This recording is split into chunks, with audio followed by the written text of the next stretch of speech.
What's going on, everybody, man? Good Friday to you. Great Friday to you. I hope your Friday is going as well as mine is, because mine is going cool because I ain't doing a damn thing today.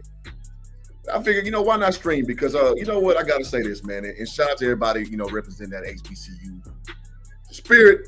We got the, the good old Celebration Bowl tomorrow, which I will stream. So if you, you want to watch Coach Prime's last game in the SWAC, with a mosey on over to there. A lot of places you can watch it, but hopefully you want to watch it with your boy. I got a good show for you today. I'm going to do a breakdown on Coach Prime's last interview. And because the reason why I want to do that is because Coach Prime is telling you a lot of stuff that a lot of people speculated.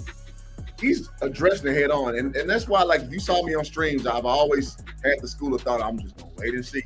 Because you don't know true intent. And everybody's been kind of flying off the rails, saying you a sellout, saying, hey, Coach Prime can do no wrong. The truth is always somewhere in the middle. So I always try to sit back and evaluate things all the way through. Let me zoom in a little bit. My green screen acting up a little bit. All right. There we go. All right, so I'm going to go through this quick breakdown. Well, it's not going to be a quick, it's going to be about a 30-minute interview. So, y'all trickle on in, y'all hit the like button. Because, again, I think it's important that thoughts and ideas get represented properly when we do these streams, when we do these shows. Because, we don't want things to get lost in translation. You get in your feelings and you start to misevaluate things. So, without further ado, let's go ahead and roll that beautiful beam footage, because Prime drops two extreme nuggets in this interview. And I'm going to tell you which ones as we progress. Because, again, a lot of speculation going on. Like, okay, what does he really mean by this? What does he really think? And he's also going to tell you about Shiloh. So you're going to have to wait on that one. At the end of the stream, he's going to speak about Shiloh Sanders, because everybody is very much speculating about that. So without further ado, let's go ahead and go to Coach Prime's last SWAC interview before the Celebration Bowl. Oh, I got it on mute. I'm coming out wrong. Y'all hit that like button. Get some more bodies in here. And to be here for the second year straight is wonderful. I'm just getting who missed study hall and who is every day. So I'm just getting a text from our academic advisor that says team GPA is 2.9, 47 players with 3.0 or higher, 13 graduated. Love it. That's the kind of stuff that just makes me smile. So it's a wonderful time for me to get that type of message. Now, let's get on with the main thing. Man, good to see you. Having a good time today. Hit that like button. So let's get started. Yes, sir. Questions? I can hear you.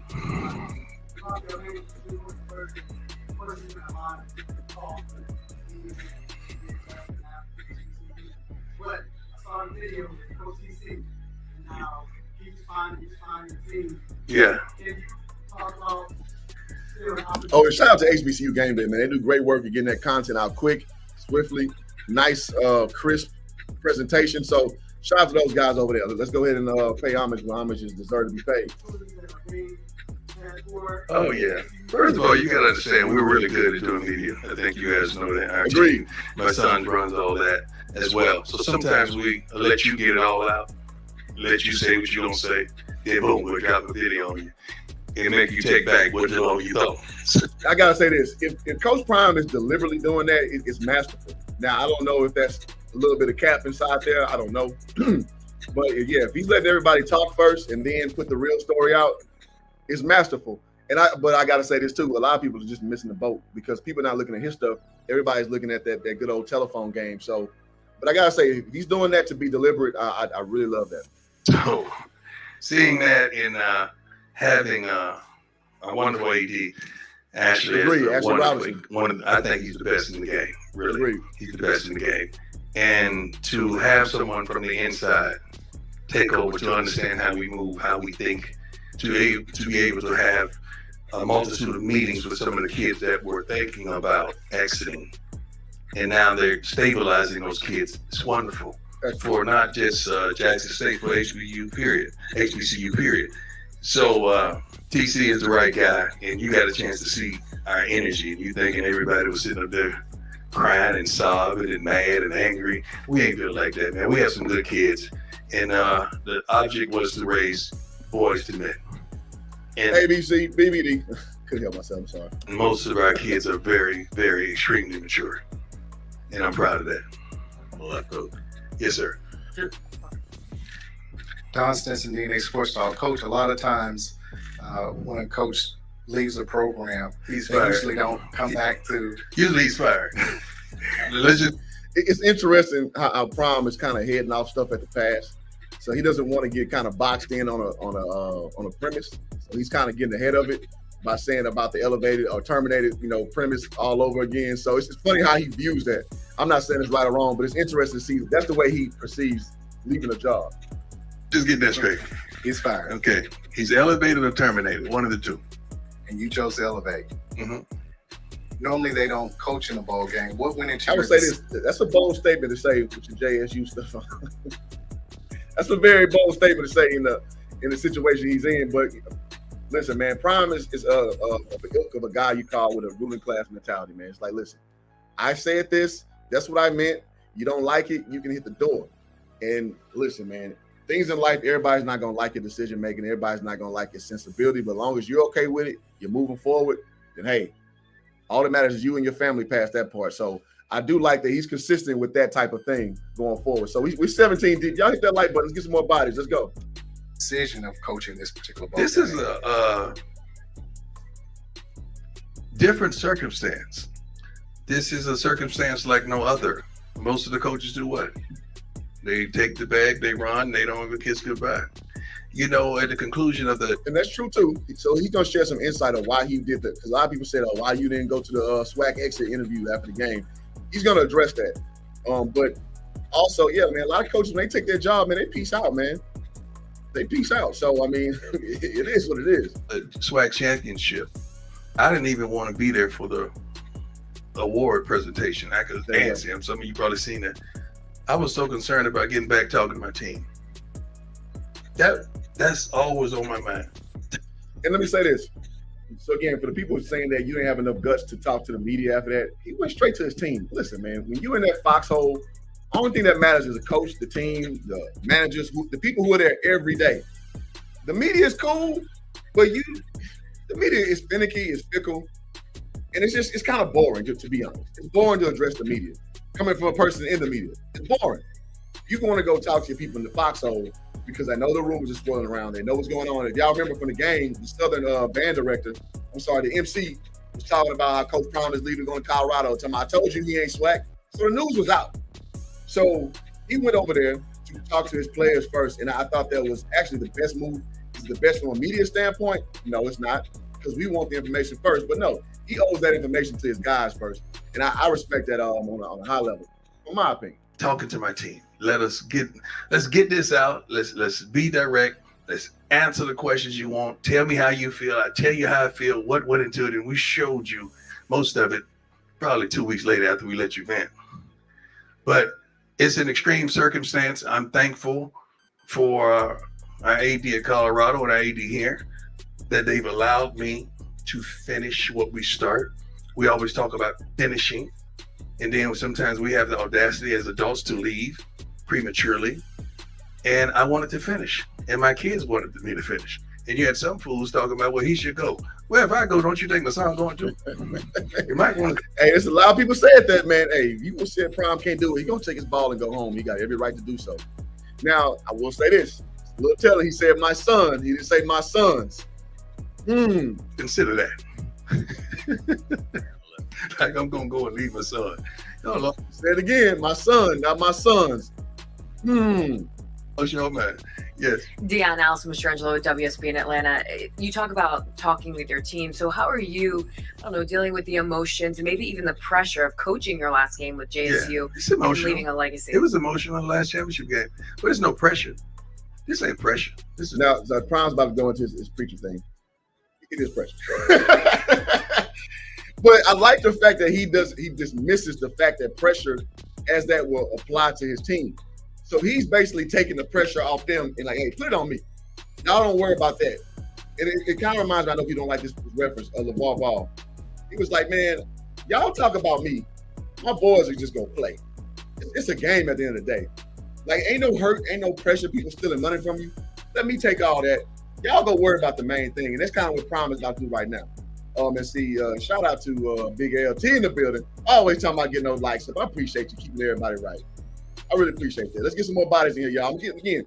I'm giving y'all this breakdown from the perspective of a former SWAC coach and SWAC player. I'm telling you, I'm speaking SWACanese to tell you what Coach Prime really means when he's saying this stuff, because he's a masterful guy with addressing the media. Let's roll. This is fun. This ain't pressure. This is a game. There's so many people out there in the hospital dealing with pressure.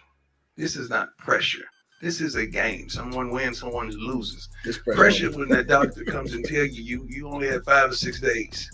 That's pressure. That single mother that can't make it because the bills just don't add up. That's pressure. This ain't no pressure. It's a game. And again, those things he's saying, he's basically saying real life pressure, which I agree with. Nothing compared to a game pressure, but yeah, with D1 athlete, bullshit. It's pressure all around. It's pressure every day, and you feel it, and it can be very debilitating to you as a player. But what Prime is just basically trying to do is just, again, take that tension out the air. Hey, put it on me. Y'all go out there and play. It's a game. It's something you'll never get a chance to get back. Go enjoy this. You're in a blanket right now. You ain't got no real pressure in life. Let's go. And we play to win. Yes, sir. Look. James. Hold on, James. No mic. Hold on, James. I'm sorry. Luke Williams, Black College Sports Page coach. I watched the Coach Prime about what you went through with the hospital.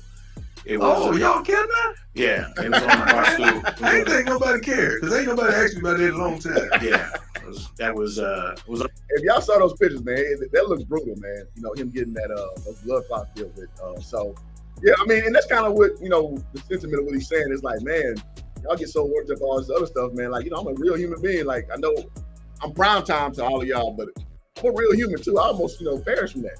It's unbelievable. It's dramatic. Congratulations for coming through. Thank you. Yeah. So when I'm walking with that limp, it's really a limp. It ain't another thing. Yeah. If you see it, it's very real. It's real. Yeah.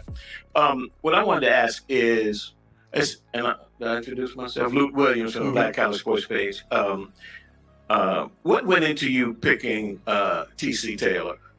Because let me explain. You're a big personality. I would have thought that Ashley may have wanted to go find Michael Vick or somebody. It ain't but one prime. Let's get that straight. That's clear. Let's get that straight. 100%. I say that, let's hit the gavel and that's it. Absolutely. You got to stay in house. And this is a spiritual thing as well. Now, I don't agree that you have to stay in house. I just think TC was the obvious pick. You got a guy with NFL experience, Jackson State experience.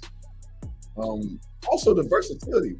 He got moved from playing quarterback to playing receiver, breaking records.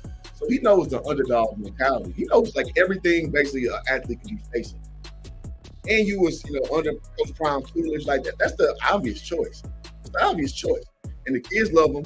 And he just talked about retaining kids. And so if you want to retain this talent that you brought in, listen, it's extreme talent. I know Prime said he's gonna pick 10 from the bunch.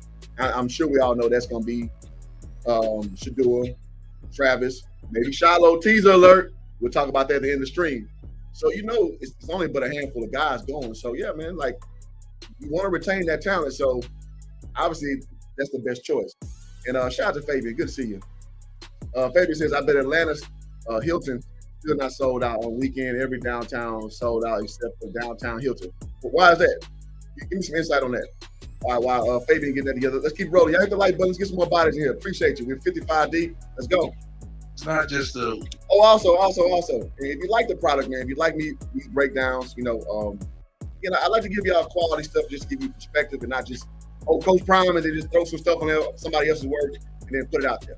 I like to give you perspective of how I view it. And if you like what I do, man, it's not ever required, but also, always appreciated. So I got a goal of 5 contributions to the channel, man. You don't have to, but it helps build the channel, helps grow the channel. So I always appreciate it. So our goal is 5 contributions. It can be $1, it don't matter. Appreciate it in advance. Let's go. W and L thing. TC. And you know, you get your personal shout out. You get your personal Coach Prime shout out via the Cash App or the Super Chat. Let's go. Is not only a good man, he's a great person who knows the game, who understands the culture, who understands the kids, who I've sat down countless amount of hours and poured into, who's come to Texas and fished with me that I've been able to pour into. that I knew he was the right man for the job. And I'm thankful that they went with him, because oftentimes when a guy leaves and tell you who's the right man for the job, what we do, we go with another man because of the sensitivity and the controlling thing. It's not about control, it's about picking the right man for the job. And you can tell by the response of our players that TC is the right man for the job. And I'm proud of him, and he deserves it. Yes. Mark Jones, The Real Review. Compared to last year's game and this year's game, let me say this too, man. It's some clowns out here who redid my Cash App. So they put C Franks 111. So make sure it's C Franks 11. Don't put C Franks 111. That's my Cash App. So goofy people out here, man, doing goofy stuff, but that's wrong. What's the difference in the schedule and how you went about it and preparing to take on your opponent this weekend? We were smelling ourselves last year. We felt good. I was just coming out there in hospital, so everybody wanted to have a good time. We made it. Jackson State hadn't won since Moby Dick was a melon at that time, so man. we was feeling ourselves. I'm not going to say we needed to be humbled. Okay, gotcha. But we were feeling ourselves. And what happened was supposed to happen. Not once have we mentioned anything of that nature in any meetings this year. And I like that too, man. Like, so you're not harping on the negative. Like, you acknowledge it, you address it, but you move forward.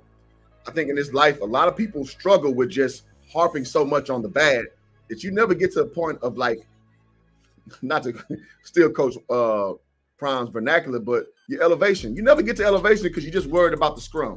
You're worried about the bottom tier level. And it's hard for you to elevate your mindset past that because you can't see past it. You only can see in negativity. So the fact that they're like, yeah, okay, we're feeling ourselves. And again, shout out to Coach Pugh.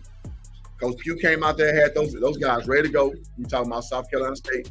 And they whooped Jackson State head last year. They beat them by 30. So you learn from your mistakes. Smart people learn from your mistakes, man. You don't keep making mistakes over and over. What they call that insanity, right? So yeah, man. So Billy says a lot of other YouTube creators like foolish. Yeah, exactly, man. So one thing I don't do over here is I don't do that, man. I respect the SPAC too much. I've been a part of it.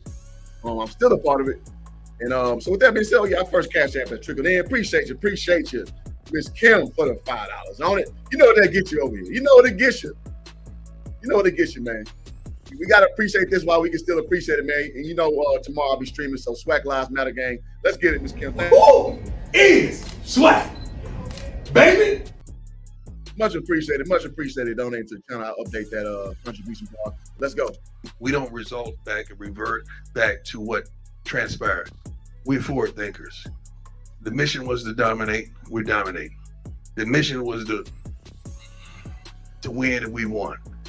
But we have not completed the mission. We have one more step to go, and we're dead serious about that. So it's a whole different approach as regards to curfew, to focus, and to understanding. We're only here in Atlanta for one thing, and it ain't to go to Magic City. Although I love my man Magic, okay? It's to win a football game. I don't know how many head coaches refer to Magic City in the press conference. Not very many. Got a real one here. Let's go. Shout out to Magic City. Deion, Brian Howell from the Boulder Daily Camera. When you had your press conference in Colorado, you mentioned coaching both teams. You obviously played football, baseball at the same time. You can multitask. How has this been different, trying to coach different teams as opposed to playing, where you're kind of worried about yourself at that point? I keep the main thing. You know, wherever my feet are, that's where I am. That's why you compile a wonderful staff. And you know what he's about to delve into is like the art of discernment.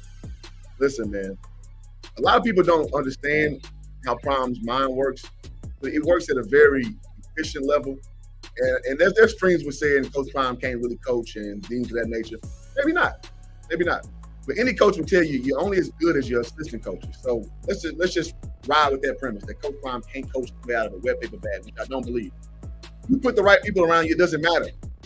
It does not matter. You trust them, you delegate the proper way, you speak the good, the bad, how to basically put the puzzle together. You have you got a great product. I was about to make a reference, but it's not the right time to mention that brother name, so I'm gonna leave it by. But there's people who are very deficient in one thing that excel at another thing. You know, I'm gonna say it. R. Kelly is a great composer. He cannot read and write, but he can write music. And his music teacher was saying that he was just horrible at the music class because he couldn't read and write the notes. He just had it in his head. It's called being an autodidact, meaning you're self-taught. Some people just have it in them. And again, I hate to make that my only reference. Beethoven as well. Beethoven was an autodidact as well. Prime has that same type of thing. Like, he can motivate people, and he may not have all the X's and O's in play, but he has the grand scheme of things in his mind. And that's what guys like that have. And that's what separates greatness, in tier levels. And so to me, again, people who try to criticize and say he's not a great coach, quote unquote, again, let's say you're right. You still have the art of discernment where you can put the right people in the right places and it produces a good product. Somebody tell me I'm lying.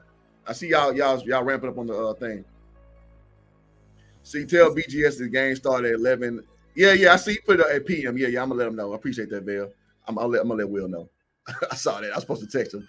All right, so I want to get that out because a lot of people just don't have that ability to kind of see, like what makes him so special? Like, he can't do this, but you're gifted somewhere else. And one of my teammates, I'll leave his name out of this. Man, he couldn't. I watched him. Let me put it this way: we played high school together. We played junior college together at Mountain View College. I looked at one of his papers he wrote. It was like a third grader wrote it. We're like 19 years old, so we're 2 years into college. Like a third grader wrote it. But on the basketball court, he was a savant. Sometimes people just got it like that, man. Oh, we got another contribution. Thank you so much. Oh, let me see. We're putting something on it. Marlon Williams, thank you so much for the contribution, sir. You know what that gets you over here. Putting 5 more on it. I'm me to death, man. I take it. Let's go. Who is swag? Baby? Much appreciated, sir. Much appreciated. All right, so let's get back into the content. Let's keep it rolling. Y'all keep the comments rolling, and I'll hop back in. Super chats get priority or Cash App, but we're going to keep it going. Let's roll. I would say, as I repeat this, that Rod and that staff, they comfort me. So I have a wonderful staff that's doing the necessary things to make sure we're dominant on signing day. I have a wonderful staff to make sure doing the necessary things that we're dominant tomorrow and today. So we have some people in place to make sure we're keeping the main thing, but that starts with me. I have to be single-minded, and I show my kids, not only that, I show my coaches and their family members that I'm single-minded when it comes to this. I know it may not be comfortable to see a guy in Colorado apparel than to see him in Jackson State apparel, but it is what it is. This is something that we got to cross. That kids are very keen and they're very smart. And if you know how much we pour into them before we even make it to the field, you would understand how we are. And that's what I talked about a little earlier, guys. I know we kind of trickling in. We're like 84 deep right now, 85 deep. I was saying that's called having a ruling class mentality. Like, you have discernment over your progeny, which is your kids and your family. And like, listen, this is the move and this is what we're doing. No looking back. Because when you start second guessing yourself, you really have no direction. So that's what Prime to me represents as a guy with a ruling class mentality, that he's not afraid of scrutiny. He's not afraid of people saying other things about what he's doing. He's going forward. No matter what, you may not like it, I'm moving forward. And that's something that you will see across the board, no matter what land or place you're from. Successful men and women, they make a decision, they move forward. Unapologetically, unabashedly. Go. Yes, sir. Coach Prime, James Hill with James Hill Sports. Talk a little bit about how you feel about HBCU football having... One thing at a time. Give me one thing at a time, because I'm getting old. Okay? Being able to see it from the inside out. Love it. 100%. You know darn well it could be a multitude of changes to enhance it, to enlighten it, to make it better than what it is. But I think it's a growing brand. I think we've enlarged the popularity and understanding what could possibly be. We're seeing James Houston from Jackson State go out there and make many plays for the Detroit Lions. And you're seeing other players from HBCU and SWAC and do some phenomenal things. So I've said since day one, all these kids need is an opportunity and exposure. And that does not change with my arrival and departure. You're right. Yes, sir. Amen. Bill Troche, Sporting News. I wanted to ask, what was the reaction when you brought up to Colorado that you did want to finish these 2 weeks? I thought this was a great question because, that's the elephant in the room. We wonder, like, because we know he's going to address this head on. But generally speaking, when the coach moves around, you don't stay and coach the bowl game. The assistant, the interim, as they always say, steps up and takes that role. So I was very curious, and there was a lot of debate going on if he should, if he will. And one thing I would say from that camp, they were consistent that I'm coaching, I'm finishing. So he's going to explain how that conversation went or lack thereof. Talk to us, Prime. Because I think probably ideally Colorado wants you focused on Colorado. That wasn't a reaction. It wasn't even a conversation. I think they knew how I felt, that they knew my heart, and they knew you got to finish. You got to finish. I think they admire finishing what you started. That's very admirable. And Rick never even brought it up to me. We never even discussed, because it was we knew what time it was.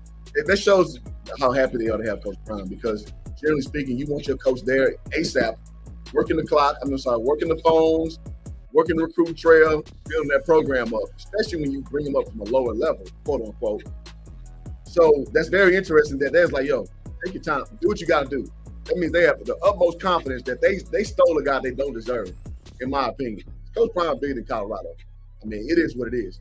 But it just shows, though. So we talking about discernment for Rick. Rick understood, hey, I got this dynamo coming. Let me make it as easy and as palatable as I can for him. So when it's time to come, no pushback, no worries. Do what you came to do, and let's go win. So very interesting tidbit right there. Was in that regards, that we were going to finish what we started. I can't tell a child to finish what he started. All right, we 100 deep. Y'all hit the like button. Get some more bodies up. We got a super sticker from Vail. Thank you so much for the contribution. Let me get. Who is swag? Baby? Much appreciated. I see Gene Alley, you had a comment as well. Gotta show love to my moms, man.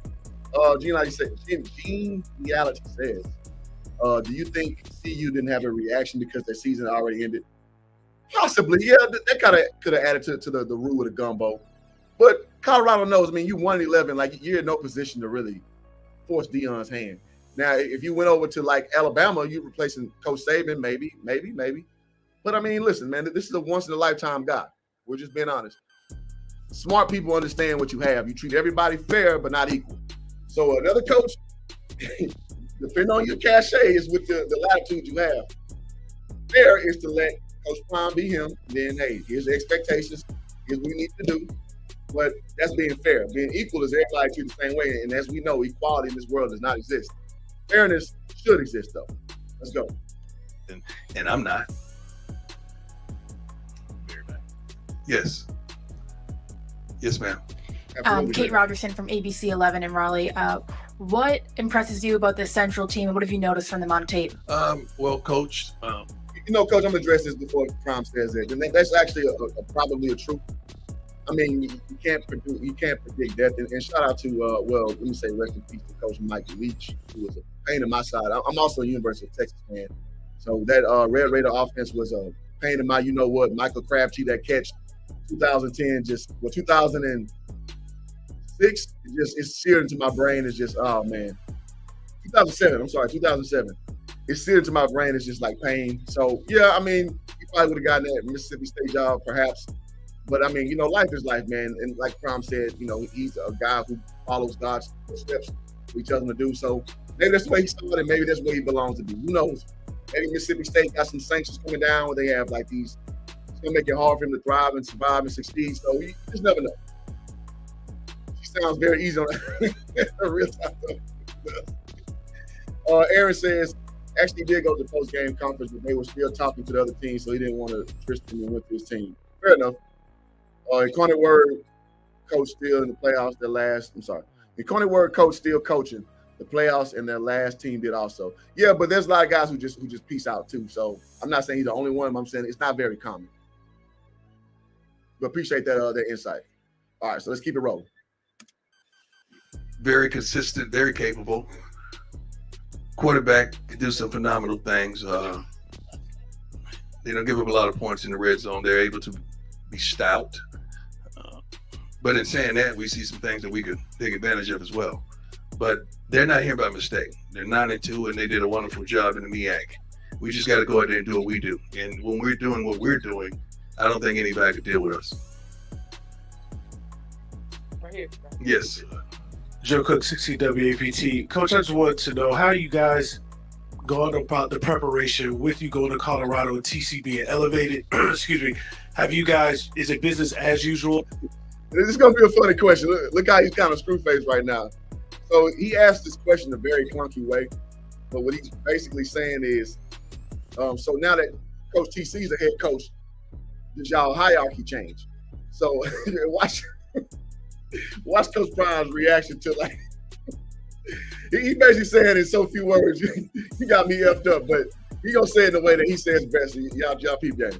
Well, does TC get more say? How have you guys kind of navigated that?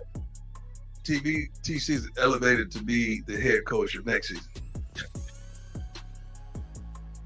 Should I drop the mic on that? I'm still here, partner. I'm still here. You know, I'm still here. That's not a discussion. Everybody know what time it is, man. You know what time it is. Come on. I'm not just hanging around, just biding time, just watching my sons. No. I still do what I do, and we do what we do really well. So I'm going to try to guide this ship and right this ship and win this ship.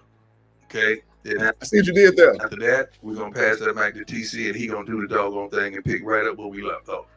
That's how it goes down. Very nice. Yes. Coach Kevin McClendon from the Sports Talk Radio. Quick question. Congratulations on all your success and everything that you've done. One of the questions I have is quick moment of reflection. Your time at Jackson State University. What's been your fondest memory, your fondest time, and your most? That's a good question because he's gonna make Prime think, and he's gonna give a really insightful answer. So again, you peer into the mind that is from a guy who's pretty much done everything, who's seen everything. So it's almost like for a guy, it's almost like he's asking for a dude who's done so much in life, and this path he went through, basically giving you a different iteration of your life. What's the best part of it? So he's going to share some insight. Most proudest memory of Jackson State? My most proudest memory. Coming out of the hospital. Being carried by some of these men that are in here today because I couldn't walk. Because my son, Shador, had told me, I need you. I think we were playing Southern last year. And it was cold. Inclement weather was crazy, but I told my son I'd be there, and I made it. Weak, frail as ever, probably 30 pounds down, cold, and the game wasn't going our way, but I knew we were going to win. I never flinched, and he brought us back. And then Shiloh had the game clinching interception, and I look at the scoreboard and we had 21 points. That was God. This is just a God moment. That probably in the pandemania, it was crazy. It was crazy the way our fans reacted, and we won there. Unfortunately, a couple of you guys got hit that like button, guys. Don't forget the like button. Fighting, whatever they were doing. But that was probably my most fondest memory. Never forget that. So I highlight those questions because I highlighted those questions because on inception, it does sound like a dumb question. I get it. But it's actually a good question. As you see, it evoked a lot of reflection out of Coach Prime. He thought about his son Shador playing well. He thought about Shiloh clinching the game, and he looked up and saw the score being 21. So you pulled a lot of his mental psyche of that. It meant a lot because it was basically a trinity thing. It was himself being represented in the score, and his two boys having impactful points of that game. Those kind of things people remember for life. So, again, on the front end, it sounds like a dumb question, but it's actually a very insightful question if you want to figure out what motivates Coach Prime. What kind of dude is he? What is he made of? That was actually a very good question. All right, let's go. We're 129 deep. Let's make the like button. Let's make the likes look at least half, man. At least half. That's all I'm asking. Half. It ain't nothing. Say I would have pride then. Yeah, I mean, because again, man, your progeny is something that you put a lot of, into, man. Like you want your kids to do well. You want your kids to succeed. And nothing makes you feel better than like something you're going through, like debilitating that's getting, your blood clots removed. Or you got like this big chunk out of your leg taken out, 2 toes removed. You love to see your kids still do well, man. Like it ended up being a great question. D-Live says a great memory was seeing Colorado. But y'all ain't nothing, man. Get out here, man. Get out here, D-Live. I feel it's a good response. Yeah, exactly. Question about TC was cool. Oh, okay, got you. Okay, I got you. All right, fair enough. I think that was a dumb question. I feel it's a good response. Yeah, I think that the one with TC was a dumb question. All right. I was forgetting. Sorry. Coach Prime, Vaughn Wilson from HBCU Game Day. Coach, just a few yards from here, you made your name and built the Georgia Dome. It's no longer there, but how fitting would it be just a few yards away for you to win your first collegiate championship? It's going to be fitting. It's going to be fitting, and I'm Good thankful that question. God would choose this city for us to do so. Good Hats off to the question. celebration. That's a good point. This is kind of full circle for Coach Prime. That's a good point. I didn't think of it that way. Good point. See, I learned on these streams. This is my second time watching. I'm learning it on the rebroadcast. Oh, and you guys do a good job. HBCU Game Day does a wonderful job. Please don't strike my video. Y'all do the Lord's work. Coach, in regards to what's been saying, what's been going on, I like to give people flowers while they're living. Let me say this. You say it's a scripted response. Probably smart people script their responses so you're not caught in the moment. And I guess, I don't know. Yeah, you're supposed to. You're supposed to pre-write these responses so it flows naturally. So I'm not mad at him. That's called preparation. That's a good thing. I'd like to thank you for coming to HBCU. Thank you. I'd like for you to thank you for honoring your word. Thank you. I'd like to thank you for mentoring our kids. And regardless of what anybody say, you always talking about the next level. People fail to realize you aspire to do things too. Mm-hmm. So going to Colorado, I think that's a great idea. Let's get the cat out of the bag. Now let's go to it. And I think that was kind of like where the school of thought I've been on for the last little fun ride of a week and a half of the Negro-dom, as I call it. Listen, man, it's so easy to project your own stuff on someone else, but you never know someone else's own goal. Some people just have a master level trajectory in life. Some people just do. Coach Prime is one of those people. It don't matter what he does. He can go sell cars tomorrow, and guess what's going to happen? People who sell cars, they're going to be jealous. Why is that? Because he ain't never sold a car in his life. Coach Prime would probably sell every car off the lot. He would have people call in, sight unseen, to just buy from him. So I'm being a little facetious, but you get my point. There's some people just exceptional. And some people don't chive well with successful, exceptional people who are unapologetic. Meaning, some people want people like, if you're exceptional, you still want them to kind of cower down to your level, quote unquote. And I'm not saying my listening audience a low level per se, but we all can understand that Coach Prime is an exceptional person. He just is. So let me bring it back. I'm in sales. One thing we always say in sales, don't sell to somebody with your pocket. Meaning you give somebody the opportunity to buy with their own pocket. So with Prime, you can't project your life circumstances or expectations on him. He's a different guy. He's one of a million. I know I think we're one of a million because, well, technically we are. But we all can understand what I'm saying with this. So it's like, what I saw for the last 2 weeks is people projecting their own insecurities on him. You understand, like he got his own life path. And his life path trajectory is higher than most. So you may not understand at the moment, but as it starts to materialize, you see it. The difference is he saw it before it happened. Just saying. Let's roll. Talk about that. You're right on all accounts. I appreciate you. Never once did I say they're going to put a tombstone with my name on it at Jackson State. So I wasn't going to die here. Y'all know that. Everything I said I would do, I did. Everything I said I wanted to happen, I tried my darnest to make it happen. We've exceeded, I think, expectations in some realm. But when I don't fit into someone else's plan and purpose, now there's ridicule. But you forgot about my plan and God's purpose. That's where the dysfunction comes. I reached the point where I said to myself, we're going to go out there and recruit another great class, and we were, and TC will. And we're going to win again. So at what point do we keep dominating that you don't get mad at us for dominating? Because it's a level of dominance where you start to turn. And I felt that. We start to get tension from our own people because you're dominant. Okay, I see some interesting comments. So let's attack it. Meac, Mike, you know you're my guy. You always go around kicking around dirt. You got a new cash app from me. All right, hold on. Let's do the cash apps get priority. I'm sorry. Thank you so much for Mimi won for the contribution. Thank you so much, Mimi. So let's go ahead and get that out. Get proper acknowledgement. Thank you so much. Who is Swag? Baby?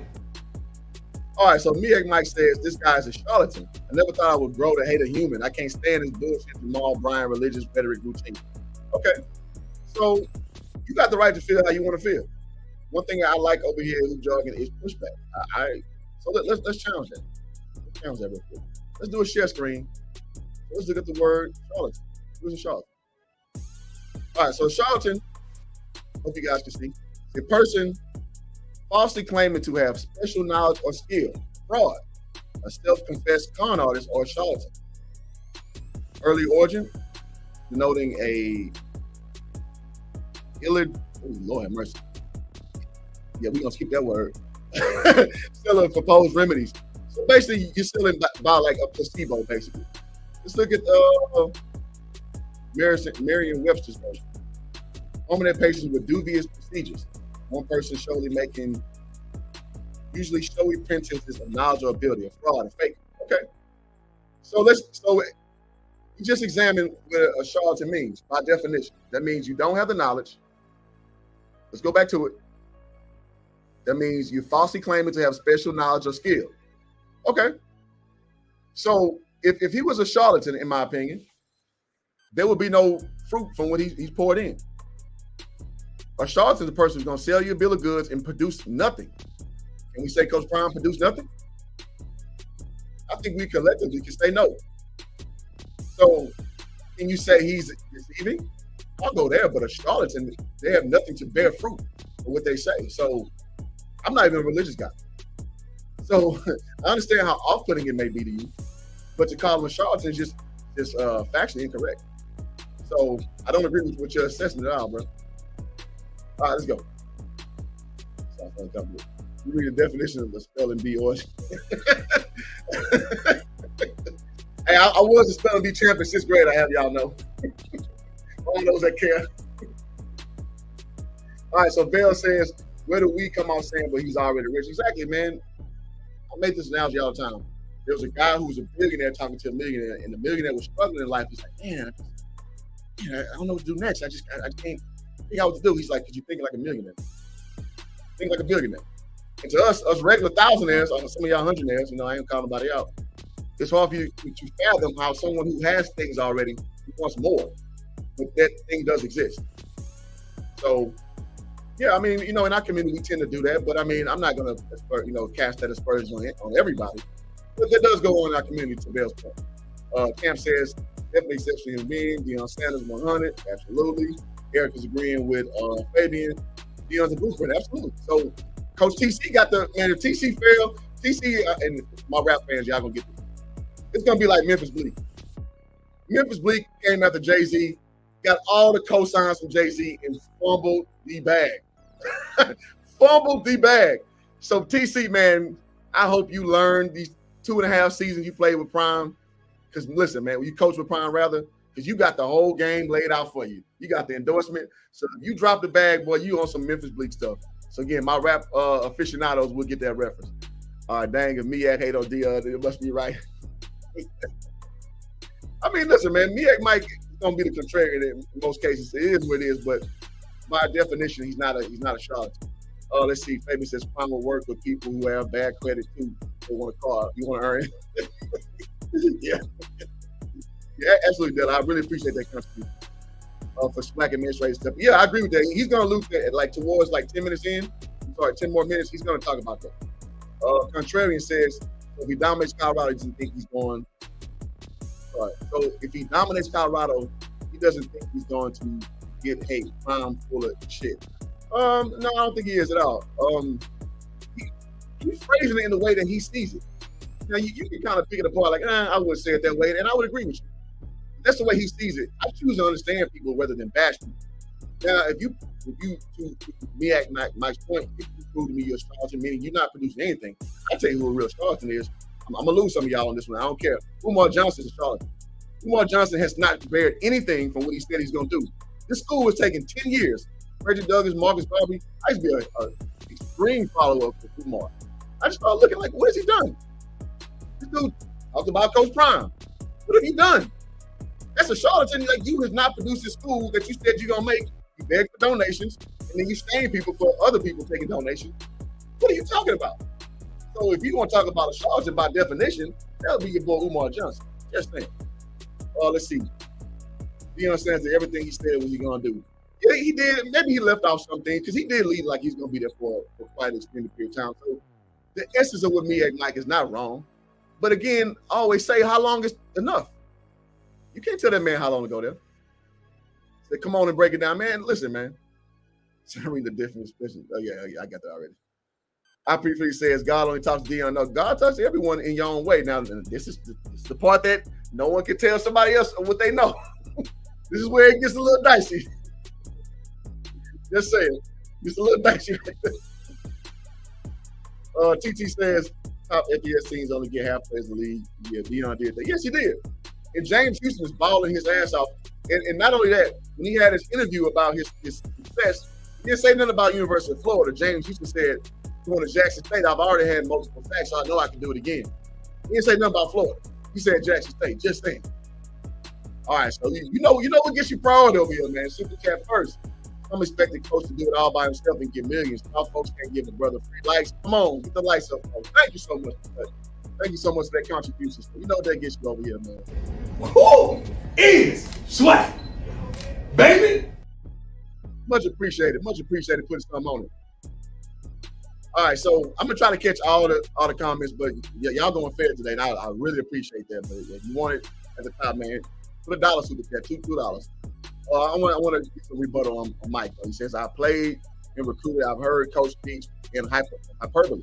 Nevertheless, I've never heard somebody cover their movements with God talk. Well, listen, I'm on record to say I don't love him doing that, but I wouldn't call him a charlatan. A charlatan means you don't have anything to back it up with. Basically, you're a snake oil salesman, and he didn't do that. He delivered for Jackson State. So I'm just saying, by definition, I can't call him a charlatan. It doesn't fit what he's done. There you go, man. I mean, listen, man. I used to be a big Umar supporter, but when I just step back and listen, what has he done? Besides criticize everybody else. He played a good game. Black love. He's not married. Then he says he wants 2 black wives, black queens. Come on, bro. I'm a salesman in real life. I can read through BS real easy. Just saying. All right, so I'm gonna try to catch the comments, but I want to get back to the main thing, Coach Prime. But again, if you want priority, hit that super chat, hit that Cash App, and if not, then I'll try to get to you as I can. Chat's kind of speeding up, so please bear with your boy. So thank y'all for being here. Y'all hit that like button and subscribe if you're new. We keep it real over here on Hoop Jargon Side. Let's go. Start saying, well, that's pride. He can recruit that. We ain't got that. We don't have this. We heard it last night. You're 4 and 5 stars. Yeah, because we recruit those and they sign. But it comes a time that's not what it's all about for me. I'm a winner. I've always. I like it too, man. I got it. So Meac Mike says, what blueprint did Coach Prime leave? 60% of the team will be gone next year. Swag quarterback of the year is gone. What foundation does JSU leave that sustainable? First of all, he talked about players being retained. Well, maybe he talks about that later. With TC coming in, being a Jackson State guy, NFL reference, and they signed 2 good players already. So they signed a 4-star kid from Oregon, the running back, and they signed the top JUCO quarterback already after Coach Prime leaves.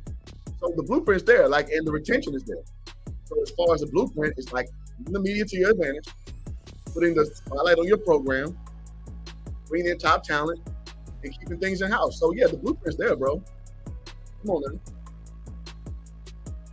Come on, Meac Mike. Now you be saying some sensible stuff. You sound you in your feels a little bit today. It's all right, man. You know, it all happens. We all have our days. Be a little bit in the feels today, brother. Always won. I'm gonna win. Y'all know that. If you done your homework. But it's bigger than that. It's about increasing enrollment. It's about the safety of students. And I appreciate y'all appreciate the commentary, man. Like, I say stuff, and sometimes I wonder, should I say it, and how would it come off? But I mean, I'm gonna say my commentary the way I see it. Again, man, I've seen this stuff up close and personal, man. As far as swag content, as far as college stuff, like I've seen it, I lived it. So I just kind of tell you the best I know. So thank you so much, Justin Blaylock and Elite Precision Auto Spa, always coming through putting something on it. Much appreciated Black media content. So both of y'all, let's go ahead and give y'all salute. Much appreciated. Who is swag? Baby. All right, so we're gonna make our stretch goal to 10. So that puts us at 6. So thank y'all so much. Let's let it roll. And I will update the contribution. So keep those comments coming again. You don't have to agree with Hoop Jargon, man. If you say, hey, Hoop, you're off base with this. Here's why. No problem, man. I'm not that sensitive guy. I'm not gonna block you. I'm not gonna time you out. You don't agree with what I'm saying. As a matter of fact, if you guys want to, I'm gonna open the panel up when I finish this interview. Come up and speak. Let's do it. It's about going to the next level, not just in football. I would love to go to another conference. Is the rest of the school ready? Is the baseball team ready? Is the basketball teams ready? Or just the football team? Right. So you make it just about football, and it's not just about football to me.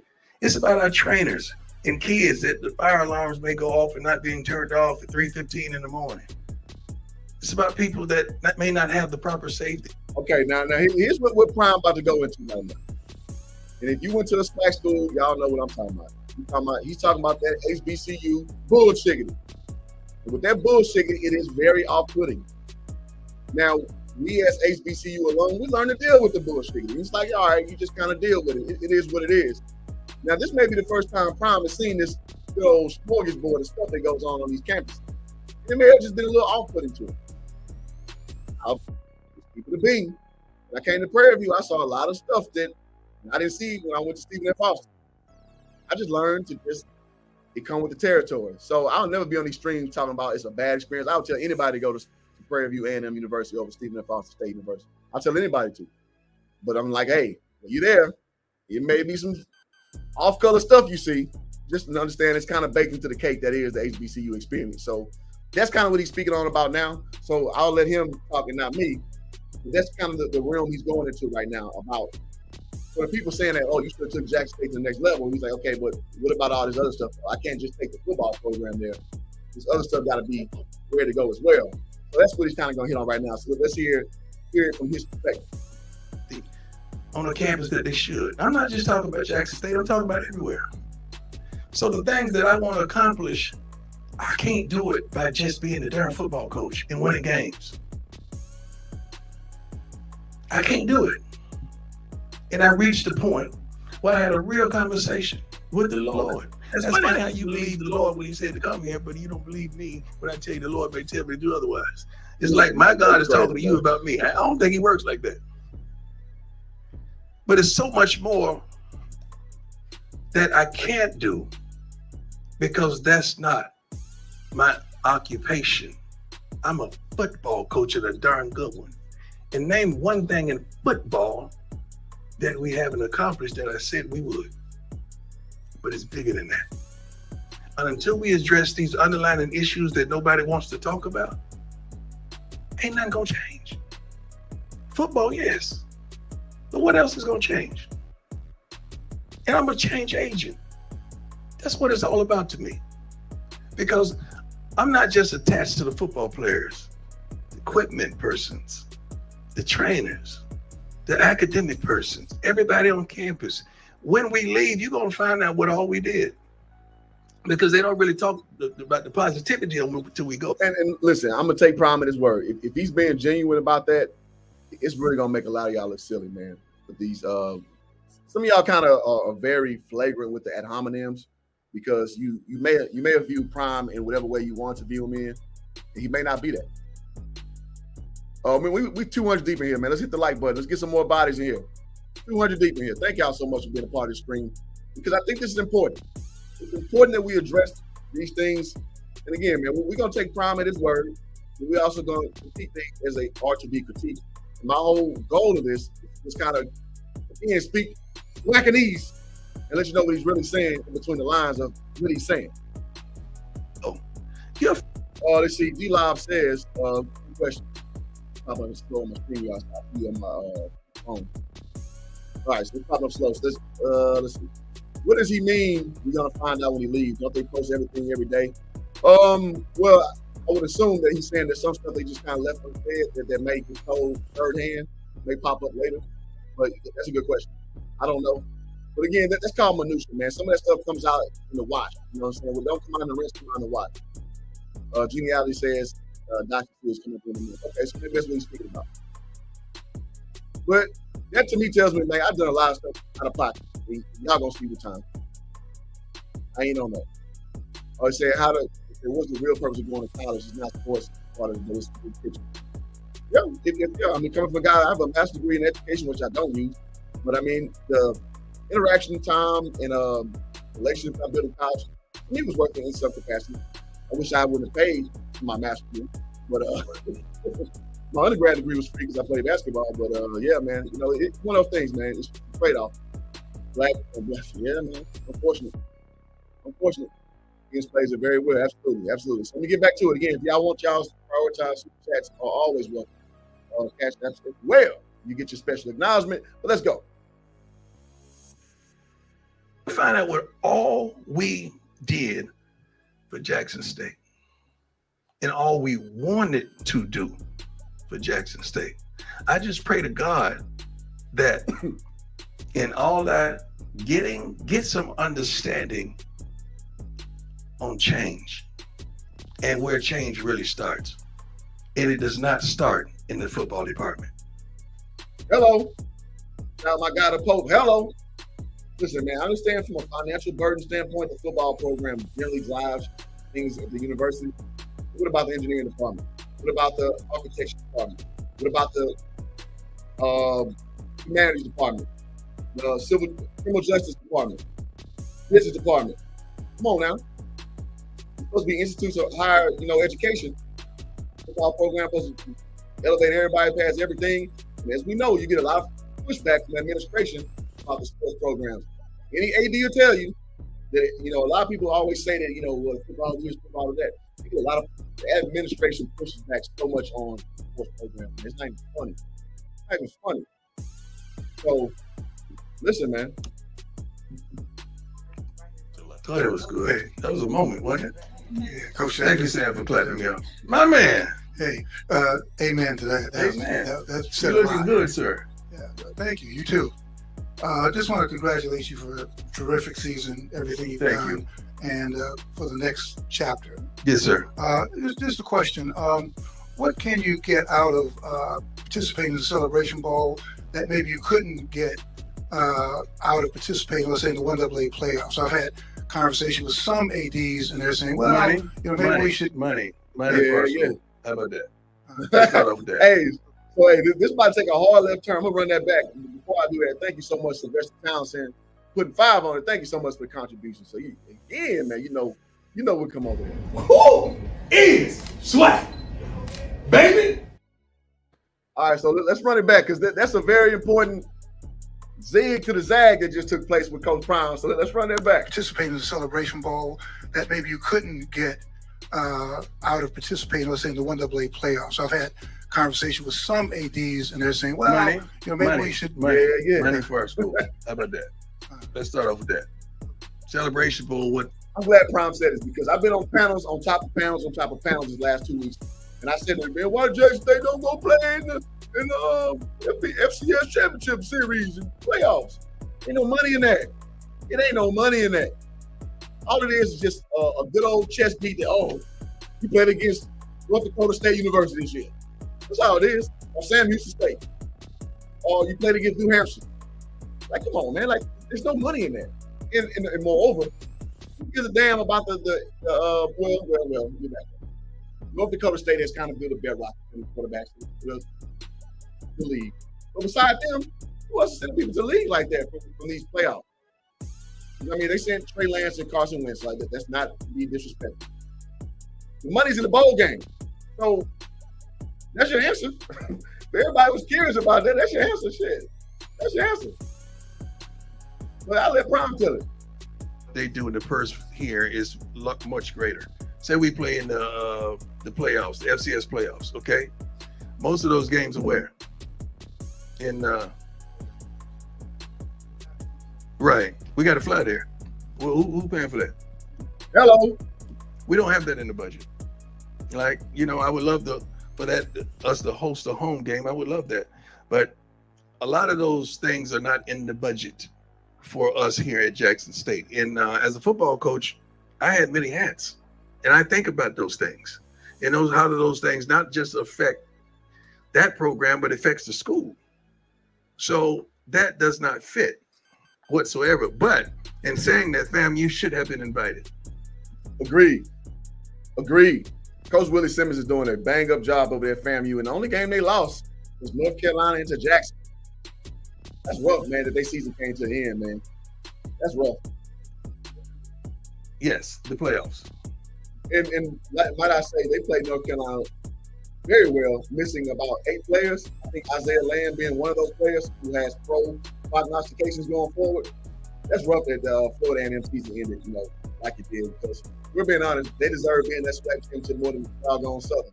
That's for sure. My Panthers, they deserve to be there more than my Panthers could have been if they didn't lose the Valley. But that's another screen for another day. You ain't tell no lies. Tremendously. They should have been invited. That don't make sense. Several teams that were beneath what they accomplished. They were only lost by ranked teams. 2 ranked teams were their losses, the Power 5 and us. And you're still not invited. Some teams lost 4 and 5 games that were invited. That's not right whatsoever. Man, get out here, Coach Simmons is a stand-up guy, and I know he said it much more eloquently than I did, but that's the real. And I love the Celebration Bowl and what it stands for. I wish it could be dual teams, like 4 teams, like a playoff. Yes, enlarge this, because this is a beautiful thing for us as a people. So we're gonna go with our final 2 questions. As always, the Washington Post and then Wilton Jackson. Thank you, Liz Clark. How you doing, sweetheart? I'm good. Congratulations on your success in this phase of life and your students. I have kind of a business card. This lady's like she's been a reporter like since she came out the womb, boy. Golly, the savvy on the mic is crazy. Larry, to the difference you've made. I gotta say this too, for the fellas. I don't know what it is. Having covered the Super Bowl, I covered out here in LA, I covered Super Bowl, I covered the draft in Vegas. Hey, the female reporters, they something to look at. I gotta say, I don't know if it's by design or what. Usually the voices match up with the presentations. Just saying. I can only use my imagination. I'm sure I'm right about what I'm thinking. Made at Jackson State. Mm-hmm. Obviously, corporate donations to the school from some Fortune 500 companies have come in, and I understand donations from alumni, from other groups. No, no. Separate that. Okay, all right. Well, let me stick with the corporate. And the alumni. Okay, sorry. Hey, for all those people who question the statistic about Jackson State alone giving back, spoiler alert, he about to touch on that, baby. Yeah, that's a big difference. Okay, so to boil it down, what difference did you see that make to your school? Tremendously. And then what do you expect or hope those corporations to do after you're gone? The What sort of continuation. commitment do you expect? Okay, let's start with someone like Walmart. We had a tremendous relationship with Walmart. The CEO is a wonderful friend. They did some wonderful things, and they're doing some wonderful things, not with just giving, but just giving opportunities for employment as well to some of our students, like 6 figures employment, not start off at the bottom of the barrel whatsoever. A football field that was donated, in a turf football field that we couldn't function. We were going 20 minutes away to practice during high school when we were at college. But it had not been for Walmart, that would have never transpired. Procter & Gamble did a wonderful job. I partnered with Under Armour. They did a wonderful job. Who else did? Aflac did a wonderful job. Anybody I get in bed with got to also sleep with Jackson State. So do you I'm sorry about my analogies, but I just keep it so you understand how I get down. But everybody that we partnered with also partnered with Jackson State. I don't know if that process will remain, but I pray that it does. Now, another thing that we had a speaker series inherited by who? For Smack Entertainment, representational company, which brought CEOs from around the country to. Hey, Meac, hey, you calm down on the headline comment. Hey, he's one of the brothers who salvaged that headline. As you see, your boy ain't salvaged his, man. So you shut that shit down right now. Give kids opportunities for employment as well as to enlighten them on how today's world is ran for the sake of jobs and careers or whatever. I hope that continues by some type of way, but we didn't get the participation from the school that we would have wanted to, because you got kids going to college to get employment of some statute, but you got guys right on campus that are able to give you that, and the participation was dismal because the communication was absurd. Okay, so I'm hoping some of those things they came with me and they would leave with me, of course, but I'm hoping that we left the blueprint to go, how to go to acquire those things. But those things are only going to come with success. No one wants to put a dime on someone's not winning. I think you all know that. So winning breeds success and not just companionship, but relationship. That's the word I'm looking for. Success breeds relationship. And I hope those relationships continue. I know some of the companies, Under Armour and so forth, they will, because the whole school is outfitted with UA. Kevin Blank just came and did a whole presentation at our school a couple weeks ago, and that was phenomenal. And we hope that continues. Last one. Yes, my man. How you doing? Good, sir. Hey, This listen, is a man. question So more what from a you father did, basically, and you stop a this real quick. coach's perspective. In the interview with Rob J, So what he did basically by omission is saying that, listen, all these these corporate sponsorships is what you've been seeing. The stuff that you think that alumni given to this program is not happening. That's what he said in so few words. So a lot of people, we got to understand that, man, the bedrock of a program is the alumni giving back. And so y'all saw the percentages. I believe it was like low 13% giving back to Penn State. So he's seeing the money come through. And with the stuff that got stuff done was from those partnerships, from those corporate sponsorships. So listen, man, after a while, they can get a little old, man. Get a little old. So just want to kind of break down what he was saying with that. And I'm trying to, for those interested of becoming a member of the channel, YouTube is giving this weird thing that's not fully letting me do it. I'm going to try to get that going, but I did want to get that part out as we go forward. So let's get it. you said that conversation that you had with Shador was kind of hard to have when you guys walked down the sideline every game. Yes. How do you think that conversation will go for this game? Like it went in high school. The last one that we had in high school, we knew we didn't even know we would be together, first of all, once again. So that was tough because I thought it was it. And I didn't know at the time. So it's going to be tough because our love and our commitment to JSU and the time that we were afforded here. It's going to be tough. It was tough last week because I knew that was the last time we were going to play at home. And that was tough. It was emotional. Matter of fact, I darn near forgot. And he said, Dad, come on, man. Come on, let's go. He had to remind me of the walk. Never had he had to do that, but that's how my mind was last week. I was, I was all over the place emotionally because it was very emotional. This week, it probably be a little better because we know we're still gonna be together, as well as Shiloh, and as well as some of the other players that y'all heard that with us. Y'all heard that? So early in the stream, he said, "My son," twice. He's speaking about Shador. Everybody been wondering about Shiloh. He just spoke on it. I'm gonna run that back one more time, just in case you missed it. Just in case you missed it. So, guys, what I'm doing right now, I'm pinning the membership link. If you want to become a member of the channel, there's different things I got going. I got guys like Malik Pros that come to the channel, former pros. This year, we're gonna ramp it up just like we did this year, or next year rather. We're gonna ramp it up. So if you want to become a member, you want to support the channel, you can do so. Your levels are on there. You got the walk-on, varsity, all conference and MVP levels. So if you want to be a member, get your little badge on there. That's cool. If not, keep enjoying the channel. It's all to the good either way. All right, just want to put that out there. We are 229 deep. Y'all hit that like button, please. Get some more folks in here. We're talking that good old stuff. Corporate sponsors give things to predominantly white schools all the time and not HBCUs. That alum ain't doing nothing. Well, that I don't know to be so. But what I do know is he said to separate corporate from alumni. So obviously they're getting the return from the viewership. There's that. I'm just saying, man. Corporations care about money. They don't care about white and black. They care about green. So if you stick up in white and black, man, you're 5 steps behind, man, in a 2-step race. So you got to understand that they care about the return on the investment. ROI, that's it. Not about, I can't support black. No. So actually who got these quote unquote white folks on the game now? Because y'all, because us. on YouTube. They see these numbers. These numbers hit. And, you know, I'm lucky. I've been on for 2 years covering Coach Prime. Been covering him since the beginning. And I just thought it was a cool story, and I love the swag. And now everybody and their mama on now, it's all good.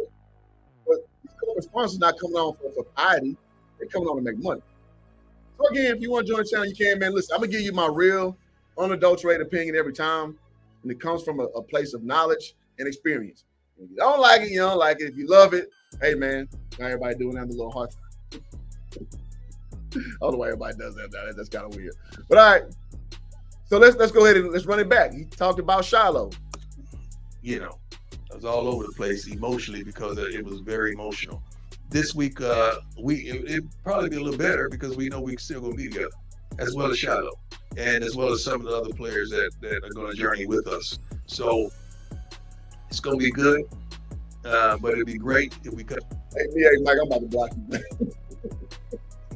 Please, Evans better watch out. Probably going to tell her that goes.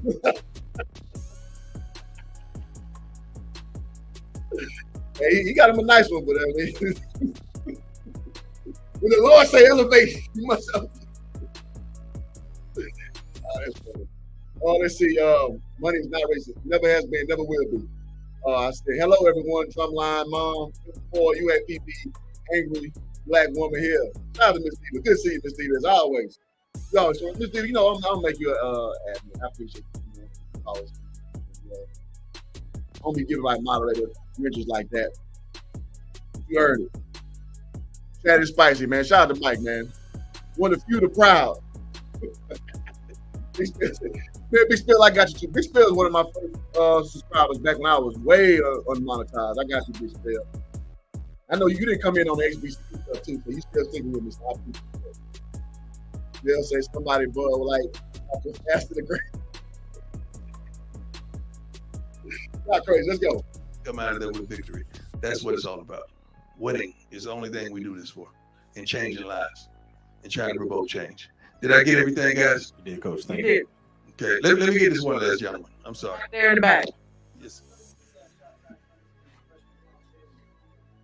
Well, I'm gonna drop the link. We'll finish up here. Travis is a phenomenal player, phenomenal athlete, phenomenal. Yeah, I'm surprised nobody asked about Travis Hunter, man. He's That's probably very 4.5 interesting. GPA or higher. He's done a wonderful job, maybe higher. Done a wonderful job. Got healthy, snicked up during the season, but he's understanding you got to be on point every game, every play, because the opposing team wants you. They want to catch balls on him, they want to knock him out. He has to be on point. He's very mature, very ready for the moment, and I look for him to have a phenomenal game. Phenomenal. Yeah, and that's a good point because Southern went at Travis Hunter pretty early and often. He got Moss one time. He got another catch on him.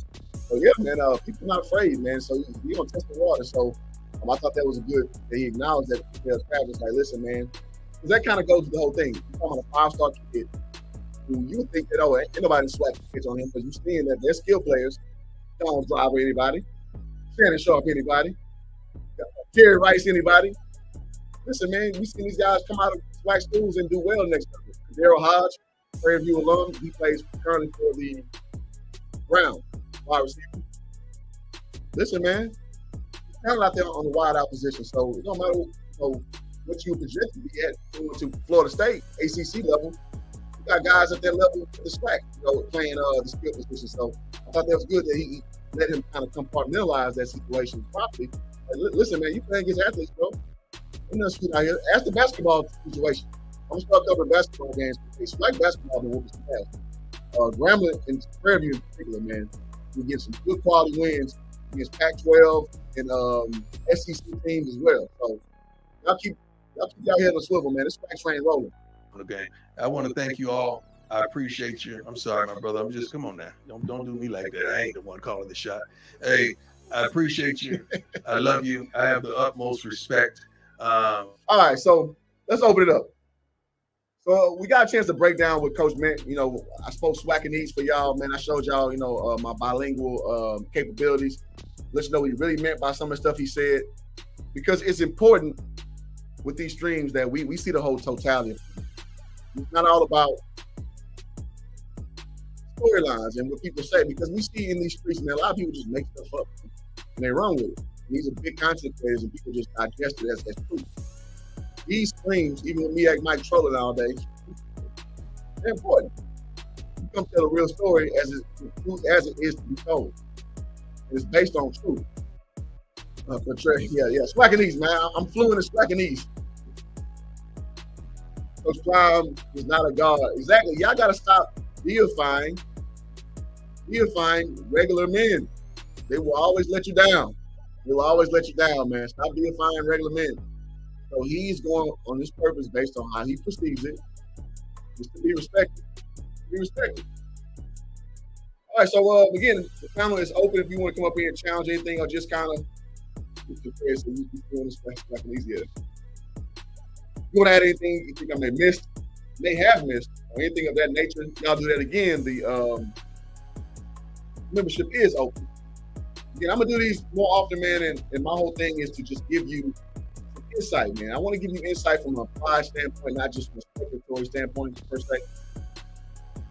I live this life, man. And you guys caught my stream earlier with Kenyatta yesterday. That's a guy who, he runs a page called Inside the HBCU Sports Lab. This dude is respected by everybody in the SWAC realms. They're usually dropping knowledge after knowledge after knowledge.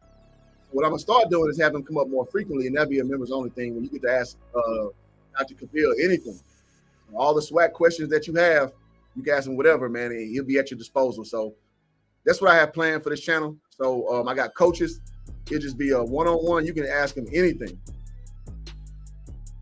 Okay, I know I dropped that thing. Oh, it's pinned to the top. It's pinned to the top. So guys, again, if you want to become a member of the channel, it's $2 to get you a member of the channel, man. You can check out all this information. Some people give you a membership, but they ain't got nothing for you. I got something. And somebody say, "What blueprint did you leave?" And the conversation's popping, man. I give y'all that. All right, let's see. This is my thing. Okay, let's see. Preach to me says you guys at North Carolina A&P went to the CIA now the Big South. Trying to coach to be the terminated elevator, as Tom said. There you go. There you go. Vera said, go fill your red solo cup up, man. Some of y'all got to come up here now. I'll fill it back up. BBV says, I don't understand why so many black YouTube commenters have to go online and swear that JSU stole money from Dion with no proof. Well, yeah, I think the sentiment is that basically the funds got misappropriated, meaning like the football program brought in and went to the general fund, and then other people pulling from it. I think that's what they mean by stealing, but most people couldn't explain that to me like that. I mean, it is what it is. Shout out to Biggs BTW on the Twitch side says, hey, what's up, man? What's up back to you?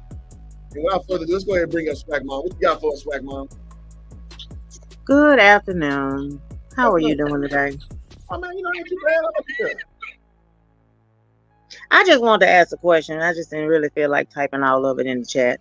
Oh, that's cool. What is everybody expecting out of Prime? And the reason why I ask this is, okay, everybody has their own personal relationship with God. We don't know what God has ministered to that man, just like he don't know what God has ministered to us. I'm going to speak for me. I know God had told me to go left, and as soon as I went left, he told me to go right. My thing is, not saying that the HBCU wasn't being exposed and people didn't know about it, but did they not know about it on this great of a level? That's my thing. I'm like, what are y'all expecting that man to do? Now, I'm not going to say I followed his every move since he's been here, but I can say I followed about 80, 85% of it. Sure. And out of the interviews that he has done with different content creators, this is before he even went to the 60 Minutes and all the rest of that. You can tell when a person is asking for help, extending their hand, I need help, I need help, I need help. Okay, I don't mean no harm, but where were the presidents from all of the other HBCUs? Did anybody, and I'm not for sure if they did or didn't, but did any of them extend a hand to help that man? That's only one man. He can only do so much.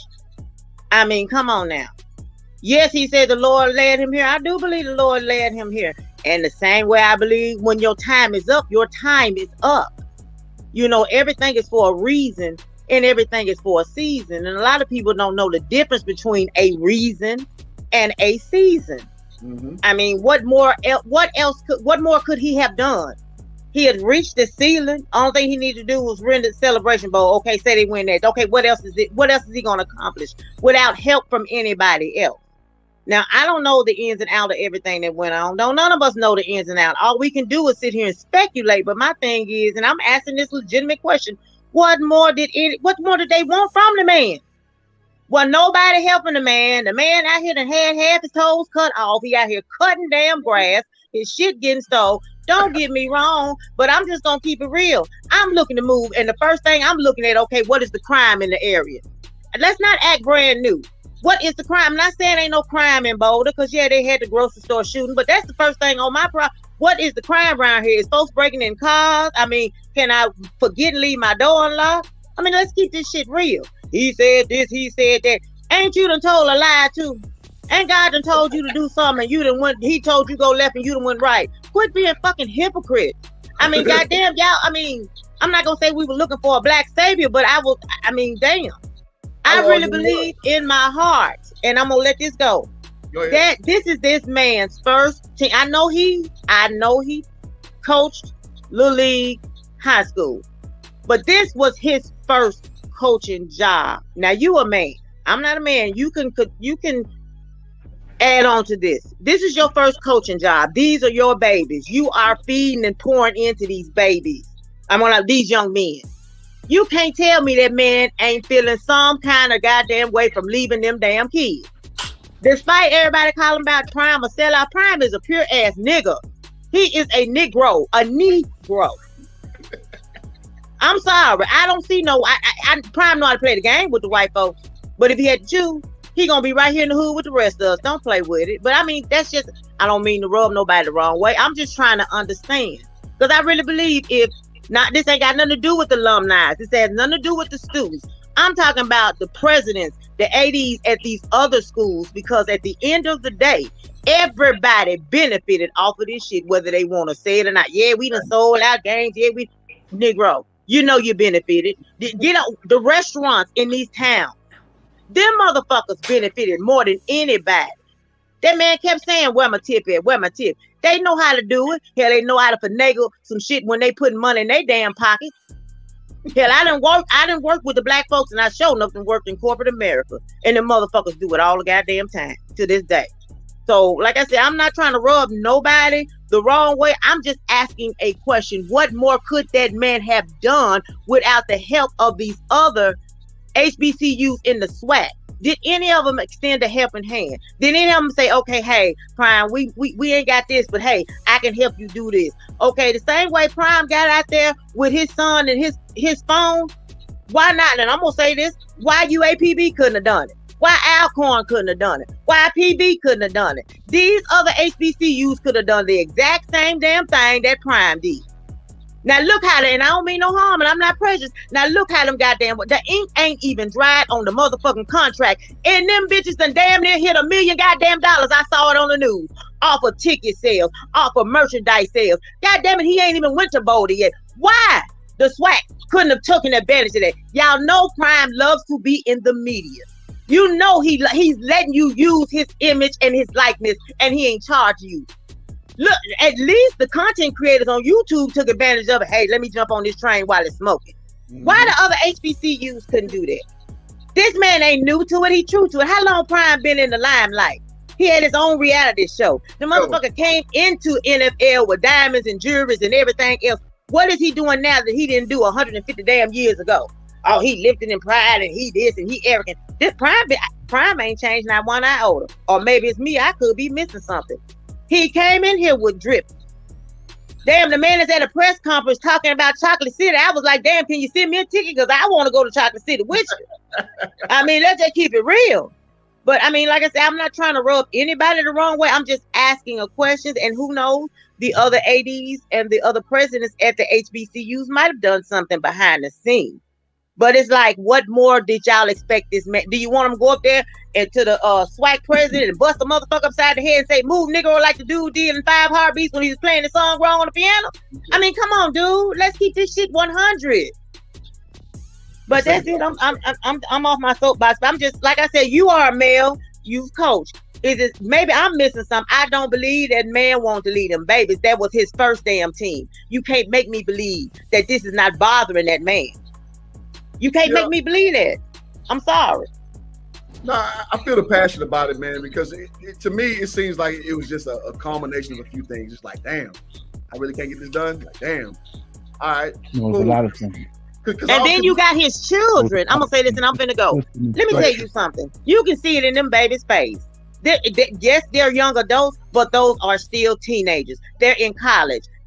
Bossy and set up a bond with the basketball team. Hell, Shiloh, which is, Lord have mercy, the headache gang, the knee baby that gets on everybody damn nerves. He done went and got him a staff. He done became the J5, 6, and goddamn 7.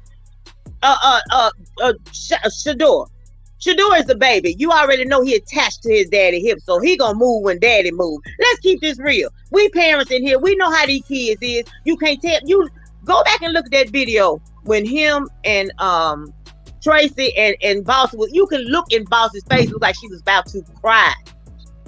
Them kids is messed up. You can't tell me this stuff ain't messing with that damn man. But like he said, you gonna either get elevated or eliminated. What more did you want the damn man to do? And if I'm wrong, please tell me. I'm up for constructive criticism. I'm a Sagittarius, so the shit don't bother me. Thank you for your time. Like to speak on that. There you go. So yeah. If you're going to go in order, Mark, I want you to respond. I'm going to step down so somebody else can come up here. Thank you for your time. I'm going back into the chat. Absolutely. Appreciate you, HBC, Mom. You came to kick the door down. Appreciate it. Well, I mean, those are questions. I'm like, God damn, he ain't Jesus. Shit, where is God? They say touch him as God and you gonna get healed. Let me find this motherfucker. Wait, my knees hurting shit. I need some healing in my back and knees and feet and shit. The way they done lifted this man up on the rock of Gibraltar. Damn. Please let me respond. Hold fast. Okay, HBCU mom. Hey, look. This is my go from the J Sir Retro in the check. The only reason you talk like that because you know we were gonna beat the brakes off y'all next year anyway. So listen. Hold on, brother. Hold on. We gotta be orderly, man. We gotta be orderly. I know you're gonna ride. I apologize. No, I can take it because he's probably right. Because hell, we ain't got no coach. Our quarterback is messed up. I mean, y'all probably would. Stuff like that don't bother me, babe. I've been working with kids for 20 years. You got to come better than that. So you probably would have beat the brakes off of us, put us to bed, healed us, got us healed, and beat us again. So what's next? Hold on, Mama Swag. Now I want to be orderly, and I don't mean because of the talk. I mean because Mark is waiting first. I want to let Mark respond first. Then I let Sir Retro do his thing. Yes, sir. All right, so Mark, what you got, bro? Hey, man, Mom summed it up, baby. She summed it up. First, I want to say there's a lot of blame to go around. It's just not a few things. It's a broken structure and a broken system. It's not just in the HBCUs. The unqualified people is across all sectors in Black America. It's that Prime and other people that's coming up are exposing the inequity of those that's leading Black America, like SWAC and HBCU presidents who are making bad decision making, and that's locking us out of the opportunities for employment, for business contracts, and other things to help the Black community. If you go back and check the numbers, JSU has left $4.3 billion on the table this season, right? If you go back and check the numbers, SWAC and Meac lost $1.something billion together. These numbers are public record. So when you go and look at Southern Miss and Ole Miss and the other University of Mississippi, Jackson State tickets are $35. Their tickets start at $65. The mid-range is $141. Then go up into $2,000. So now when you look at the money they making and you wonder why Jackson State not making money, because their structure isn't correct. And then the alumni only give back 13%. The total alumni HBCU only give back 5%. How you gonna win when you don't look within? When you don't have support, you got Coach Mo the other day begging Jackson State University, our community, come out and support the basketball team. So it's not just, this is not just prime time. You're talking about 100 years of reckless, bad business practices. Now you're gonna miss the man at JSU. Have JSU been thinking, could it help a two-sport star? Prime, can you show us how to correct this baseball program as well as our football program? These are golden opportunities that you have somebody at your disposal who played the highest level, who has the understanding and knowledge how this thing works. And the important point is, I want to make this last point. Black America, this is new, but Black America do not know sports business science, or the integral part of sports science business. And this is why we think it's about bells and whistles, cleats and uniforms, and X and O's, and it isn't. If you look at all the colleges in America, they control their community. And because they control their community, they control gentrification. This thing goes deeper than what we see, but we don't know the game. So we can't understand. Because if Jackson State putting 65,000 in the stadium every year, why is this the first year or the second year since Prime been there that Jackson State made $30 million in tax revenue dollars? Somebody doing bad business. Well, but that was a state. I mean, that was a city. I mean, that was a city. Go with, yeah. So it's kind of that was a city. Yeah, but what I'm saying, man, Jackson, city of Jackson have 8 cents on the dollar, man. Right? Is that correct? Yeah. All right then. So 8 cents on the dollar is about 4,000 businesses that profit for the city of Jackson. Yes. I mean, from the JSU football. You know what I'm saying? Yes. This is how they got to the 35 million. So now the city controller Jackson saying this is the first time in history that Jackson made 30 million last year, and this year they made 35 million in 2 years from JSU football. Well, answer me this question. Answer me this question, because I don't think it's fair that everybody wants to constantly look at the alumni. The alumni done paid their due diligence. They done did their tour duty. Hell, they probably 50, 60, 70, some maybe $100,000 in debt. They done gave back to their institution. They want to sit here and look at the student body. Hell, the student body, barely making it, eating Viennas and goddamn it, Roman noodles. We need to, no harm intended. But this shit don't start from the bottom and work its way up. It starts from the top. And the city really needs to be looked at, because city, hotels, restaurants, parking, everything. Y'all hit a lick off of the school. Y'all didn't hit a lick off of Prime, because Prime is just the entity that was there. The individuals that did the hard work was the band, was the football players, was the cheerleaders. Y'all hit a lick off of J-State. And you mean to tell me you couldn't give them motherfuckers nothing? No, I'm gonna tell you why they didn't give you nothing.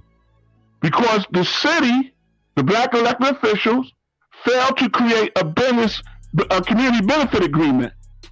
See, a lot of agreements and contracts have been failed to create. A lot of them probably don't know about it. You are correct that the city benefits, the Chamber of Commerce made a lot of money off of JSU, and they didn't give back. That's because you have failed negotiation. And when you have failed negotiation, you don't know what you're supposed to get because you don't know your numbers.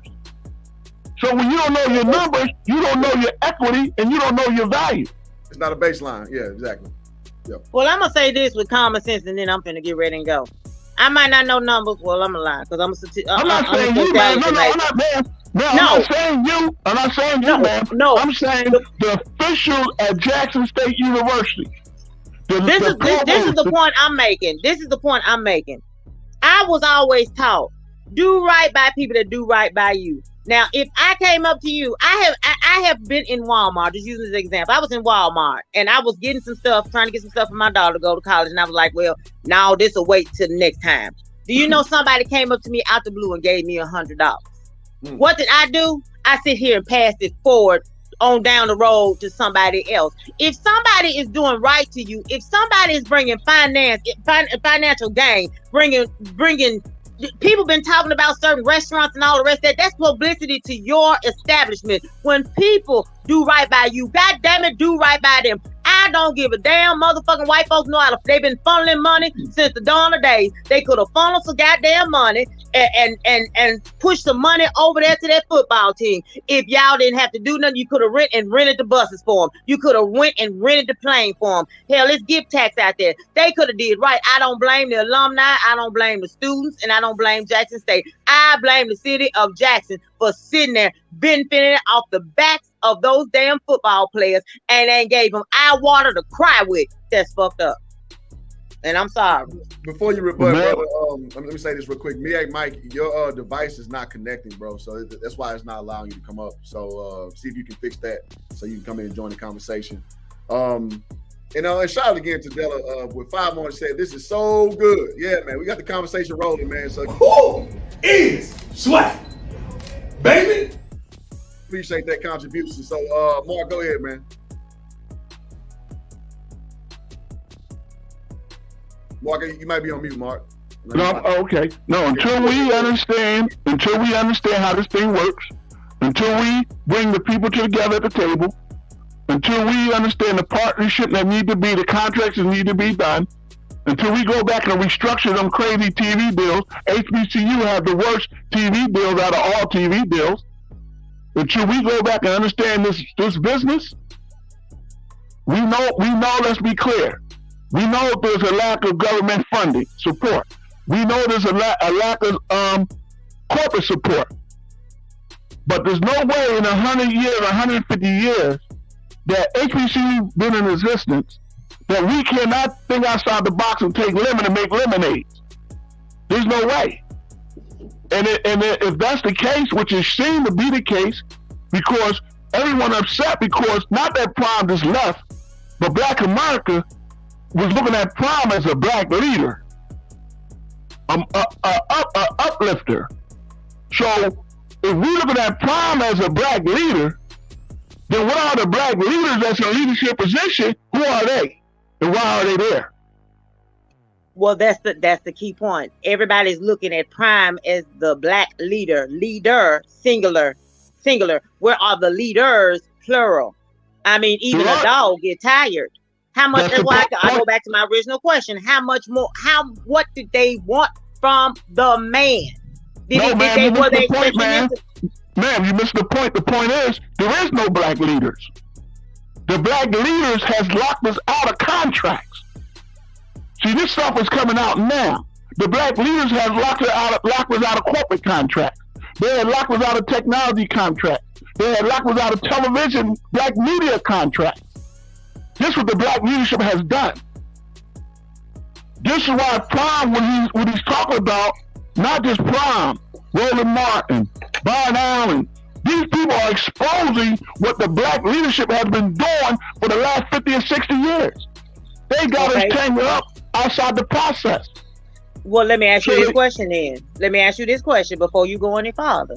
Who is the blame for Coach Prime leaving then?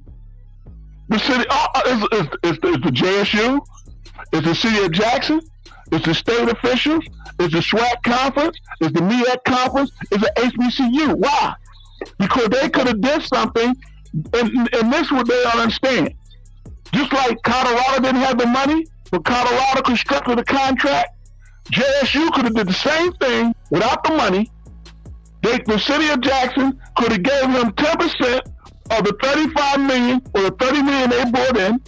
They could have gave them 10% to lock them into a contract extension, which would have gave them assistant coaches their money that would have locked the assistant coaches in a contract extension, and they couldn't go nowhere. See, this is a failure of doing business and understanding how these things work. Jackson keeps saying they had the money. The city of Jackson, the state had the money. He brought in 35 million tax revenue dollars. At the same time, you probably brought in 200 million between the city and JSU football. But the money go into not the football program, it goes into the general fund of the school. It's not supposed to go in the general fund. You can never elevate your program if you keep taking the money. You can never elevate. So now, with Prime moving to Colorado, what you're going to see, no one's talking about. He's going to bring about 60 or 70 players. Since he's bringing them in, they're going to get NIL deals.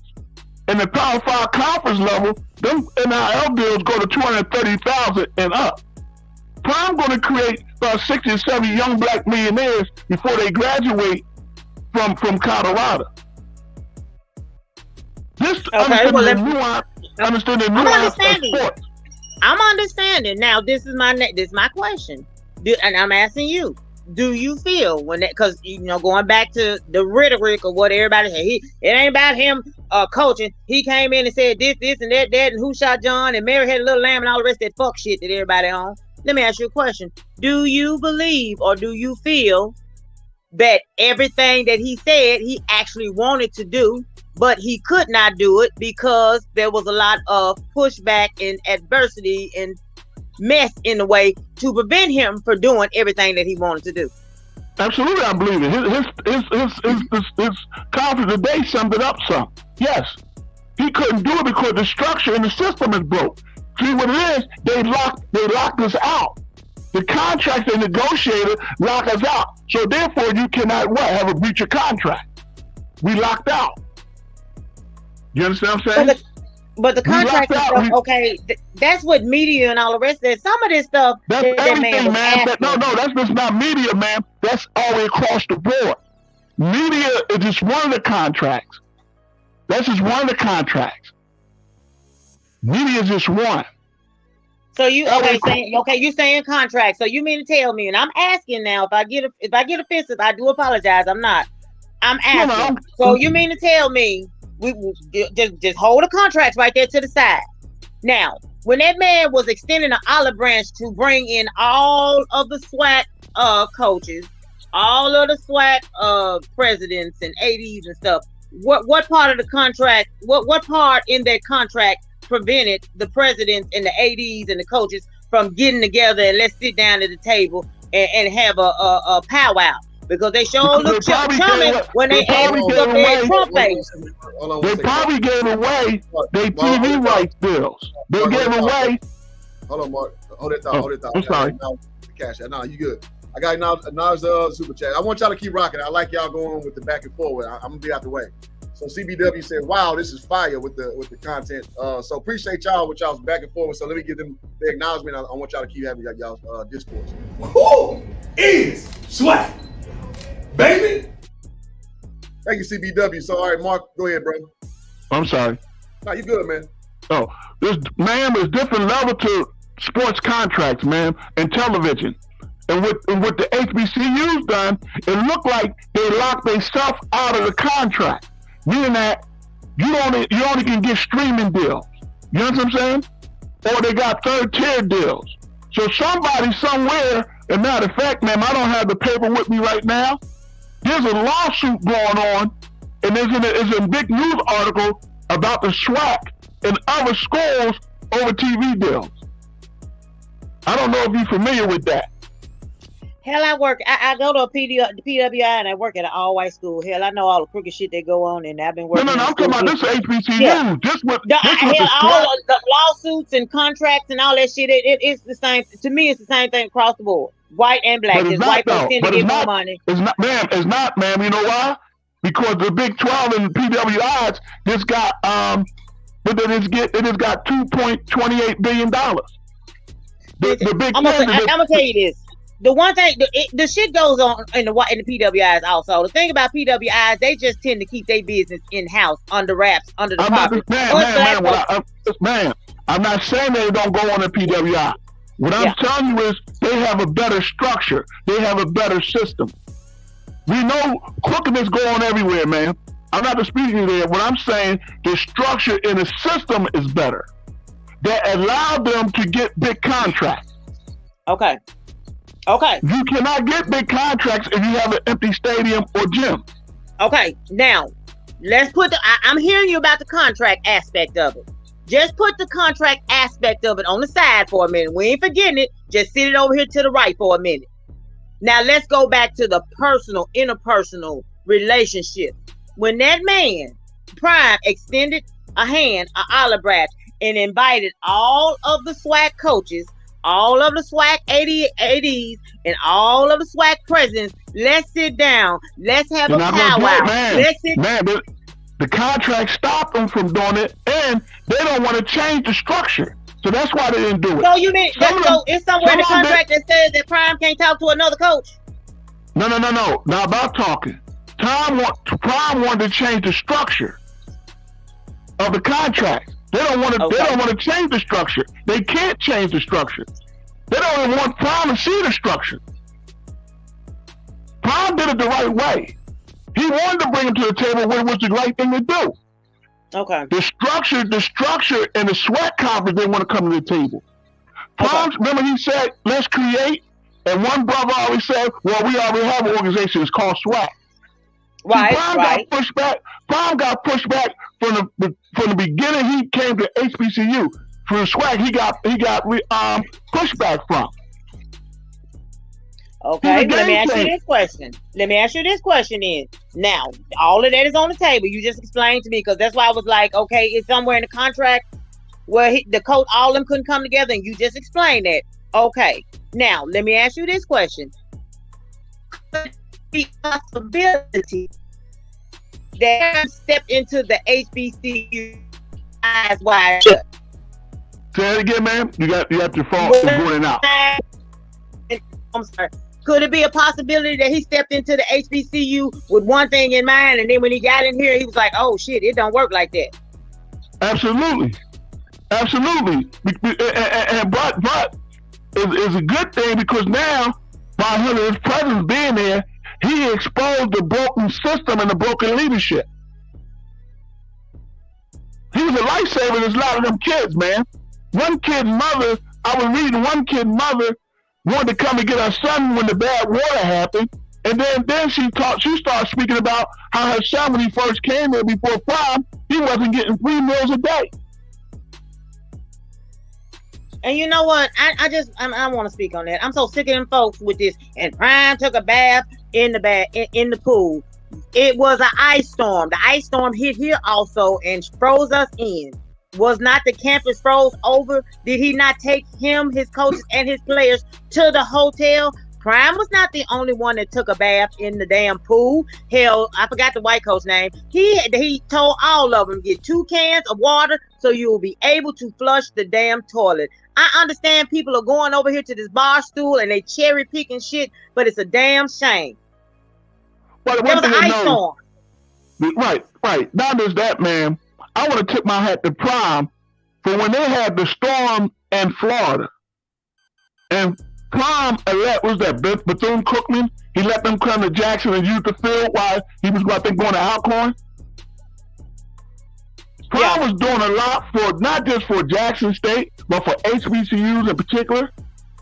They're going to miss that. They're going to miss that golden opportunity because he was a mover and shaker. Now, if you think you can get another NFL coach or NBA coach to do what Prime's doing, not to say they can't give back and support, because they can, but they can't do it that way he was doing, because he understands the nuance of integral sports business. And that's what we're missing. So yeah, you got Reggie Theus at Bethune-Cookman. You have Mo Williams at Jackson State. You have 4 other former NFL coaches and players coaching HBCU. None of them have moved the needle like Coach Prime. None of them have brought in the resources like Coach Prime, and none of them definitely brought in $30 million to their city, respectively, like Coach Prime. And then let's look at Alabama State.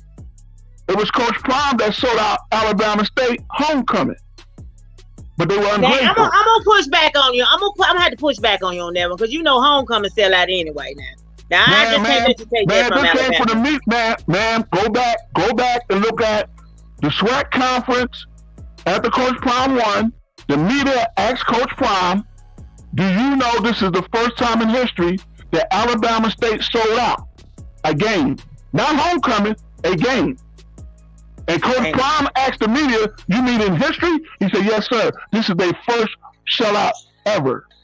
Well, I tried Alabama. I was trying to fight for you there. I'm sorry. You know, homecoming sell out anyway. So I mean, it's supposed. No, let's look at Texas Southern.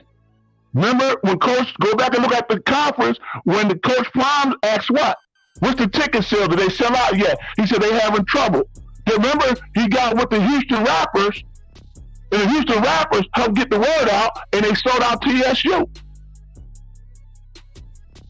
Let's look at Bethune-Cookman. Bethune-Cookman, I want you to look at this, man. Bethune-Cookman took their homecoming, their big game, and moved it to Jacksonville, right? And put in a 70,000 seat stadium, and they only have about maybe 7,000 to 8,000 fans that's going to show up. If it wasn't for Jackson State, 18,000 fans coming, they never would have went over the 20,000 mark. Now, does this make sense to move your football game from Daytona Beach, where you have 100,000 bikers there, instead of somebody that's in leadership position say, let's network with the bikers because there's 100,000 plus, and see we can tie this together with our game to put people in the seats. Well, let's go back. Let's go back to my original question, and then I got to add a question to it. Let's go back to the original question: Who is to blame? That's the first question. Who is to blame for Prime leaving? And then number two, I don't too much follow the Meac that much, but does the Meac have a lot of foolishness and fuckery going on with them, or are they like the Meac in worse position than the SWAT? Oh Lord Jesus! It's not just, it's an HBCU thing. The system and structure broke. It's the black leadership. It's the black leadership. It's not okay, let's speak on leadership. Now, I'm going to ask you a question, and you sound like you're pretty knowledgeable, so you might remember. But this is a band question, so maybe somebody in the chat that knows. When Talladega band went on strike because they didn't have all the necessary needs they needed. They probably did have it, and the football team stole from their asses like they normally do. And when FAMU, when they should have went on strike for music and dorms and money, when the student body went on strike, did not the leaders correct some shit that should have been corrected in the first place? It took two. No, they didn't. That's why FAMU still had problems. Remember, FAMU players couldn't play this year. Remember, it was an accreditation problem over at FAMU. You remember? There's got to be some kind of way to get this back. I mean, just sum it up. Howard University, man, remember Howard University? Howard University had a boycott. Why? The students was living in third world cities inside these dorms. Not the number one prestigious HBCU. Not with the top educators there, and you still gonna have inferior dorms. Remember, Coach Prime said what on 60 Minutes, and he said in other news things. He said it's crazy to see that high schools in Texas, not just the football, but the education part of schools have better facilities than colleges. This is unacceptable. You had to, but see, I'm gonna push back on that one, and if there's some educators in the chat, they might can help me. There's a different pot of money. Elementary and secondary schools, that's a different pot of money than these universities and colleges. That's a total different. That's why them facilities. No, but I'm gonna tell you why it's not, though, man. I'm gonna tell you why it's not. The school system in Texas and Louisiana football program held the football money, not the school.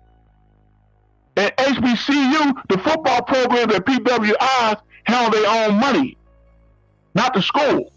In HBCU sports, the school held the football athletic money. That's where the problem lies at. They take the athletic money. Because most of the school, the thing is, when the state allots money to schools, that's been one of the biggest issues that schools has always had. When the state issues out money, they normally say you have to put money here, here, here, here. When the state issues out money to these schools, they don't tell them where the money. They can put the money wherever they want to put the money. But you're not supposed to put as I understand in sports science, you're not supposed to put the football money in the general school fund. You cannot. What football money? What football money? JSU money. JSU put in a lot of money, man. This is what Coach Prime is saying. That money go in general funds. But it's not supposed to go in general funds. Where does it say that in the bylaws? That's what that's why their program's not growing. But that's not in no bylaws. That's why they can't pay the players. That's in no bylaws. When the state offers issue money out, they don't tell the schools where they can put the money. They can put the money wherever they want to. That's the problem. But it's ran wrong. For one, yes, it's ran wrong. Let's say this, man. You do understand when it comes to sports, it's not the school controlling the sports. You understand that, right? Yes. Okay, then. So if the school is not controlling the sports, why is the school messing with the money? Because I just said it. When the state every year at the end of June, okay. That don't have nothing to do with the state, man. That don't have nothing to do with the state. See, the state. This say if Coach Prime. This say Coach Prime would have stayed at JSU, right, man? Yes. If Coach Prime would have stayed at JSU, right, and this say if JSU membership went up higher, his enrollment went up higher. Say they brought in 10,000 more students. The state of Mississippi now is enforced to allocate more money to JSU. They forced now.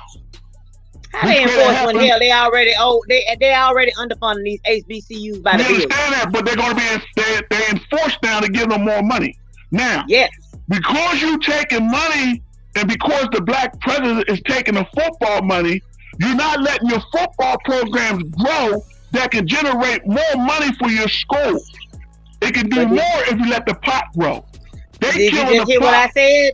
There's no designated place. There's nowhere in the bylaws that say X amount of money goes here, X amount of money goes there. And that's why HBCU schools are the only ones that do that, and that's why they programs in the I gotta push back on that, baby. That's not JSU. That is a education thing. That's no, man. That's HBCUs does that, man.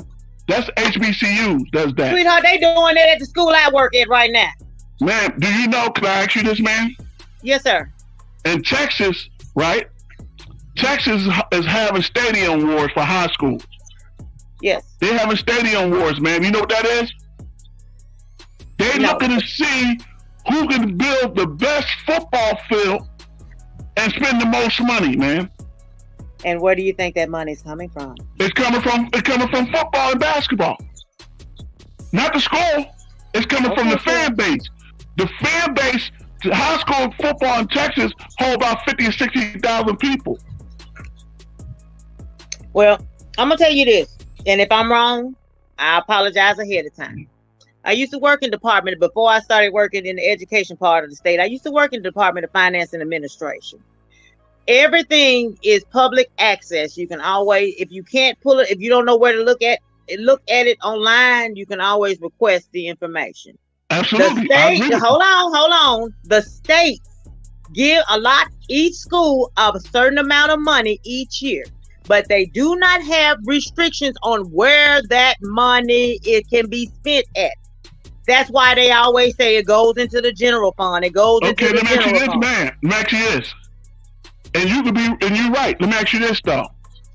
Do you see a city or state paying $100 million for a football field? It depends on if that city and state are football fans. No. Where I live at, they're football fans, and the football team ain't worth a damn. But the basketball team done been to the state championship 4 times. They won one. The basketball team is putting them on map, but it depends on your school. No, Mississippi is a football state, man. That's the point I'm making.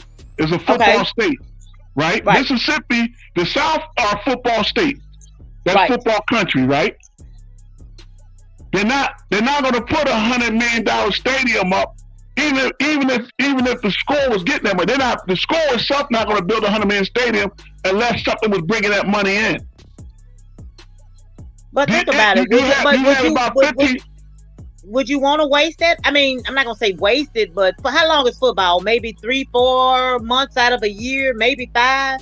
That's a lot of money that you're putting in a stadium that people are only going to sit into it 3 to 4 months. Do you really want to allocate that? No. I'm gonna tell you why. I'm gonna tell you why they have a good model, man. Because there's 6 or 8 schools in that division use that stadium. So anytime that you can put 6 or 8 schools in a stadium to use that same stadium at $60,000, 6 is 48. That's $48 million a game. But is it full every time those 6 and 7 schools are using this stadium? Every time a game plays. Man, that's the only reason why they build a 60,000 seat stadium. That's the only reason why they build it. They're not gonna build it if you can't full them. Okay. Now you say that's Texas? That's Texas. High schools, yes. Okay, now you just said we talking about let's stay on Mississippi. Are they doing that in Mississippi? In certain parts of Mississippi. Now take Ole Miss, Southern Miss, and University of Mississippi schools, right? Jackson State have a sellout of 65,000 people, right? Jackson State tickets are only $35. But you have to look at it. Them white folks gonna show up at them football games. Hell, they can be 150. They still gonna show up and scream like they the one. Now that's the commitment you talk about. Let's look at the money. That's the commitment. Now Jackson State football tickets are $35, right? Right. Ole Miss, Southern Miss, and University of Miss start at 65,000. Their minimum range, their next lower minimum range is $141. Then it escalated into $2,000 tickets. Their luxury boxes go for $35 and $30 million a piece. You see the game changer? Yeah, I see the game changers. So HBCUs need to charge more money. But the thing is, you trying to get people out. Charging more money is not going to get people out. Man, listen. It's better that you'll get them out if your structure is correct. It's about the structure. You're leaving 4 point. Remember I said earlier, you're leaving $4.3 billion on the table. You leaving $4.3 billion on the table. You leave that on the table, and that's understandable. But even if you have that, if they had that $4.3 million, let me ask you this, man. If you playing cards, do you play cards for money? Yeah, I done played a time or two. All right, then. So are you gonna leave your money on the table if you won? No, hell no, I ain't gonna leave my dollars on the table. Shit, that's packed serious. Okay, now if you ain't gonna leave your money, why is Jackson State leaving the money on the table? Okay, I agree with you on that one. Don't leave your money on the table, but in the end, okay, Jackson State, they have a loyal fan base. Jackson State people follow them. I think Southern people follow them. But you have some schools, UAPB. I'm sorry, that's my home school, but hey, UAPB, PV. You got some schools that don't travel. And then you got some schools, even when they're playing at home, they're not even filling the seats. And that's the problem. And that's what Coach Prime was saying. So where does the problem lie at? That's what Coach Prime was saying, that we have to restructure it. Why? You have to restructure it because he cannot create a driven market, man. You cannot create a driven market. If I'm selling out, you're not doing nothing, then we can't create a market. But I hear you, but I think you're making this a Jackson State issue. No, this got nothing to do with. This got nothing to do with Jackson State. This was HBCU problem. See, when Coach Prime said what? He said today in his news segment, right? What did he say? The more we was dominating, the more other coaches was resenting me for my people. So now it's only going to get worse because the other schools haven't created a fan base. They haven't created the initiative market they needed to create to compete with Jackson State. Jackson State may have 50,000, but this school is only averaging 5,000. Well, from the sounds of it, that ain't a Jackson State problem because Jackson State about their business. That sounds like the other teams that's in the HBCU. They need to get about their business. No, it's not a Jackson State problem. It's an HBCU problem. Exactly. So Jackson State needs to be removed. It's going to affect Jackson State. It's going to affect Jackson State because Jackson State is part of the SWAC. But Jackson State fans have always been loyal. Jackson State been doing their part. Man, they tied into a conference. It ain't just Jackson State. It's the SWAC conference. Okay, but again, it sounds like everybody is put. You can't put the weight of the HBCUs on the back of Jackson State, on the back of Prime. Ma'am, I didn't say that. I said they tied to the SWAC conference. They tied to the SWAC conference, and the SWAC conference leaders not doing their job. I don't know, because I'm tired of my family, and I don't fuck with them because they get on my damn nerves, and they my family. When you have Jackson State, that's creating this unlevel market, then you create an unlevel competition. So when you got unlevel competition, you can't build equity. Well, whose fault is that? That's not Jackson State fault. That's the other team's fault. It's the HBCU fault. It don't matter. Jackson State is part of the mix. I know. That's why he left. I know. I don't think it's fair that J State is getting all this blame. I don't think it's fair that, and I know life ain't fair. No, it ain't just J State. It ain't just J State, but J State is the catalyst that brought the light to all HBCUs. Because J State is part of it too. They leaving $4.3 billion on the table, so they got to be blamed too. No. You can't blame Jackson State for something else that somebody else did. Jackson State did their damn part. J State, nobody else. J State is leaving $4.3 billion on the table. J State doing that. Okay, well, question. Was J State at the table when the contracts were being signed? No, this is all J State. This is all J State president. This got nothing to do with nobody else. This is J State. J State is leaving, Jackson State University is leaving $4.3 billion on the table. I hear you. I promise you, I hear you when everybody keeps saying J State done left this, J State done left that, but J State is not the whole SWAC. J State handling it. You know how to do with the whole SWAC, man. I'm only talking about J State. What J State left on the table. I'm not including the whole SWAC. Well, then, if we're not going to include the whole SWAC, let's not include J State when they left $40,000 on the table, because I'm pretty sure. Not 40,000, man. They left $4.3 billion on the table. I don't care if they left a nickel and a cracker on the goddamn table. Okay. Hell, we just constantly want to put the blame on J State and Prime. Hell, they doing their business. Sounds like to me the other people in the SWAC ain't doing their damn business. I don't mean no disrespect. Man, what I'm trying to get you to understand, the other people left money on the table somewhere else. They left money somewhere else on the table. We talking about J State, what they left on the table. The other schools left money on the table too. They left more than the other schools left more than J State. Well, it sounds like the nucleus of this problem is the SWAC commissioner and these damn presidents at these HBCUs. Because I'm pretty sure the band director is not sitting at the table signing a contract. I'm pretty sure the coach, I'm pretty sure the cheerleader coach, I'm pretty sure the basketball coach and the art teacher, all of them are not sitting at the table signing these contracts. Sounds like these high ups need to be held accountable for the fuck shit that they done got the HBCUs in.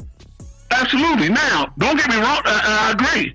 And I agree, but the coaches also, they might not sign the contract, but they in agreement to play these contracts that's going to hurt the school in the long run. That's how they come in. Are they in agreement? Or are they hands tied behind their back? Can they really say, hey, this ain't going to benefit us, we ain't going to play in this? Can they really say we ain't going to play in that? They got to say it. If they know the math, if they understand the math, they're not going to say it. I'm not saying about what they got to say. I'm saying, can they say it? It's a difference. Yeah, they say it. Okay, everybody sitting and say that.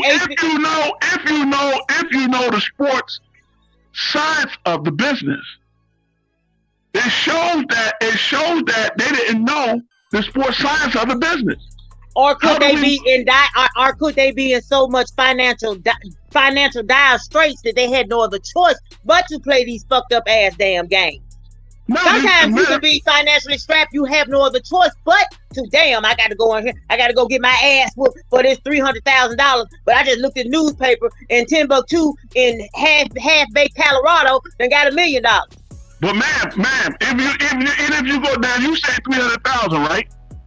I just threw that number out there. All right, just go with that number. 300,000. That's what they was getting. By the time you travel to the game and go there and play and lose, you don't have 300,000 to come back with. So you going in more debt. So again, going back, the nucleus of this problem is the SWAC commissioner and these presidents that are sitting up in this office. I agree with you. There's a lot of blame to go around, but that's who you start with. Yes, the structure. Remember I said from the beginning, the structure is broke. Okay, so you sound like, again, you sound very knowledgeable about this situation. How, and I ain't gonna say if, because everything can be fixed. How can this problem be rectified with these presidents and this SWAC commissioner? because at the end of the day, they sitting in their press box with free tickets, ain't paying for a goddamn thing, enjoying the band that's half-ass tired and don't get no breaks, and the football players out there playing with hamstrings and can't get no tail and none of the rest of that shit. How can we get these motherfuckers out of office and put some people in there that know how to generate money? They're not going to do that, man. They're not going to do that. Then what the hell is if they ain't going to do that, what the fuck is oh, excuse me, I'm sorry, Lord Jesus. You just heard what Coach said today. What did Coach Deion say? First, they have to get an understanding of change. They don't have that. What is he saying? They don't have an understanding of business science, business sports science. They don't understand the integral part of business sports science.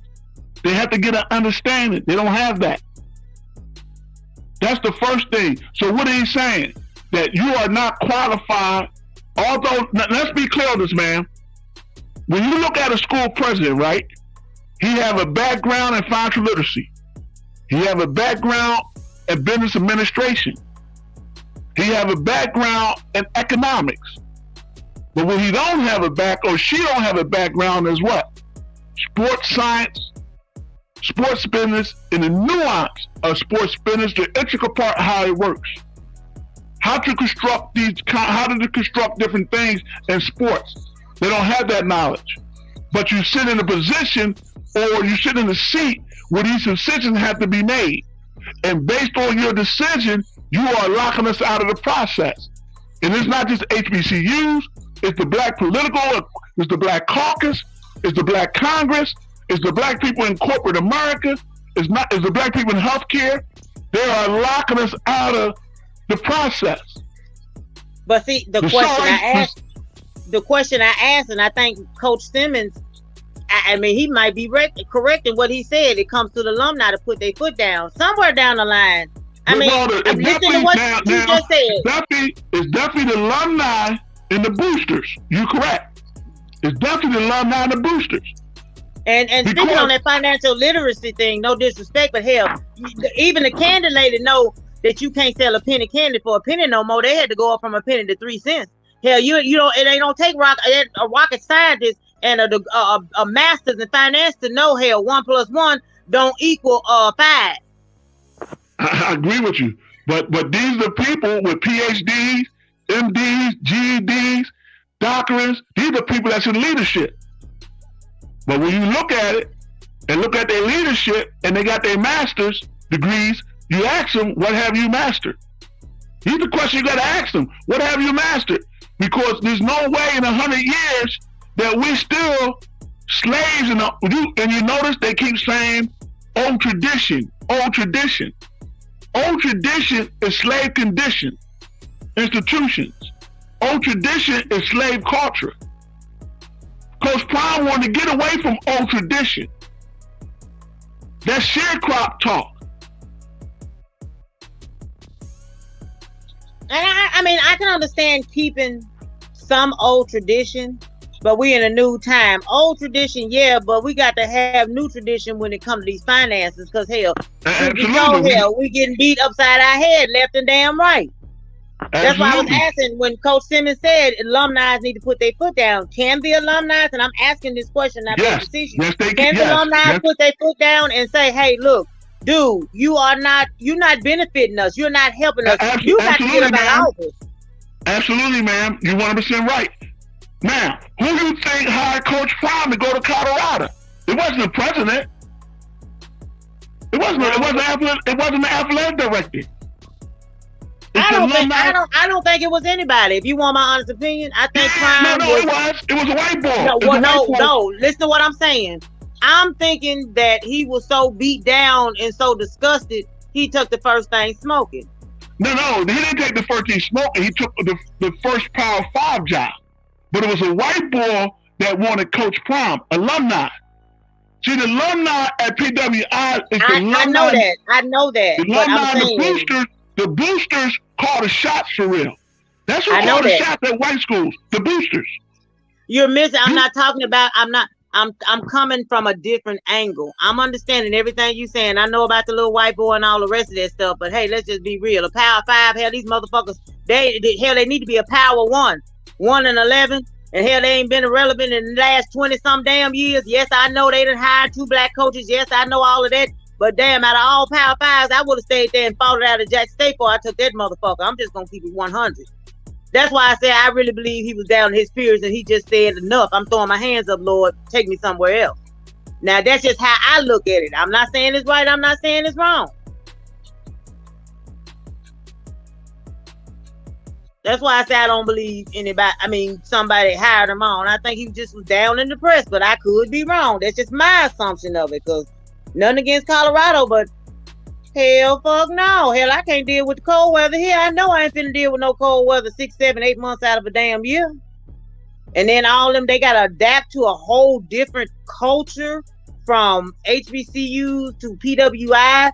That's a shock to your system. I mean, no harm intended. Not saying they can't do it. I'm pretty sure maybe it should do it. I mean, should do it. There's a lot of black people out there, man. I know. I'm not saying it's not a lot of black people out there. What I'm saying is, I'll let y'all go. I want y'all got an epic battle going, and I think it's really good for the greater good of the conversation. But I do have a update on my Cash App. Shout out to my guy Willie Mitchell, former Norfolk State quarterback, man. So we got some real HBCU blue blood out in the building, man. So shout out to my guy, former quarterback at Norfolk State, putting 10 on it. So thank you so much for the contribution. So I know you Meac, but you still get this. Who is Swag, baby?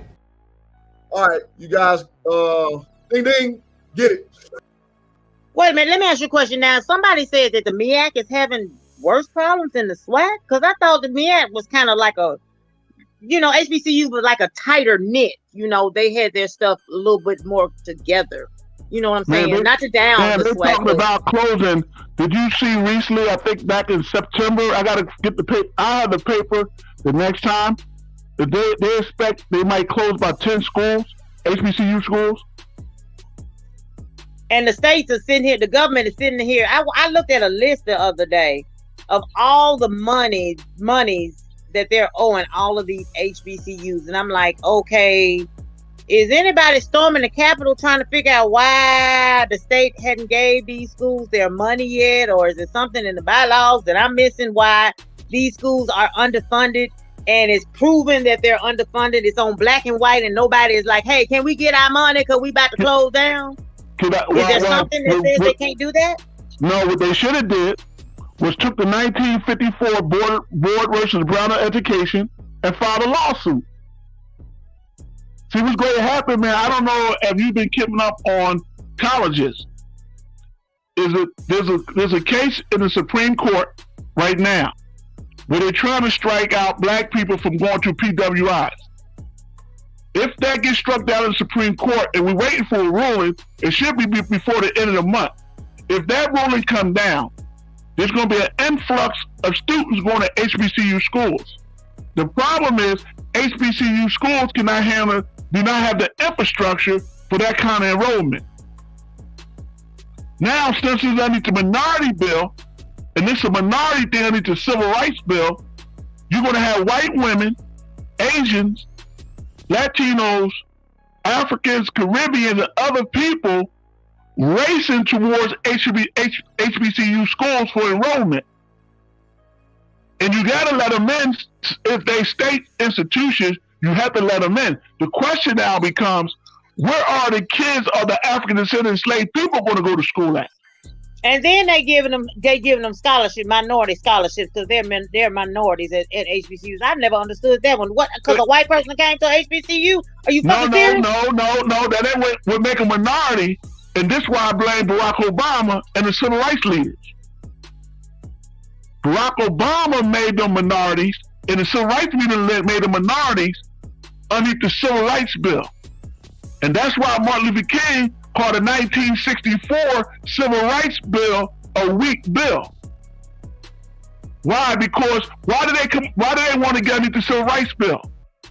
Because everyone know, all the other minorities know, if you get underneath the Civil Rights Bill, we can tap into the 14th Amendment that's for the African descendant of enslaved people. That 14th Amendment and that Civil Rights Bill 1866 and 65 gives the African descendant of enslaved people an economic contract and money. So if we become minorities and we put black people on our boards and our advisory boards and around us, we able to extract that money from the 14th Amendment that was given to the African descendant enslaved people. This is why all the groups that claim, or white groups claim, they have relationship with black community, this is why they say they have relationships with us. Because so they can extract that money from the 14th Amendment. And the civil rights leaders let them do it. Well, I know this might be hardly saying this. Instead of folks pointing the finger at Prime and pointing the finger at J State, they might need to be trying to point the finger and grab each other and come together and go down here and stand on the Capitol too. Because it sounds like they're trying to force the black folks up out of here. All you got to do in Capitol, all you got to do is file lawsuits for the funding. It ain't Coach Prime. They can forget it wasn't Coach Prime. Well, see, that's what I'm saying. Why has anybody took the initiative to fund I mean, like I said, a lot of this bickering, and maybe it's just me, because like I said, hey, I'm fairly new. I attend the PWI because I attended there first in 1991, and I at least wanted to get my undergrad there, finished there. But my plans is to switch to UAPB or J State because they're offering what I want. And my thing is, can y'all not go storm the Capitol and hey, we need the money? It's like y'all are sitting there. I mean, damn, y'all just letting these white folks hit you in the mouth and ain't nobody saying nothing. Where are the leaders in this? I mean, that's what I'm trying to get an understanding. There you go. We're the Black Caucus. We're the civil rights leaders.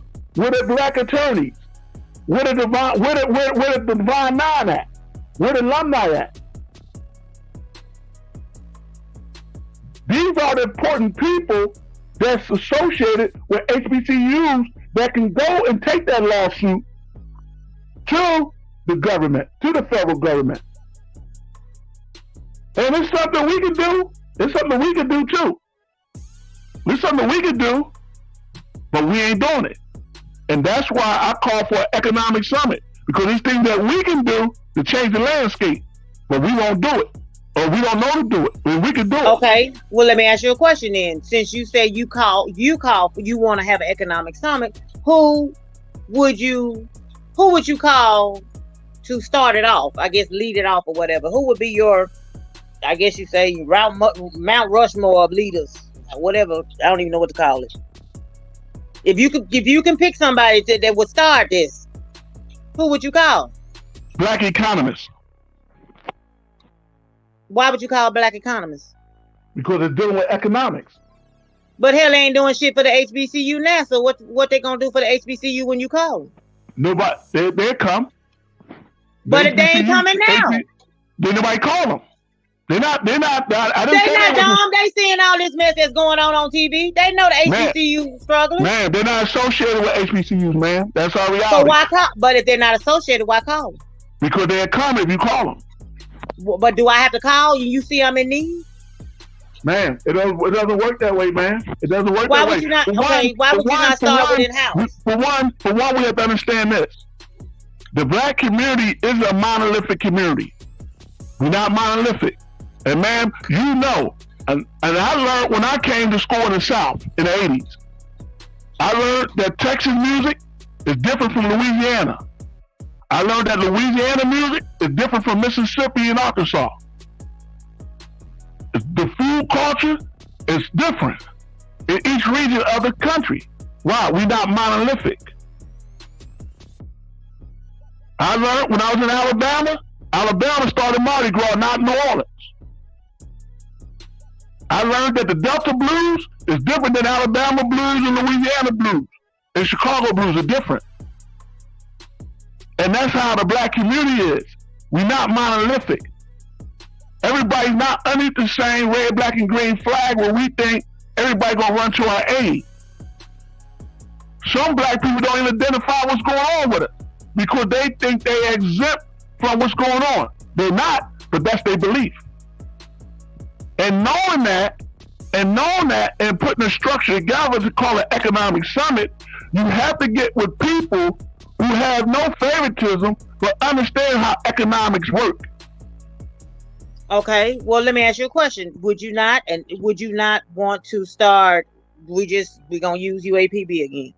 Would you not say just take UAPB? Would you not want to sift within the school and find like some economic majors in there, or some of your student body that's within UAPB that knows what's going on and what they are in need of. We got bad plumbing, and we ain't got this and we got that, and bring some of the top 10 students of each institution together so they can sit and voice their opinion.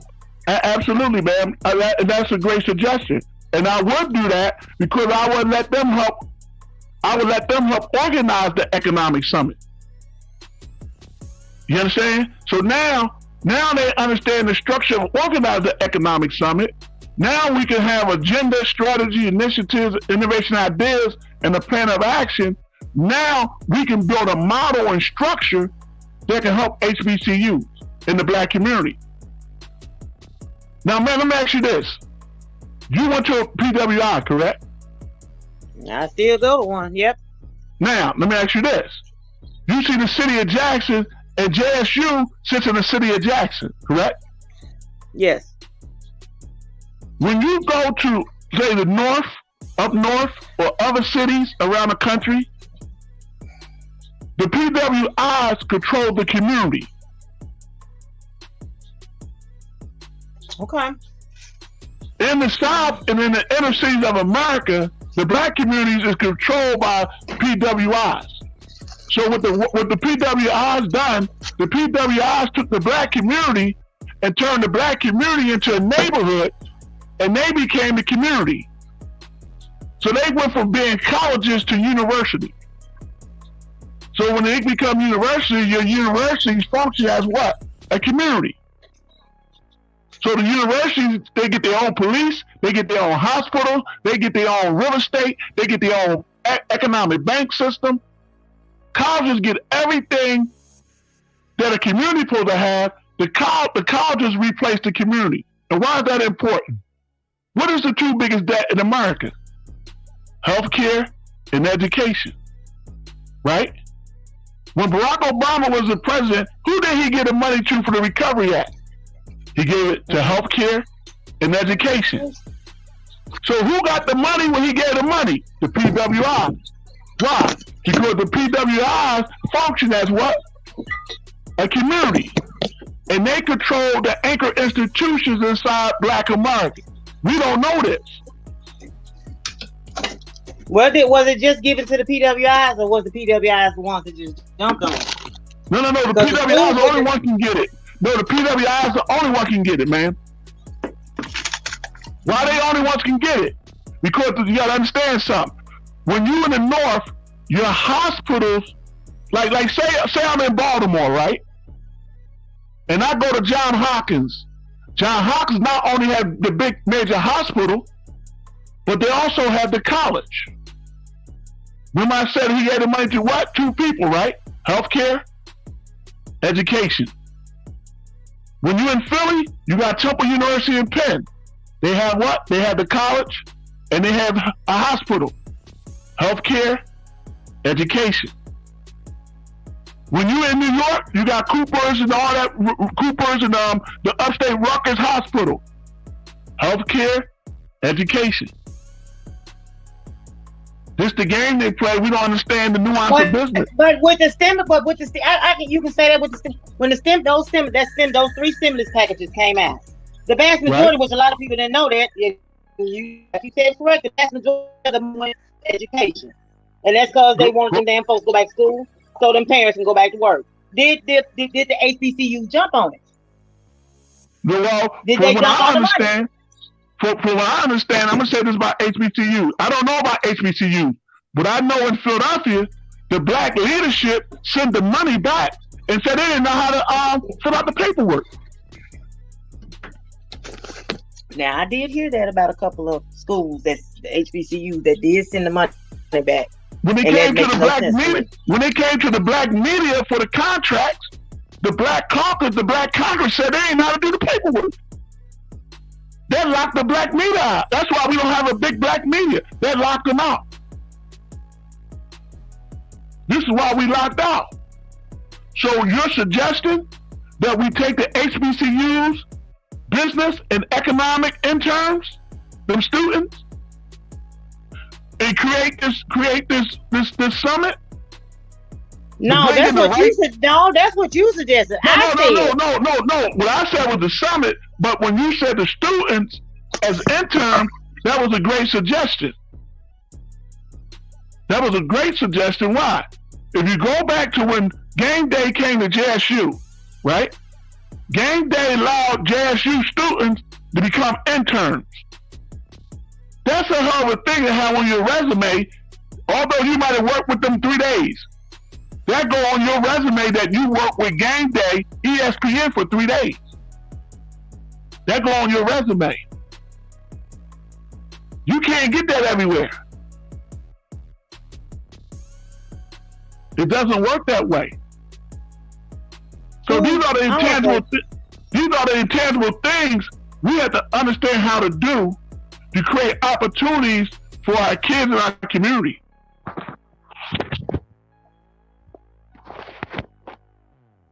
Sound like to me HBCUs is just going around in circles right now. I mean, we all can come to the agreement that they need better leadership, but it's got to start somewhere. That's what I guess. Going back to my original question, where does it start? I mean, we all can sit here day in and day out and talk about the problem. The alumni, man.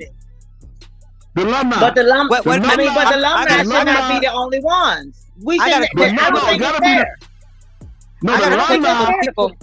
alumni have to be part of the economic summit because the alumni are the ones going to hold the president to the fire.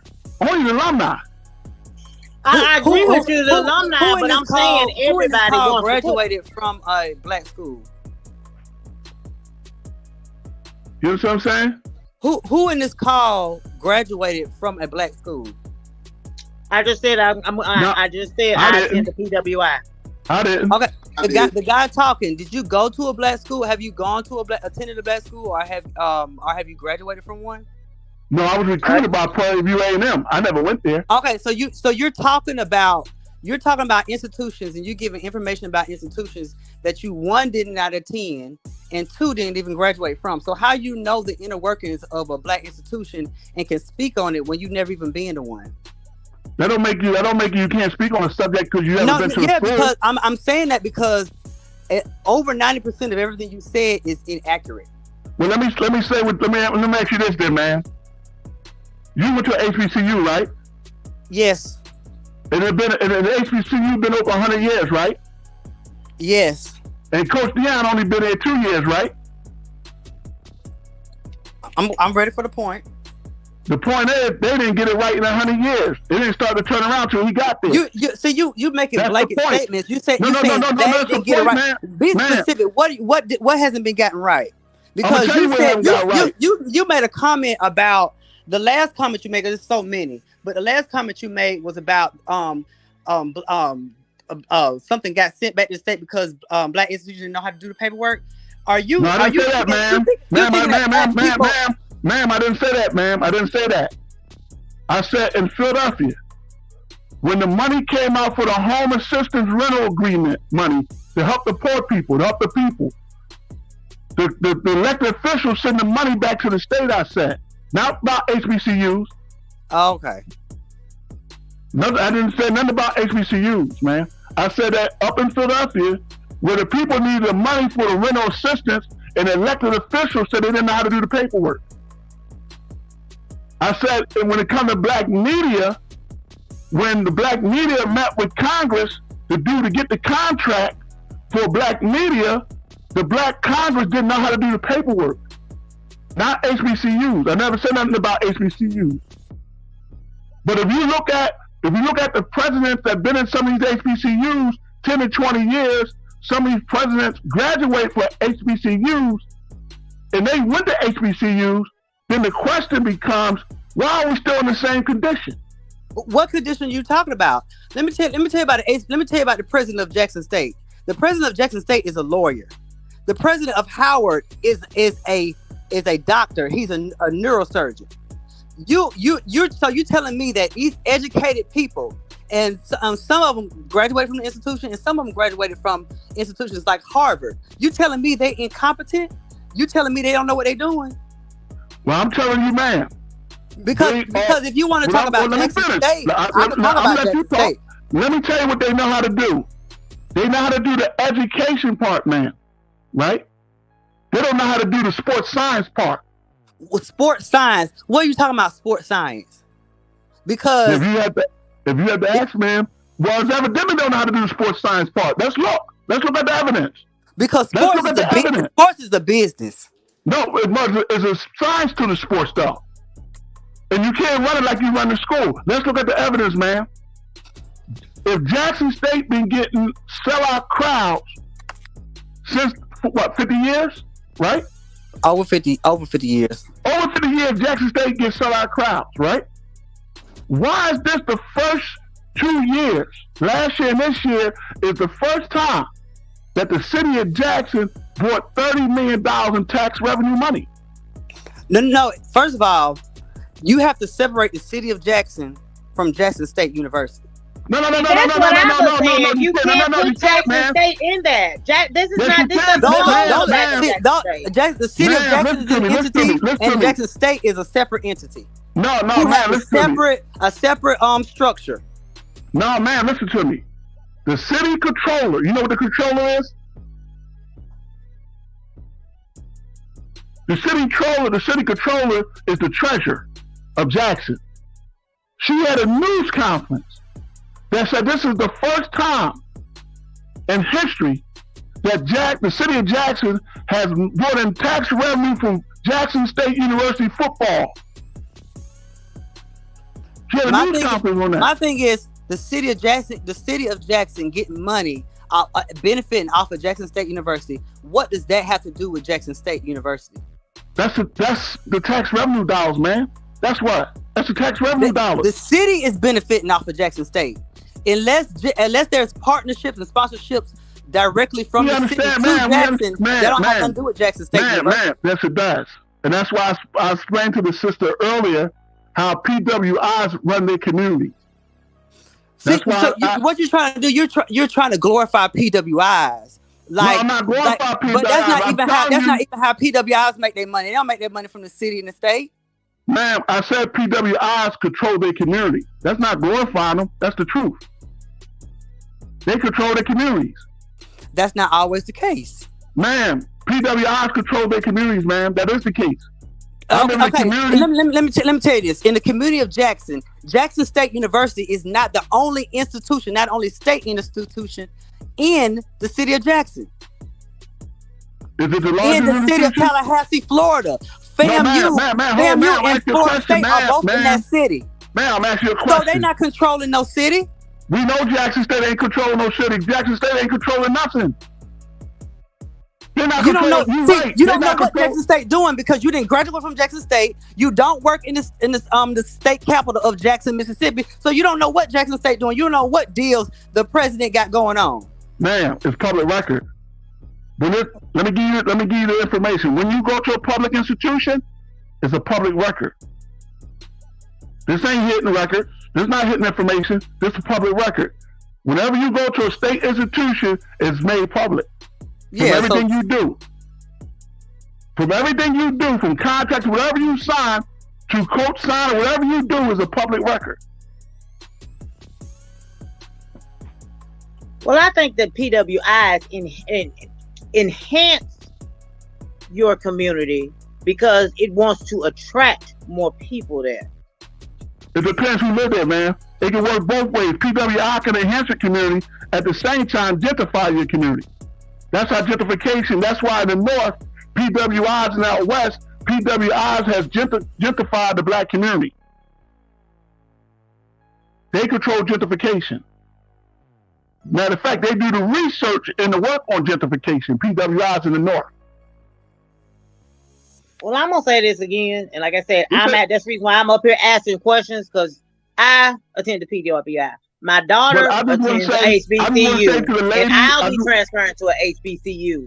That's why I was asking questions. And hold on. And that's the reason why I kept saying, take Jackson State out of this equation, because in my opinion, Jackson State, Southern, they're doing their part. Their fan base is following them. They're putting in the research. They're putting in the work. You can't put the whole HBCU on the back of Jackson and on the back of Southern. And if I'm saying it wrong or I have the wrong perception, then I apologize. Can I ask you a question then, man? Man, if it's true what you're saying, right? If it's true what you're saying, yeah. Why is Coach Deion in Colorado then? That's an individual decision. Thank you. That's an individual decision. It's an individual. No, ma'am.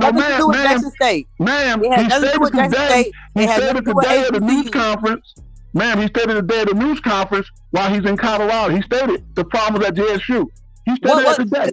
Okay, even with stating, and that's an individual choice. These problems didn't just happen overnight. This was a long time, and at the end of the day, none of us was there. We don't know what's true, what's false. You know, black folk like to put 20 on 10. Not saying that he did it. Not saying that Jackson State did it. Once again, JSU is a public institution. But the SWAC, everybody's trying to put the HBCU on the back of Jackson State and primetime, and that is wrong. Jackson State is doing their job. They're selling the tickets. They're taking care of their home. I can't come to your house and run your house. Ma'am, it's bigger than football. It's not just about football. It's not just about football. No, you can't move like now. It is gonna be HBCU, it's gonna be Jackson State, or it's gonna be bigger than football. Everybody seems like everybody's trying to move the post, and it's like instead of trying to come up with variables to what are the variables to this equation to solve it? It's like everybody's constantly throwing in variables, pointing the fingers, and ain't nobody. Damn it, he gone. Damn it, Jackson doing their shit. Southern doing their shit. UAPB doing their shit. How we gonna rectify the problem now? And we gonna spend the next 2-3 weeks talking about he'll say that. I already told you what to do. I already told you. Not only that. Remember I told you about 5 or 6 HBCUs is threatening to close. Coach Simmons just said something. Hold on, Coach Simmons just said something, and they just left. I think he said the SEC can't ride on the back of Auburn. They need LSU, this one, that one, and some more other schools. That's why I'm saying it seems like everybody is there. It is. The SEC cannot ride on the back of Alabama. They need LSU, Georgia, Florida, and Tennessee. I believe that's a true and accurate statement, and that's the same way with the HBCUs. We cannot, and I say we because my child is at UAPB and I'll be there too. We cannot ride on the back of Jackson State and Coach Prime. They taking care of their house. They done mowed their grass. They keeping their windows clean. They ain't got more blinds in their windows. They taking care of home. It's us that we ain't taking care of home. And we sitting here mad and pointing the fingers when we go. Don't throw no rocks when you live in a damn glass house. I'm not throwing. That's my issue. Listen, I'm not throwing rocks at Coach Prime. I'm a Coach Prime fan. I'm saying you per se. I'm just saying in general. Okay, it's like everybody Jackson State. But man, let me say this. Don't get high blood pressure, right? Look at it this way. I teach black economics. I don't debate with people. I understand that a misinformed person never can make a formal decision. It doesn't matter. See, we think because a person have a doctorate degree, or he an attorney, or he a neuroscience, or neurosurgeon, we assume that they know. That would be a false assumption because the evidence show that they don't know. So hold on, stop right there. So what do you do with a person that do not know? Do you constantly beat them down, or do you say, "Hey man, come here. You doing this wrong. Come on here. Let me show you how this because it's wrong. We missing out." Or we gonna sit here and say, "Look at you. You're it wrong." No, you try to educate. You don't browbeat them. You don't browbeat them, man. You try to educate them, uplift them, help them. The problem is the structure, which Coach Prime was trying to do, but the structure is so backwards, it didn't allow him to do that. The leadership didn't allow him to do that. Let's just start with what you said. The structure is so bad. What structure you talk? What's so bad? Because that's a false narrative right there. Then Coach Prime lying then. In this public record, the public record is lying then. I think you're taking. No, man. No, go back and listen to his news segment today. Then the public record of what they put in far as the statistics in the public record of numbers and stuff, the business side is lying. What did he say in his interview? Listen to me. Whatever is a public record is a JSU official that put that public record out. Whenever it's a public record, is that institution official that present that public record. Okay, what do you keep saying a public record? We know about public records. What are you saying about a public record in reference to Jackson State? Anything that's dealing with contracts, anything that's dealing with structure, anything that's dealing with money, anything that's dealing with different resources, anything to do with anything is a public record. Okay, so what does that have to do with Jackson State? That's what we're talking about. What do you mean? What is he talking? What is he saying? What has Jackson State done wrong? Because you're talking about the structure. The structure is not Jackson State's structure. It's the Institute of Higher Learning that they have to follow. It's a state institution. When it comes to football, they have to follow the rules of NCAA. When it comes to the conference, they have to follow. Everybody has to follow the rules of NCAA, ma'am. That's not what I'm talking about. Jackson State hasn't done anything outside of the rules. No one said anything outside the rules. Jackson State Athletics made a statement earlier saying that they paid Deion everything he's supposed to get. Deion has lawyers. Jackson State has legal counsel. If there's a real problem and he wants to take it to court, he can, because it is a state institution. But I promise you, he won't win. Man, I never said anything about Jackson State taking anything away from Deion. I never said that. That never been me and her conversation. What I said was Jackson State left $4.3 billion on the table. I never accused Jackson State taking no money from nobody. Okay, so what is? Okay, I mean, so I don't know where you got it from. You're talking about leaving money on the table, but what does that have anything to do with Deion's interview from today about the Celebration Bowl? Because he spoke about the lack of leadership. He spoke about the broken system. He spoke about that. He said he got tired. Lack of leadership. I'm trying to figure out where the lack of leadership is. He's the leader. He's the leader of the football team, right? He's that leader. No, evidently. We got an athletic director that he kept praised the whole time he was there. No. Evidently, Coach Prime and the president was going back and forth at it. Coach Prime and the SWAC conference president leadership was going back and forth at it. Okay, Jackson State's president is over the institution, right? The AD can't do nothing without the president's approval. Deion can't do anything without the AD's approval. Deion was an employee of Jackson State University. The president just can't do stuff just because Deion wanted. He has rules he got to follow too. No. The president can do it, and he asked the president to stop doing it. Stop taking the football. What did he ask the president specifically? What did he ask the president to stop doing? Taking the football money. Okay, Jackson State's money. The money that goes to Jackson State belongs to Jackson State. No, it belongs to the football program. With that money. It does not belong to Deion Sanders. It does not belong to athletic department. No, it belongs to the football and athletic program. No. The money that any sport generates for the institution goes to the institution. It don't go to the Jackson State football team. No, it goes to the Jackson State football team. That's what it's supposed to go to. No, unless it's earmarked. If it's not earmarked, it can't go to. Earmark is something totally different, man. Earmark money is something totally different. Earmark is something totally different. Let me tell you, if there was a problem with the way money is being done, then Jackson State gets audited. They will be in trouble for that. Not a problem as being audited. What he's showing you is why your program not growing. That's why that is not just. See, that's the thing. That's not a Jackson State issue. That is a school issue. Money that's brought in goes into a general fund. Now you have a decent and nice president, and that's the problem.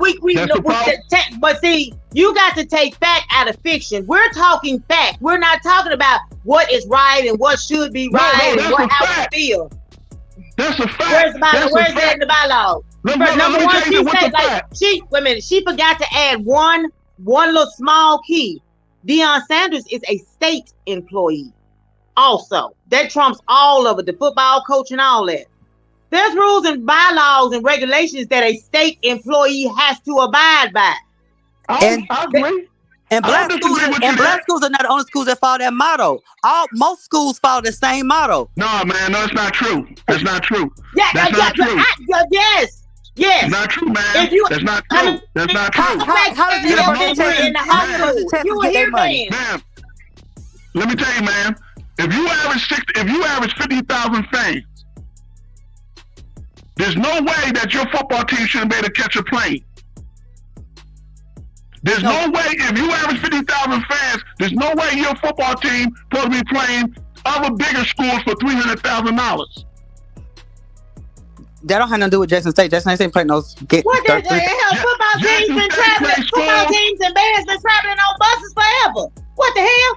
We done traveled on buses forever. I mean, they were able to pull a few strings to get them a plane ticket. But come on now, let's just keep that shit real. Deion Sanders called and made a couple of phone calls to some of his partners. Hey, can you fly out those taxes? That means, come on, everybody don't have money to travel and let's keep that shit now. Come on. You got to take Jackson State out of this equation. You're making it a Jackson State thing. I thought it was only HBCU. Jackson State is not its own entity. That's where it's unfair at. This is a Jackson State thing. Jackson State was only playing schools for 300,000, right? You're only playing for 300,000. The time you travel and play the game, your 300,000 that you went to play for is gone. That's bad practice. That's bad business practice. Number two, you're traveling 6 and 8 hours away or longer to schools on a bus. When you're bringing the money in, but you're mismanaging the money because the money should stay in the program to let the program grow. What are you talking about? I don't know who you talking about. Wait a minute, hold on. Nobody. UAPB just ended up that little thing that they had in St. Louis. They didn't go down there because the per diems were not right. The school got their money. The school got their money, but they didn't do the per diems right for the band, for their hotel stay, for their lodging and their food. That didn't come out of that damn money that they was giving that damn school. That is totally something different. So what are you saying? Man, who get a per diem, mama? Who give the schools a per diem? Those are two different things. What the band is doing is what the football team makes is different from what the band makes. Yeah, listen. I'm a former man. Who give the football players the per diem? First of all, that's not how it works. The money is allocated at the beginning of the year for a program. Who give the football team? Operate off of a budget. Who give the football team the per diems, man? When you travel, who give you the per diems? They travel and function off of a budget. Who give you the per diem? Okay, who give you the per diem? You don't function day to day. This ain't. Man, listen. You talk to a former Division I player. Who give you the per diems when you travel? The school year, the school sets a budget. Your coach gives you the per diems. Your coach gives you the per diems for breakfast, lunch, and dinner when you travel. When you stay on the campus, if you don't go home for the holidays, hold on, you're talking about two different things. You were just talking about when they go off and play and they play in bowls and tournaments. Yes, because I was talking about that one subject. Now you're talking about something else. We're talking about two different things. Man, wherever you travel, whenever you go to a away game, whether it's a bowl, a classic, whatever it is, a tournament, wherever you go to a away game, your coach give you the per diems. All schools have the money to travel already allocated for all games at the beginning of the year. That's not a problem. You think they're getting the money from day to day? That ain't the problem. The problem is, what good is it? I'm gonna pay you for $300. He's mixing in two different scenarios. You got two different scenarios going on. No, you said that. That's why I answered that. Why would I go play for somebody for $300,000 and I travel and it's gonna cost me $300,000 to travel? I didn't make a profit. I see why we broke. But question. Where did you get that information from? Where did you get that information from? Is that the information you got from Brian? You're all aware that all P5 institutions are in the red when it comes to their budget, right? It's public record, man. It's public record. or what Jackson State or whatever HBC what they get for playing each other schools and big schools. That's public record. Jackson State is not a P5. P5 is something different. That's the next level. Okay. Okay, stay on that same topic, but just take Jackson. Can we hold the same topic? Like I said, this is supposed to be an HBC. It keeps reverting itself back to J State and what they're doing. No, when you made a statement about per diems, I asked you who get the per diems, then the other sister said something about something else. I only answered to what y'all said. I was speaking on bowl. I was speaking on the bowl games.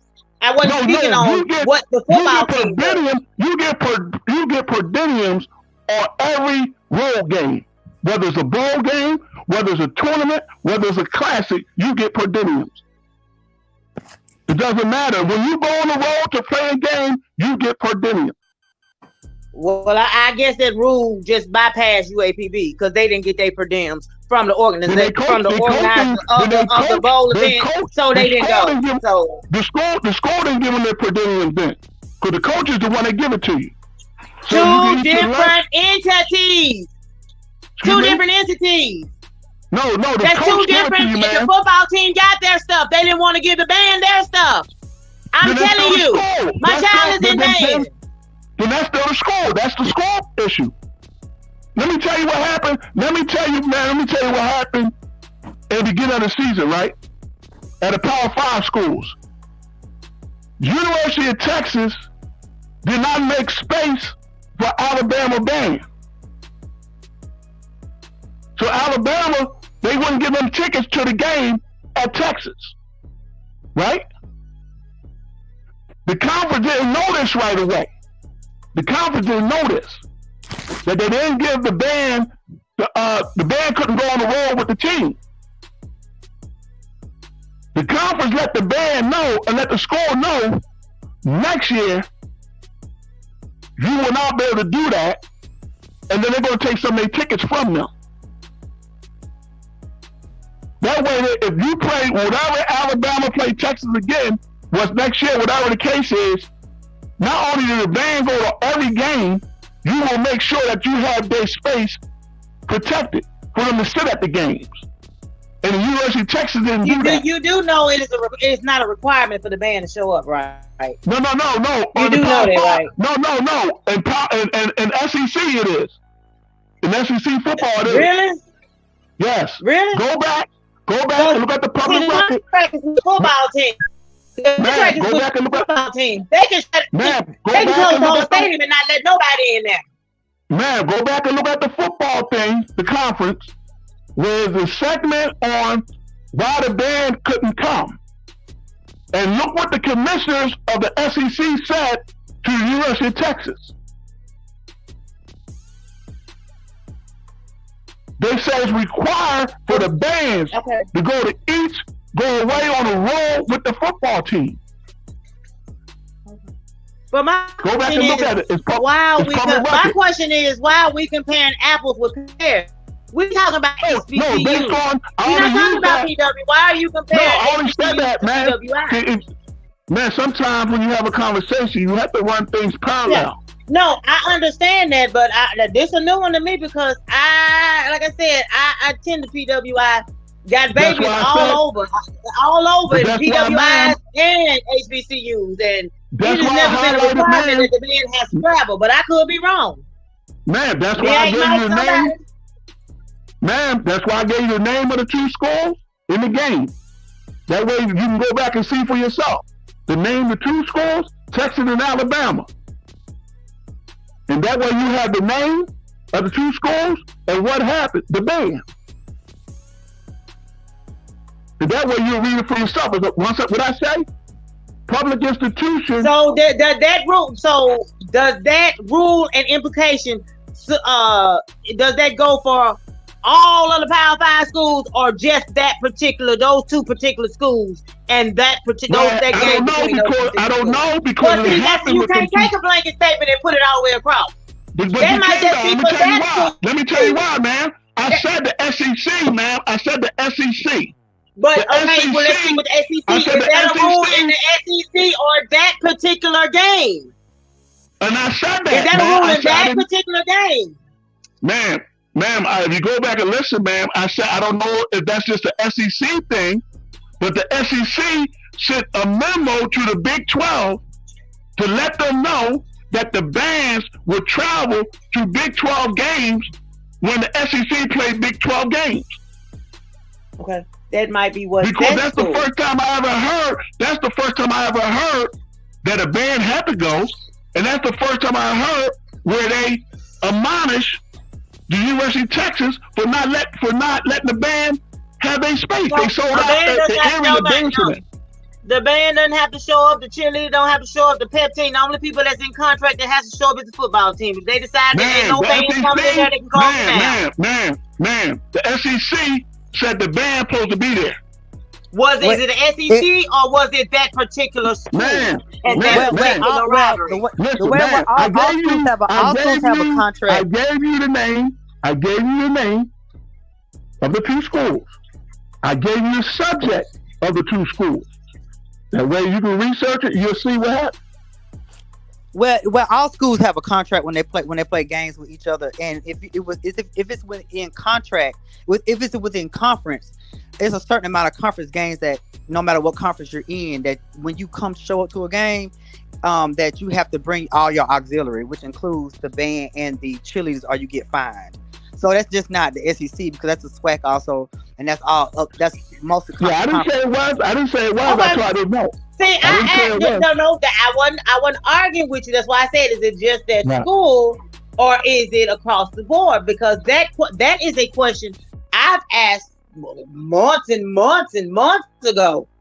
Two things. And went to looking and digging at contracts, and I'm like, is it required that the band? And a couple of contracts I looked, it was like only contract I saw was football team. I didn't see nothing about the bands have to be there. Two things the SEC talked to the Big 12 about. One was the band, and by them having a stadium that sits 100,000 people, they ran out of food before halftime. They ran out of food. And 200,000 people showed up for the game, but they only had 100,000 tickets. Those were the two things the SEC spoke to the Big 12 about. So what I'm hearing is that that other conferences have problems too. Other schools have problems too. It's just not one particular. But no, other schools got great problems. See, anytime you got 200,000 people show up for 100,000 seats, that's a great problem. Anytime you sell out all your food before halftime, that's a great problem. That's a great problem. So the moral of the story is when it comes down to this Coach Prime situation, the Celebration Ball, what he was talking about is that he's going to actually see now when he goes to this other institution that he's going to actually see that everything ain't glitter and gold, because there's a structure for higher institutions of higher education and how they do, and it's not a microwavable situation no matter where you go. But so he's going to see that he may have thought he saw problems at Jackson State, because I've been at HBCUs and I've been at predominantly white schools, and you may think you see problems there, but there are problems across the board. And I'll take an HBCU problem any day as a black student before I take another problem somewhere else. And you're right, but man, what I'm saying is this: he's not going to have to deal with the things that school he was dealing with HBCUs. What you mean? What he ain't going to have to deal with? All he got to do there is be a football coach. We know when we take on our community, right? No. Deion is not going to have no freedom that he had at Jackson State at Colorado. Because at Jackson State, he could go to the AD and ask for stuff and get it. He can go to the president and ask for stuff and get it. You're not going to be able to do that at Colorado, because guess what? No, ma'am. Colorado do, ma'am? Boosters. No, ma'am. Listen to me. At Colorado, everything he asked for is going to be in that contract. Everything he want and need, they're going to give him a budget for it. They're going to give him a budget for it. He don't have to go to them no more. They're going to make sure that he have a budget for what he needs. A booster will be side by side with him for whatever he needs. But let me tell you one thing that This not an opinion. This is a fact. Well, one thing that people not factoring into the situation is Deion's personality and how it is working with someone as a celebrity when you have a boss. Deion sometimes forget that he has a boss. With the AD is his boss, the president is his boss, and sometimes when you're a celebrity, it's hard to accept no, because sometimes you're gonna have to get no. But at Colorado, when he's working with them, he probably not gonna get a consideration for something he wants. He already got it, man. It's already in his contract. Listen, whatever he want, man, they gonna give him a budget for it. He's gonna get a budget for where he wanted. He needed a certain amount of coaches. They gave him a $5 million budget for it. He need cars, he need houses. They gonna give him a budget for that. He need clothes. His kids need clothes. They gonna give him a budget for that. He need food. He'll have a budget for that. Hotels, whatever he personally need, he's gonna have a budget for that. Okay, you act like everything you name it, he didn't have at Jackson State. Come on, man. Come on. I just want to ask a question because maybe I smoke too many cigarettes. I know this is an argument about Excuse me for a minute. Ma'am, you know he couldn't pay his assistant coaches. You know that. You know. No. He may not be able to. Of course, we know he can't have as many coaches at Jackson State as he couldn't pay Colorado, the coaches, man. But he had coaches. They weren't paid. No, they were doing him a favor at a low wage. They were doing him a favor at low wages. Do you know they were doing him a favor? Yeah. Do you know what they were being paid? No. Well, the public records say nobody working for Jackson State as no favor. The public records say that assistant coach was paid $25,000. He was only making $300,000. So that's not far-fetched. And then the public record said that they offered him $1 million on a new contract, and they wanted him to pay his assistant coaches out the $1 million. Another thing I got to push back on this one. I got to push back on this social media. That man, not social media. Man, not social media. JSU put the information out. Hold on. These folks been working for almost 3 years. They knew what they was making when they got up in there. You can't sit here and say your coaches ain't making enough. They knew what they was finna make when they got there. We can't take that argument and run with it. And that ain't a problem. He said that's not a problem. The problem was, he said, don't worry about me. He told him how to run the contract. Why is everybody making it? If it's not a problem, why is everybody making it a problem? Man, we're not talking about everybody. You and I having this conversation. I'm not following everybody. Everybody is talking about it. Everybody is talking about it. Let them talk. We're not going to do that. We're not going to do that. Even you that's brought it up. Why is it a problem? Oh, no. What I brought that's up not Jackson State problem. That's not Jackson State fault. How is that? Them folks didn't make them folks sign their contract. Them folks know what the hell they was getting paid when they took that goddamn job. You ain't gonna put that shit on Jackson State now. I'm sorry. I'm not Jackson State. But now I'm not gonna let y'all rag on Jackson State like that. Them motherfuckers knew what the fuck they was signing up for. They knew that. You can't put that on Jackson State. Let me ask you this, y'all act like somebody put a gun to their head and said, y'all better sign this contract. Y'all better work for free. No. And I'm not believing them folks getting paid no $25,000 no year. Come on now, dude. You gotta do better. It's public record. Don't take my word. I ain't say it. It's public record. So Jackson State must have put that out in the public. It's public record. So the only way it can be out is from Jackson State. And it might be public record, but then nobody tie them folks on behind their damn head and say, you better sign this contract. They knew what the hell they was getting paid. Can I ask you a question? Took their damn job, and now everybody want to come and whine and cry. They didn't get paid enough. They didn't work 2 years with this money. Matter of fact, half of them are retired NFL players and getting retirement checks. So they wasn't fucked up about this money. Their asses was in retirement before they came and played for Jackson State. Y'all gonna quit ragging on Jackson State like this now. Now, come on, Jackson State might have its flaws, but then nobody make them son of a bitches sign that damn contract. Now, come on now. Come on with a new argument. Can I ask you a question, man? Why you ranting? As long as you ain't got that bullshit about them damn coaches not getting paid, you can ask me what you want. Cause I goddamn it, I'm an old hen. I ain't no spring chicken. You ain't finna fry me to put that fuck in. I'm sorry, man. Let me ask you this then. Are you a business person? I'm a common sense person. I'm a single mama that know how to run a goddamn household with a child. I know how to budget and I know what to take and what not to take. Okay, this now, is common sense. That shit real. You ain't gotta have no degree to know how to budget dollars and cents. Man, I'm trying to teach you something. Once he won the first SWAT conference. Hold on, wait a minute, hold on. Wait just 1 minute. I just turned 50 on the 6th. And now I'm not gonna say you can't teach me nothing. You can advise me. But baby, I got great help all over. Listen. You can advise me and give me some information. But I'm not dumb to the facts of dollars and cents. Everybody can be taught, man. Everybody can be taught. You can advise me on some stuff. You can awaken my mind. I'm not dumb now by a long shot. Hold on, ma'am, hold on. Let me reset the room real quick because this is like, I like this conversation a lot because I mean, some people say y'all talking over each other. I think y'all actually are respectfully yielding the floor when somebody goes. I think this is a good conversation. But I want to say, man, y'all hit the like button, man, because I planned on stopping this a whole hour ago, but you know I don't want to deprive y'all from good conversation. So at least, hey, John, I need you to answer a question, John. No, I like holding I like holding conversation with him because I just didn't like the way he brought it to me. Now he might be teaching me something. I just didn't like the way he brought that to me. John, but you all right? I like to ask you a question, John. And this is not just JSU. This is JUCO coaches, NIA coaches, NCAA 1, 2, 3 coaches, or any kind of coach or kind. You don't have to be a dual coach. Jar, you know, if you bring in a championship, right?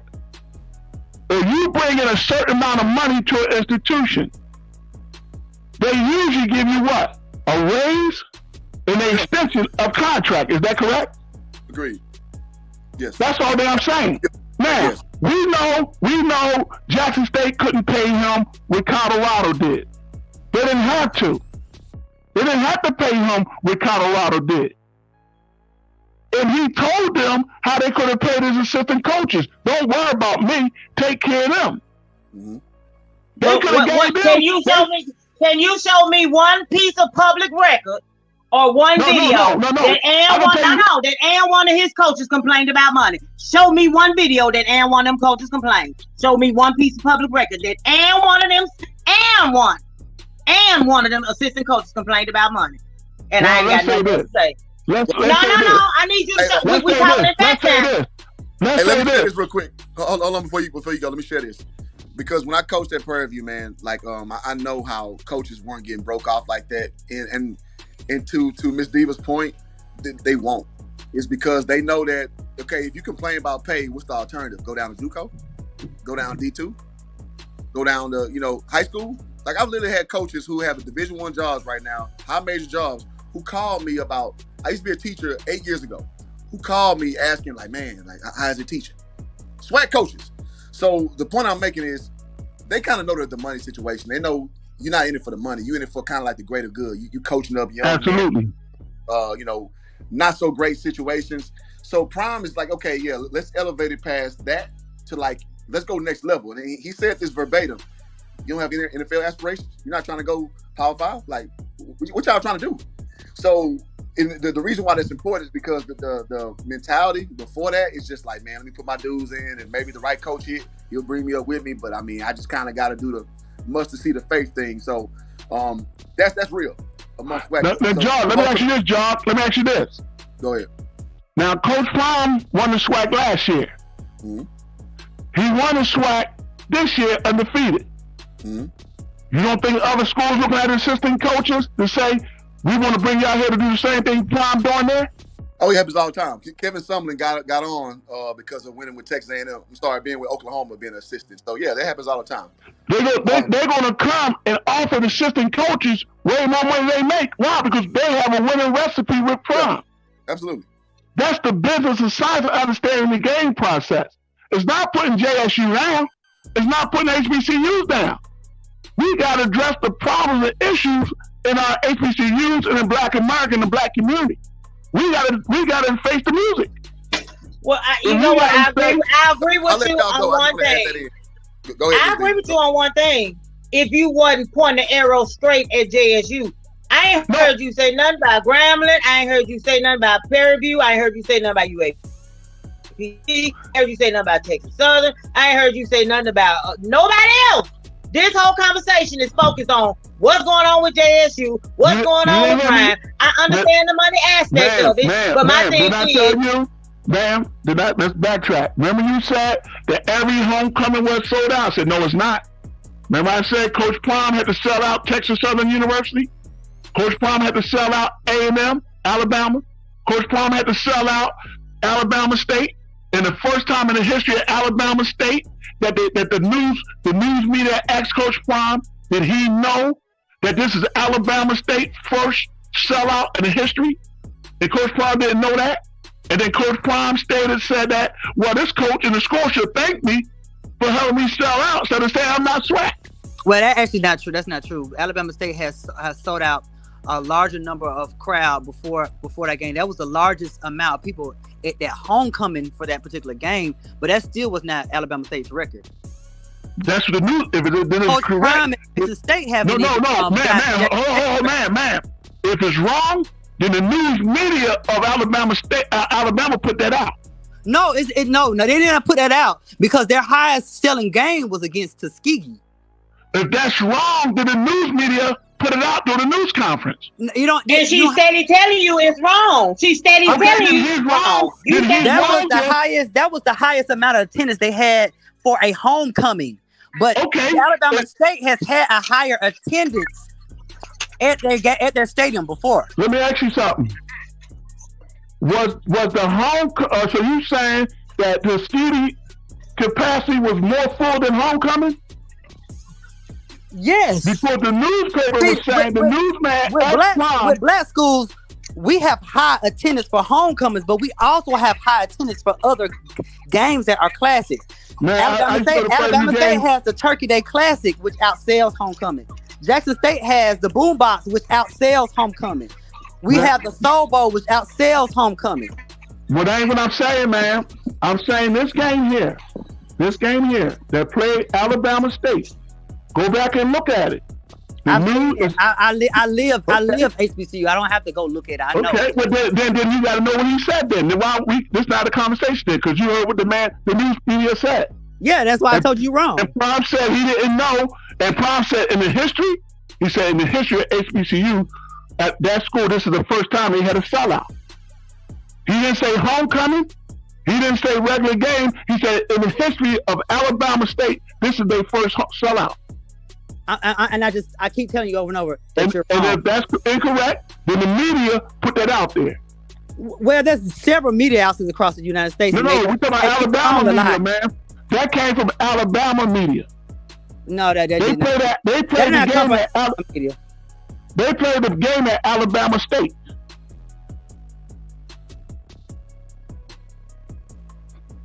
That didn't come from Alabama State media because they not stupid. Okay. You don't have to be stupid. You can just be misinformed. You don't have to be stupid. Yeah, I'm okay. Yeah, you're just misinformed.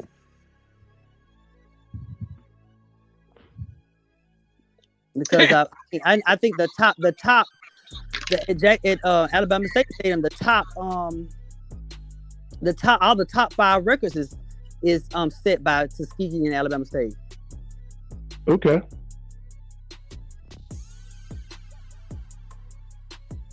So once again, if the people are coming, spending money, why are the HBCUs in perils? That's the problem. HBCUs are not in peril. Man, they talking about closing 5 or 6 more HBCUs. They just closed one this year. They just closed one out Illinois. Lincoln University in Illinois just closed this year. Lincoln University is not Lincoln. There's a different Lincoln University that's closing, and it's not an HBCU.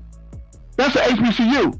There's a Lincoln University that's in, I think, Missouri is not closing. That's a different Lincoln University. I'm not talking about Missouri, man. I'm talking about in Illinois.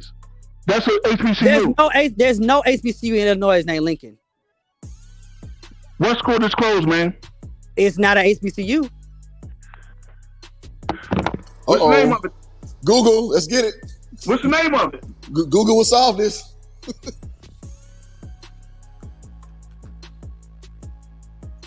And speaking on the media aspect of the things, now you have an alumni and that is telling you that the information that the media is putting out is wrong. We all know the media loves to spin narrative. We all know this. She started telling you they're wrong. It's don't get me wrong. I feel that Prime shined a light on a whole lot of stuff, and that's like I said. That's why I'm sitting here asking questions. But again, all the blame cannot go on the back of J State and Prime. Nobody said that, man. I never said that. I'm not But even having conversation. You're bringing up valid points, but you're also in the process of you bringing up valid points. You're taking jabs. You're taking pop shots. No, that's the fact. No, that's the fact.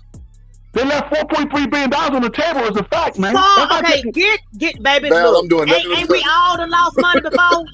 We done all lost money before. I mean, J State ain't gonna be the only one that lose money. Man. You can't spend this no kind of way. 4.3 billion is 4.3 billion. Do you know, ma'am? Do you know? Let me ask you this. Do you know this is a public record? Small, say mid-level football cities, right? Or town.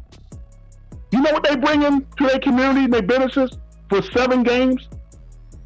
They bring in anywhere from $800 million to $6 billion a year, a season, in 7 weeks. A question is Jackson State University, are they the only schools to leave money on the table? And I said no to you earlier. All right then, so why we only harping on what JSU done left on the table? They ain't the only people that left it, but that's all I'm hearing. JSU left money on the table. They left money on the table. Are they the only ones that left money on the table? No. So why are we harping on? They left money on the table. From the sounds of it, that deal fucked over a whole lot of HBCUs, but we're only concentrating on what JSU is doing. Hold on, Ms. Diva. I thought this was a hold on, Ms. Diva. I want to address this Lincoln College thing. I think we need to knock these things out one by one. So what's the word on Lincoln College? I hear it's closing after 175 years. Is that true or not? Lincoln, okay, there's 2 Lincolns. The one that's in Missouri is an HBCU that was founded in 1866. The one that's in Pennsylvania,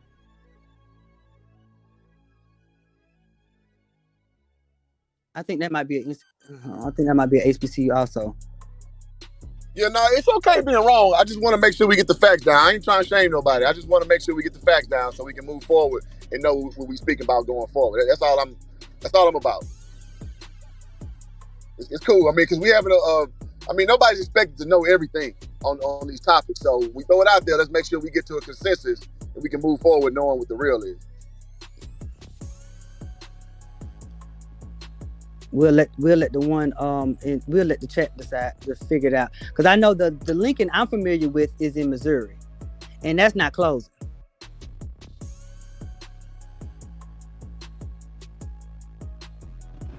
But yeah, listen, man, this is good investigative journalism going on via, I wouldn't call it an argument. I mean, people respectful. Ain't nobody calling about their name. So this is good discourse. So I'm just saying, man, yeah, I planned on ending this a long time ago, but the conversation's so good. So I want y'all to keep and I know I can get passionate. I have no problem with, I don't know his name that's up there talking, because I've heard him voice his opinion before on different platforms. So it's good to be able to go back and forth with somebody, you know, without cussing each other out and pulling out the Draco and everything. Listen, ma'am, this conversation is not just needed with us. It's needed with the community of Jackson administration and other HBCU administration around the country. The community need to ask the leaders, what are y'all doing? What's going on? And I like this. Let me say this real quick. I like this because we're having a candid conversation about HBCUs, and I think this is necessary because what happens is people, we talk about HBCUs sometimes with rose-colored glasses, and I get it why. You know, you ask who's a HBCU alum, I am. You know, I got my master's and my undergrad from Prairie View, so, you know, I'm invested in this stuff, but one thing I don't do is I don't sit here and lie about what we need to improve. because like you led in earlier with, brother, you talking about how in 2.5 years, Coach Prime has made headway that, if we're being honest, 50 plus years of doing it the same way. And then he's kind of saying like, yo, we need to fix this, we need to fix that. I think this is very apropos of what we need to do moving forward. And so I respect everybody on this panel because you come in with passion, you come in with what you feel, but you also got to come down to the brass tacks of things as well. So let me inject that as you guys keep going. So y'all keep rocking. What do you think? Hey, John, before you go, let me ask you one question, John. Go ahead. The African descendant enslaved people created wealth between 1860 and 1865. 157 years later, we haven't created wealth. Any wealth. Do you see the problem in our leadership? If I'm being honest, yes. I just think, listen, man, when we learn to think more, it's an ideology behind it. It's called having a ruling class mentality. And I talked about this early in the stream. When we learn to having our stuff together, thinking things unabashedly, and just leading from the way that we see leadership to go, that'll put us in a better stead. I think the problem is we have this group economics thing, and then we try to serve too many masters, and like we talk about money being misappropriated. And I don't know if we even came to a consensus about that. But things just get, conflated all over the place, and when you look up, nothing's been done. So there you go. And that's kind of the crux of what goes on. Okay. It's unfortunate, man. It's unfortunate. Well, let me ask you a question. Okay, let me go back to the a suggestion that I made, and I'm not saying it right. I'm not saying it works. Go for it. But saying like he stated earlier about a consensus, and I know you and the other young lady on here, if she's still on here, y'all are alumni, and I'm like, okay, well maybe because I know things change. Things change over time. I don't know how long y'all have been out of school, but I mean, things might not be the same now like they were when y'all were alumni, when y'all were in school. Could not be, like I said, maybe the top 10 or the top 20 your financial grads or your student bodies or somebody like that, 10 to 20 top tier students from each university go to this census that he was suggesting, and then your alumni come in and back up the students from each institution. And I said students from each institution because they know the workings on what's going on in there. We ain't got hot water. We don't have our financial aid. Why it take 3 months for us to get our financial aid, and PWIs get their financial aid 11 days after school start? I ain't never understood that one myself. That's right one thing, man. Somebody got to explain that one to me. Now you correct that. If you get the group of kids from the PWI, from the HBCUs, correct? It's one thing for them to talk about the problem that's going on. The key is you have to take them same students along with economists and some other people that I have in mind and sit down and say, this is how we fix it. This is how we create this structure. This is how we create this system. This system will help all HBCUs. That's where the integral part is missing. It's just something about that don't sit right. Like, I might be wrong, but like, look at what did Meathead did? Charles Barkley. He donated $2 million. Did you do that because you were really concerned about HBCUs, or you was just doing that because they've been on your ass lately? I'm like, excuse my language, ma'am. Ma'am, excuse pulling my language. somebody in. You weren't concerned about it. He was under attack. It was good gesture he gave the $2 million, but they were on his ass. Well, see, that's my thing about pulling somebody from the outside in. If they've been knowing about the condition of HBCUs. Are you coming in to help us because you actually quote unquote care about HBCUs? Man, let me tell you I'll say this, hey man, as long as that check clear, I don't care what your intention is. As long as that check clear, it's all good. Let me say this, man. I'm from the North. I'm from Philly, right? I lived in the South over 15 years. When I was telling the people up north about the culture of the South, if you didn't come from the South, you didn't have the famous idea I was talking about. By me hanging in Louisiana, Texas, and Mississippi areas, when I was talking about Mardi Gras or Zydeco music and all that type of stuff, they didn't know what I was talking about. They didn't never hear of Zydeco music. Anything was dealing with the culture of the South, particularly Louisiana. They didn't know none of this stuff. So as I'm trying to explain to them and different things, because when I went to Prairie View homecoming, Cheney State and Lincoln and Delaware State in the North homecoming is nothing like the South homecoming. It's nothing, not even close. And I went back in the 80s, I went back in 85. I've never seen that many people, and that was the first time I've been to a homecoming. So when you try to look at the different regions in the country, we can't assume everybody's on the same page. They're not. Black America had different life experiences. But you're right. That's a good history lesson. But this a different day, a different time, and a different breed of kids. But that history lesson, hey, it's all right. And that's why it's even more troubling, because the kids today have no concept of the Black history, and some of them don't want to deal with Black history. No, that's why they put it on the census. You don't have to identify Black. You can say other. And this why that ain't got nothing to do with Black folks now. That ain't got nothing to do with Black folks. Man, you know where that come from. You know where that come from. Don't put that on Black man. Listen. It don't matter who put it on the paper. It's a problem. Yeah, it does. I think it does. Ma'am, let me tell you why. It's a problem because you got some people say, I don't want to identify as just being Black. You had a football coach with the Miami Dolphins in the beginning of the season say, I don't want to identify as being Black. Well, that has nothing to do with the Black culture. Like, we're going to leave that, push that back over there where it come from. That has nothing to do with Black culture. Respect the Black culture. Black culture is slave culture. Black culture is slave culture. That's where it come from. It come out of slavery. Okay. It shouldn't be, though. It shouldn't be. Our coach is way beyond that. Noblemen, we're talking about history. Are we going to live in history, or we going to do something about now? We can talk about history all day long. It shouldn't be slave culture, bro. But it is.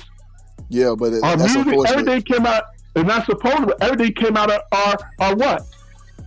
Everything came out of our pain and growing.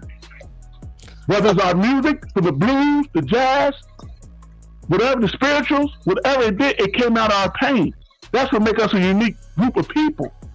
Yeah, but that's half the story, bro. I'm gonna stop you there. That's half the story. That's the narrative we like to spin. That's that struggle culture that we like to be in, and that's not true, bro. Black noblemen have been over here a long time ago. There's 8 presidents before George Washington, one of which was a Moor black man. Listen. So we like to embrace the wrong stuff, in my opinion, bro. Let me say this, John. Let me say this. We got a history that my grandpop came over. Not my grandpop, my grandfather's grandfather in almost 1500. Right? He's in the Carolinas with the Cherokee Indians. He never came over here with slavery. We found the documents in the Civil War and different things. They took them from South Carolina, took them to Virginia, and put them in slavery. I think that's true what you're saying. That's true what you're saying. But when you go into that history, I'm familiar with that history because there were blacks here. Everybody wasn't in slavery. Yeah. We had brothers who owned slaves. Andrew Johnson, Anthony Johnson, I believe his name was. Yeah. Anthony Johnson, 1611. Yes, Anthony Johnson. Yes, but he came from England. That's what I'm saying. And he came there, and I'm glad you brought that up. Why was he brought here? Whenever you hear somebody use DEI, diversity, inclusion, diversity, equity, and inclusion, that's why he was brought here. Underneath the social democracy of diversity, equity, and inclusion, DEI, he was brought here to watch the African descendant of enslaved people. It's called the Heads Right Law. That's why he was brought here, to watch us. So when you hear these white groups talking about DEI, diversity, equity, inclusion, that means to watch black people. That's social democracy law, 1705.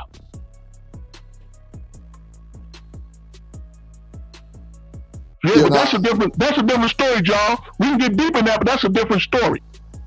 That's a way different story. Yeah, no, I know there's a lot of little, I guess, subcontracts and like sub understandings. And it's tough because when we identify as quote unquote black, man, it's a corporate designation, and that's something that we just openly accept with no scrutiny whatsoever. And that's what makes these conversations hard. Just like, how do you discern what is black? Because most people, when they identify with a race, it's associated to a country and a culture. There's no country named black we can derive anything from. So we kind of just make it up as we go along. Black was a construct. Black was a construct. It was a construct. It's a construct. It was a construct to create what? Division. It was a construct. It was a construct to create a market-based economy system. Division, yes. So you can identify. It was a construct. There you go. Go back to the Middle Ages of the 1500s in Europe, and you'll see. It was a construct when the lords of Europe and the religious sectors was running the countries. And they the one, and when they brought race, the race, underneath the race of republic, underneath democracy, they replaced the religious leaders and the lords of countries. They replaced them with a republic. And that's the beef with the Catholic Church and the Queen of England and the government. That's their beef over there. They split it in three underneath democracy.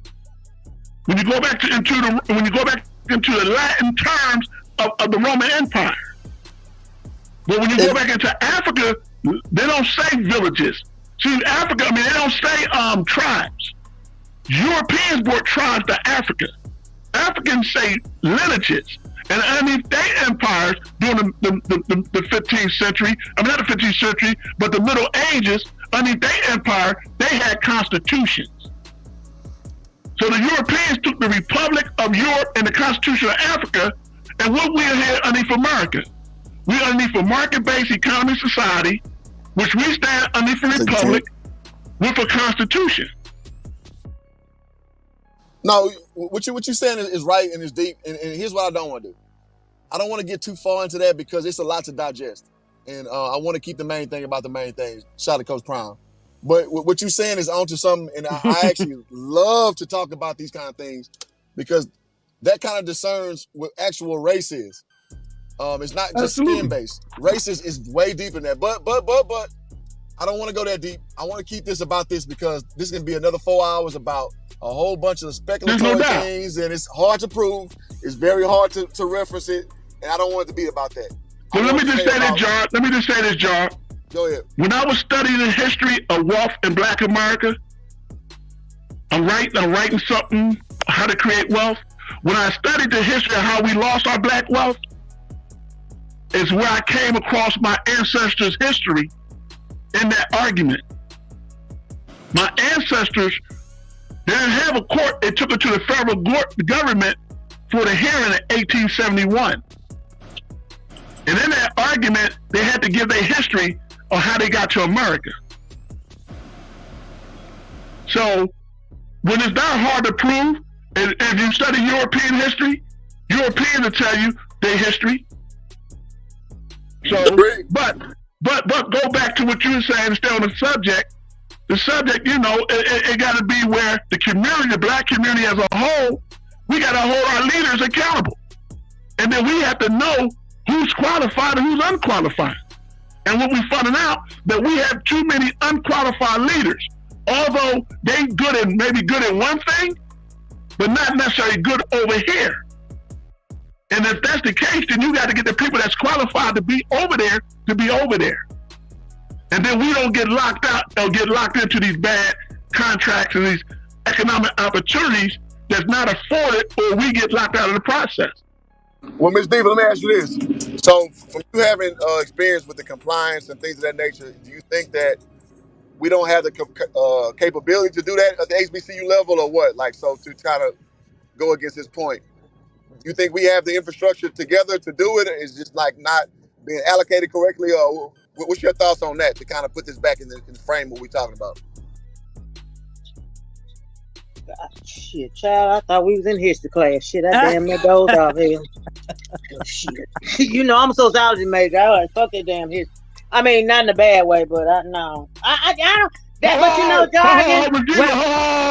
But Well, let me answer the question. No, So brother, keep- don't go. No, brother. No, brother. you Don't finna go off in a- hold on, brother. Hold on. I'm saying right now, go. as for discussing it now, because I know it'll go into 2, 3, 4, 5 hours. It's long and deep, and it just we done got all off the HBCU topic. That's I want to bring you back. I got you. I want to bring you back. That's what I'm saying. So bump it all together. I was just like, I just didn't want to touch it because I know that'll lead to a lot of back and forth.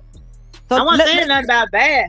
Let's go back into the structure and when it comes to compliance, right? So the system is not our system. It's not United States government. All schools have a compliance department.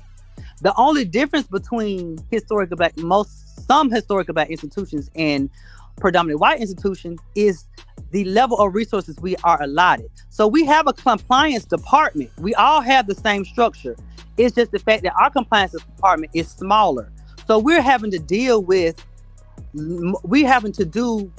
the same amount they're having to do with less people, with a smaller department.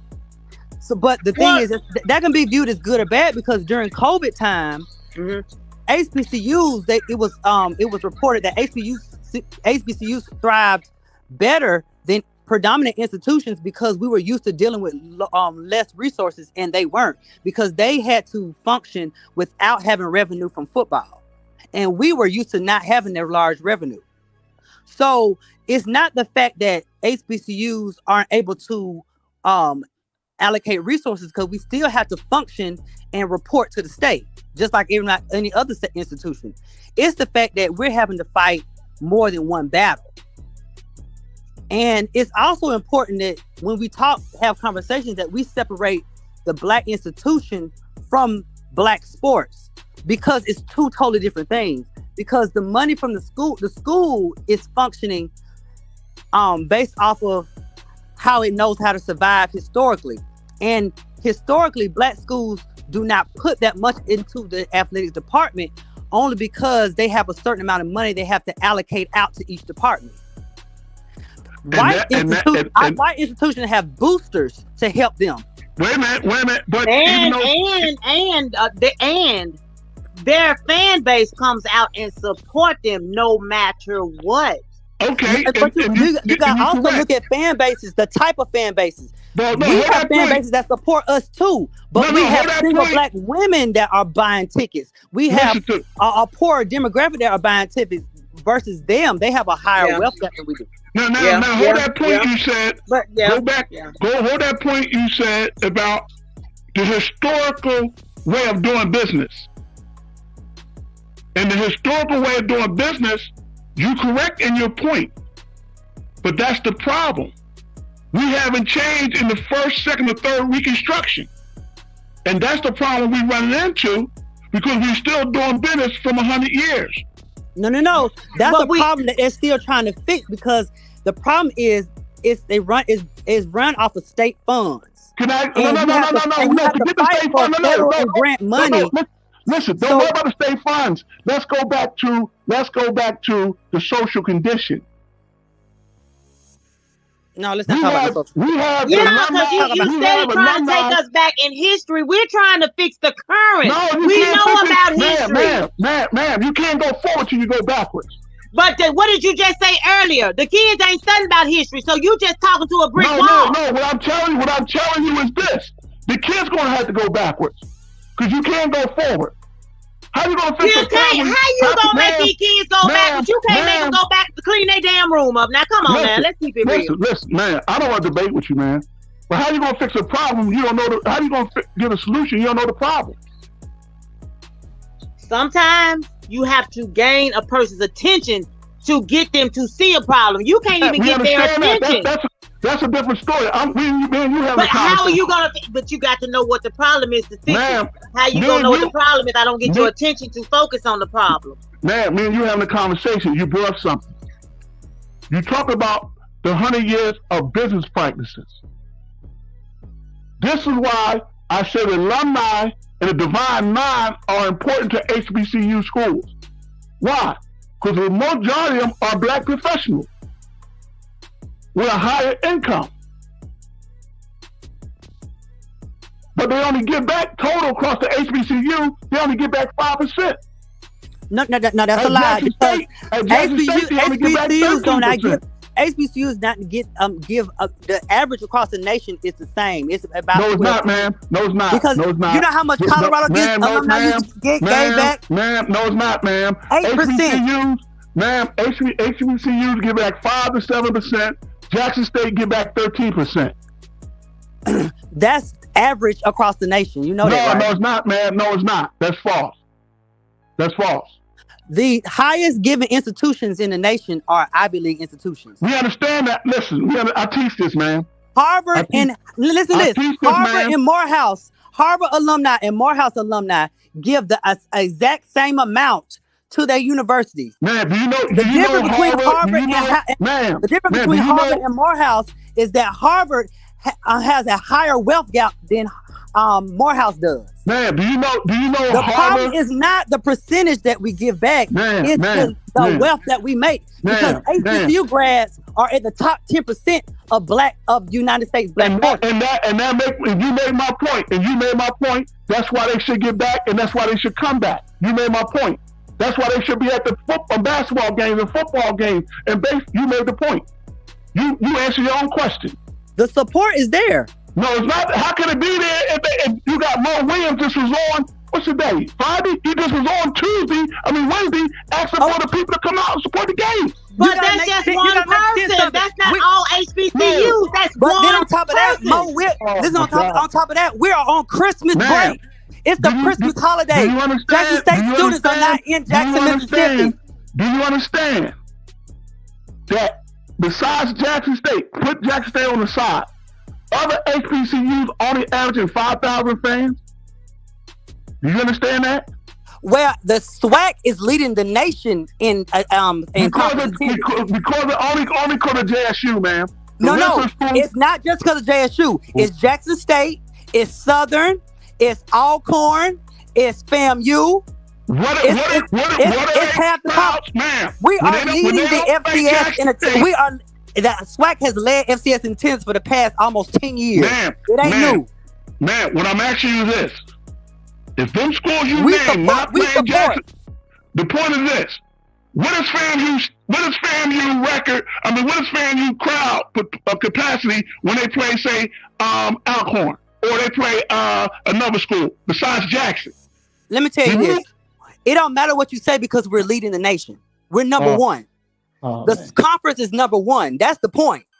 So that means we are above. We're above 12 conferences that are red and white. No. Let me show you what the point is. That's why Jackson State shouldn't even be in this equation because y'all are doing y'all job. No, let me show you the point. So you can't say the thing is not that we're not supporting because we are. Let me show you the point is, ma'am. Let me show you the point is. You're right. You need the nation in attendance. You know what don't show for it? The money don't show for it. And numbers don't lie. The money may not show for it because the wealth gap for black people and white people is so large. We paying the tickets to get in the game. You can't take the wealth gap out of it. She's telling the truth. The wealth gap. You can't take that equation out.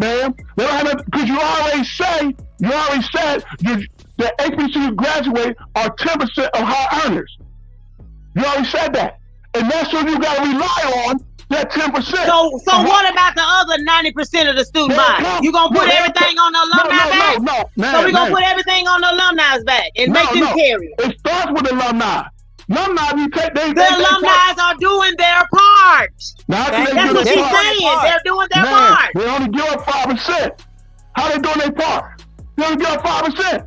Jackson State and black schools are not the only schools in the nation giving that amount. There's only a handful of institutions in the nation that give that big. They give a large endowment to their schools. No, they don't. The highest school, they give up 50% or more as Catholic college out of North Carolina, man. They're the only ones. Howard got a low alumni give back. Howard University. They have a low alumni give back. The highest give back in women is Spelman, the second school. Dr. Cosby and his wife, you get back like 20, 30 million a year. Okay. Do you know what the alumni giving rate is nationally? Do you actually really know? I just told you 5%. I just told you 5 to 7%. I'm not talking about for black schools. I'm talking about for all schools across the nation. No, we can look it up. For schools with a population of over 100,000, the average giving rate is 10%. All right, 10% of what? No, 10% of what? What's the number? 10% of what? No, 10%. 10% of what? Of what? What's the whole number? Graduates. That's what alumni giving rate means. Okay, what? So we know the number got to be high. Why we know the number got to be high? Because we know they got big endowments. You understand what I'm saying? That's how you know the number got to be high. Are you serious? Do you know why they have big endowments? You know why they have big endowments? Now that's a different story. You know why black schools have the title historical is a federal mandate. The reason why they have big endowments is because they had a 100-year head start. Listen, man. Listen. The federal government had to force the state. And that's why to give black schools money. That's why they have a head. That's why they endowments so high. Listen, man, and you're correct. And that's why there's laws in the books that black people don't use to get the money for the schools. That's why I told the lady earlier that the black community should be having a lawsuit using the Brown versus the Board of Education about funding and the 14th Amendment. Why? See, all those are works in progress. It takes time. And it ain't no work in progress. Nobody's doing that, man. Black schools nobody's doing that. Man, there's nobody's doing that. Out now that black schools are joined together to try to work on because a few schools have already won. Prairie View is one of the schools. Texas A&M system has to pay them a certain $1 million every year for the next 20 years. Okay, so why are they graded close? And I'm not disputing it. I'm not disputing it. What I'm saying, man. American politics takes time. It's not a microwavable thing. Man. Let me tell you why it does take time. But while they playing games, they got affirmative action wait for the Supreme Court to come down now. And that didn't take a lot of time. That didn't take long. You can't make excuses.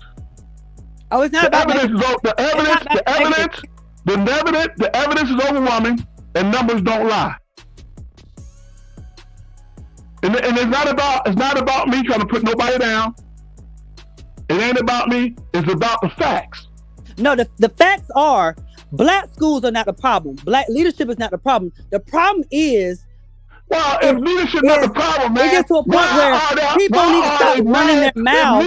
Either you're going to help out, you're going to build, and you're going to donate, or you aren't. Listen. Let me tell you something. I don't throw money into the wind. If the leadership is not bad, why did Prime say it's bad? Number one. And if the leadership is not bad, why are we still in the same position 100 years later? Can she please finish her statement? Because I wanted to hear what she was saying the problem was. That was my original question about 4 hours ago. Would you mind repeating what you were saying?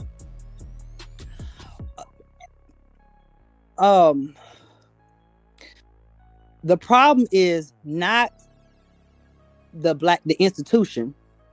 The problem is not the leadership. The problem is people, they want to talk about things. They want to talk about things they don't know, but they don't give. Let me say this. Are you giving? Let me say this, man. Are you contributing to the booster? Let me say this, man. Have you been to Jackson State? Let me tell you one thing about Jackson State. You can let me finish. Have you seen if you would have seen Jackson State in 2003 and you would have seen Jackson State now, it's a totally different world. Jackson State has built over 5 buildings on their campus. They have 4 building renovation projects going on right now approved by the state that had nothing to do with athletics. Jackson State is improving year after year, time after time. The problem is not the school.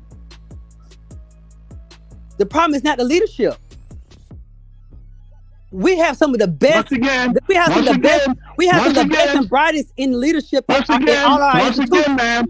Once again, you take your numbers from the 1800s. What numbers are you talking about? Let me finish. The wage gap. You take your numbers from the 1800s and you move up into 2022 and you do something called inflate adjustment. And you tell me once you do an inflate adjustment, how much improvement that we made. If you go from 1971 to 72 to 19 now, if you was making $3.79 now and you make $30 an hour now, you adjust that $30 to the adjustment of inflation. And you'll see all you had was a 12% raise, 12% raise. You adjust numbers to inflation. This is why we got high inflation. Why? When the dollar drops, the inflation goes up to balance the budget. Okay, we talking about this is football. This is it don't matter what it is, whether it's football or whatever it is. It's the same thing, man. It's the same thing, man. It's the same thing. So the question is, if it's not what you say, if you say it's not that, then why are they boycotting at Howard University?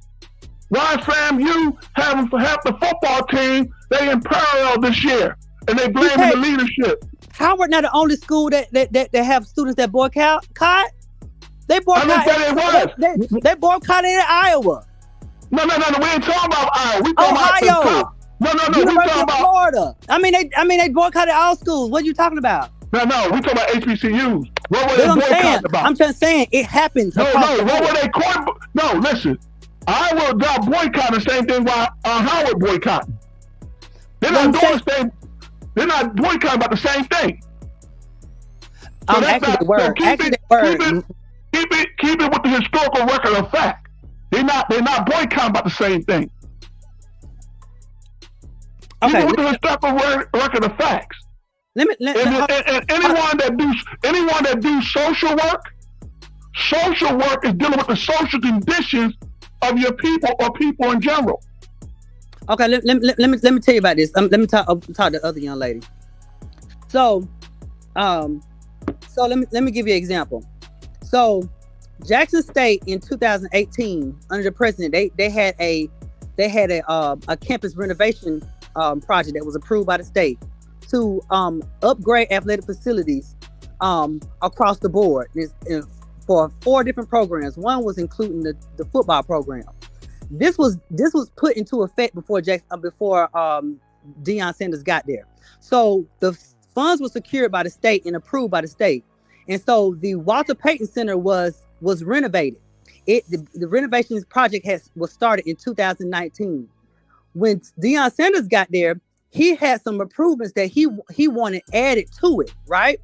So things have to go through the state board to get approval. You can't just have money, just give money and it get done. That's not how it works when you're a state institution. So what happened is the money that Deion donated, it was because he wanted upgrades to the facility. He didn't pay for the facility. He wanted upgrades, right? But there's certain things that he couldn't get done because they weren't approved, right? So if your athletic director tells you no, you are not his supervisor. There were certain situations that Deion is not necessarily the best, is not necessarily the easiest to work with in all situations. But the point of the matter is, when you can't get something done, and you just can't get it done. Okay, it's a process. He cannot change. He cannot change a school's Institute of Higher Learning process when they have rules they have to go by too. And you 100% right. Hold on. Before you hold on, let me address her. Cause when you get rolling, we just got to be quiet. No, I just want to make one. Let me. Okay. I want to ask you one question. I just want to ask you one question. But she was addressing it to me. Let me just ask this question. All right. Okay. Now, I work for the school too, so I understand. You know, state got caps on this, and you got to go through the state to get approval for this, that, and the other. That's why I said I kind of believe Dion didn't understand the business aspect of it. You just can't. And I know about him taking his money. Yeah, I know about him taking his money to do the upgrades, because I made that comment the other day. I'm like, when you move in an apartment or a house, you add upgrades, fixtures, and stuff like that. When you leave, you can't take that. You have to leave that stuff there. So I understand him giving some of his money to do the upgrades. Like I said, people cherry picking stuff. My question was, and like I made this clear earlier, these are just questions that I have. I'm not assuming anything. I hope, like I said, I hope I ain't offending anybody. These are just questions I have, because yes, I go to a PWI, but my child is at an HBCU. I've always been involved with kids for 18 years, whether they're mine or not. So when I see the kids are being affected, that bothers me. Like I said, my baby goes down here, down the road, UAPB, and they got their fair share of structural issues and stuff, and I ain't gonna put their business out here. So my thing was, when I was saying, as for, you know, I understand they want the alumni to contribute, but doesn't some of the blame fall back on the student body as for the attendance to not just the football games, but basketball games, other stuff that helps bring in that fund, and then your neighborhood coming out to support the games? I understand that they're looking for the alumni to give, but it's only a handful of y'all. What, 10% of y'all? What about the other 90% body of students? You know, some schools let the kids come in for free. So that attendance can't be added to the revenue of a game, because you don't know how many kids that came in for free. Don't they, like children 2 and under, don't they allow them to come in free also? You can't add that into the attendance as revenue, because those are bodies that are filling seats that are getting in free. So that's why I'm asking the questions. Again, these are questions I'm asking. So if I offend anybody, please charge it to my head, not my heart, because I'm curious to know. Not being nosy, not on the outside, just want to keep hoopla going. Like I said, my child attends a HBCU. I'm transferring to a HBCU. This is stuff that I want to know. And that's it. Well, I mean, when it comes to support, Black people support things. I think sometimes what people do is they look at one situation and they try to equate it to all situations. They look at one institution, they try to equate it to all institutions. But just speaking for basketball, well, if you think about it right now, sometimes you got to think outside the box. Like right now, all the Jackson State students, we're on Christmas break. We're not in the city of Jackson. That's half. That's half. Can I ask you a question? No, I'm talking to her right now. So right now, as of right now, for this particular time period, Jackson State students are not going to support it because we at home. Same thing with the city. It's Christmas time. A lot of times people are not going. You know, we still Black people. But during the school year, I've been to Jackson State basketball games. Majority of the games I've been to, especially with our girls, because we have a winning girls tradition, the games be packed out. Well, see, that's why I thought it was kind of strange when I heard him. I'm like, kids are gone home. Normally, I thought the regular season doesn't start. It's just until January. It's not the regular season. He wanted people to come in, but I'm just saying, you can't equate this particular time to the whole season or how we perform. Same thing with because I also went to Albany State. So at Albany State, we don't attend basketball games in that high amount, football games in that high amount. But at Albany State in the SIAC, our basketball games are ridiculously packed. So it all depends on the sport, because I know it also in the SWAC they support volleyball real heavy, so the volleyball games are packed out. So what do you think what can be done? You can't say that we're not supporting our people, because that's not the case. What do you think? I'm just asking you, being an alumni, and you've been and seen when you was in school. What can be done to, I guess, push and bring people out? Because it's not just an HBCU problem; it's a PWI problem too. They don't come out and support everything. But what can you do to rally up the troops to, hey, come out and support not just the football team when it's homecoming, or when it's a rivalry game. Well, come out and support on a regular game. Basketball, they only play maybe 4 or 5 home games. Is there something that can be done to rally the troops to come out? And when they come out, that'll generate more funds which can go into the program to help and aid out? Or is there something? I mean, just to be honest, you know, Okay, my baby chose UAPB, not for the school. She chose UAPB for the band. Don't laugh, HBCU band talk. Keep it to yourself. But I mean, that's your money maker, your band. On the inside, just on the inside, looking out, I know that just say for instance, like I know just for basketball, they have games where they have the step teams are highlighted of the Greek. They have Greek days, and so that actually brings people out because they have step shows, they have dance performances, so they have initiatives that they do and incentives that they do for games. So it's not like they don't do it. Just like Grambling had a day where you got credit for classes if you came out. I know they do that every year. So they do have incentives, and they have city incentives as well. So you can't say that HBCUs aren't putting in the effort, because I'm not saying that. They have city efforts, initiatives that they put out, and they actually support it, and it actually works. So I'm gonna ask you this question, and then I'm be done, so he can ask his question. Like HBCUs, nothing against the football team, but HBCUs are like known for their bands. People come to see the bands. Is there a way they can like put the bands in the forefront to like get the people there? Because the bands are gonna pull them in. Well, if you think about it like this, the bands have been in the forefront for years, because before HBCU sports became popular, even now on social media, the highest generating views and revenue comes from black bands and black dance lines. Right. So they're already, because the classic, Jackson State versus Southern, is called the Boombox Classic. Right. So and most black games are followed by a battle of the bands. Mm-hmm. I was just asking. I mean, like I said, I mean, we know what the problem. Well, do we know what the problem is? I was just like, okay, just troubleshooting, like something. I'm just thinking from, like I said, from my perspective, the bands. Everybody love, like, I mean, look like example, no harm, but like when Southern went and played LSU, they had a big sign, play neck. They wanted to hear the Southern band. They wanted the band. And I'm like, okay, well, maybe the bands might can start it off to get them up in there or something. I don't know. Like I said, I'm just asking questions. Because it's like, seem like that's all you hear is the bands. Not taking nothing away from football, but it's like just troubleshooting. I don't know. I'm just asking a question, so please don't shoot me. And I'm done. I have a question for both of you ladies.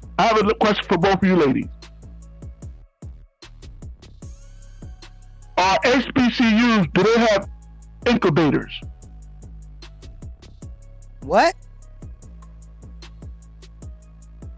Do HBCUs have incubators? What's the word? What word is he saying? Incubators. He's saying an incubator, but hell, I don't think I know about incubators when somebody having birth. But please inform me. I don't know what that means. Incubators are like banks. They're community development centers. Majority of all your PWIs have them. Even junior college and community colleges. They're incubators. No, because not that I know of, but the majority of all banks are not black owned, so that's another historic issue. Right. No, but I'm just talking about as far as higher education, as far as colleges. Colleges also they function as banks too. They function as small bank community incubators. I don't know about all that. All I know is that black institutions in general are known for being academic institutions, and they have millions of dollars coming into all their departments. I'm not talking about academics, miss. That's one thing. I understand the academics.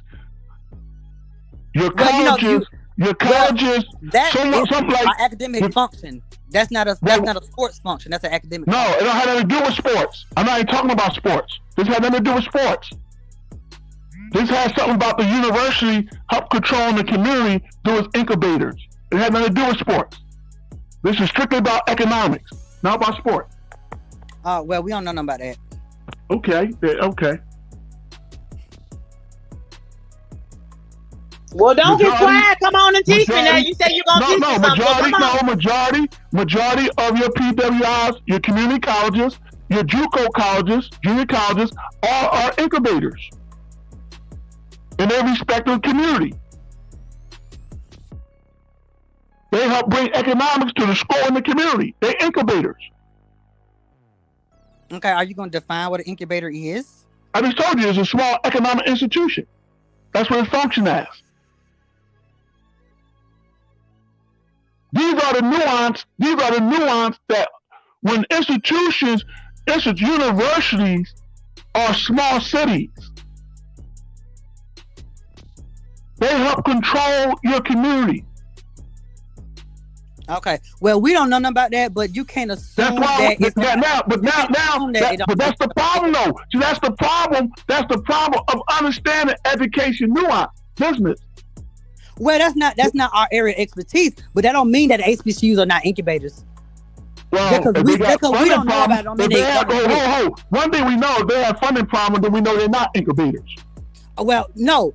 They may have funding problems when it comes to sports, but they don't have funding problems. No. If you have funding problems, if you saying you underfunded, then you're not an incubator. No. Jackson State has never said they're underfunded. They're not underfunded. No, you said you didn't get all the allotment from the government. You didn't get all the money from the government. Well, I mean, they're historically underfunded, but they that's right. Okay, you're correct about that historically. You're right. And what would be the top? What would be the top funding HBCU? It's several. No, it's only one. There's only one.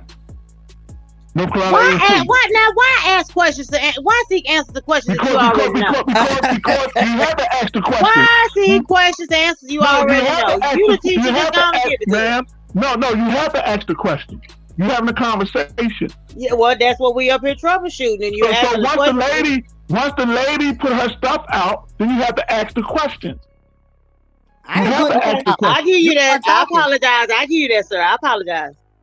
Yeah, you gotta ask the questions because it's not to see. See, it's not about if we don't know, we don't know. It's not matter what we don't know. We can't be held accountable for what we don't know. You know what I'm saying? We can't punish our people for what we don't know. But what we don't know, we perish for what we don't know. And that's why we're having a conversation tonight to address the social condition of our institution in our community. That's all that I'm asking. That's all. There's certain things we're supposed to have in place as a community to help our community function. Remember I said Barack Obama gave back what? He gave back the Recovery Act money in 2009 and 2008 to who? He gave it back to institute colleges that have what? That have education and what? Healthcare. That's who he gave it to. So if the colleges have education and healthcare, how many do the black community have? None. But at the same time, he put that Recovery Act money for the black community. The black leaders don't tell the black community that money was there to help the black community. So now when they put back the Rebuild America back in 2008, we didn't see what? And they was building the highways and bridges and roads. We didn't see a lot of black people working. Because our top percent of black leadership never told us what was afforded to the black community. What economic opportunities, what contracts. They never told us that. So we was left out or locked out of the process. So who do you blame? You can't blame the community, because that's why we had them in leadership. Wow, they're at the table. So they're supposed to come back and let the community know and inform the community what's available for their community. And that's not happening. It's not happening until something happens Then when something happens, the community, instead of being proactive, is reactive. That's what we stuck in.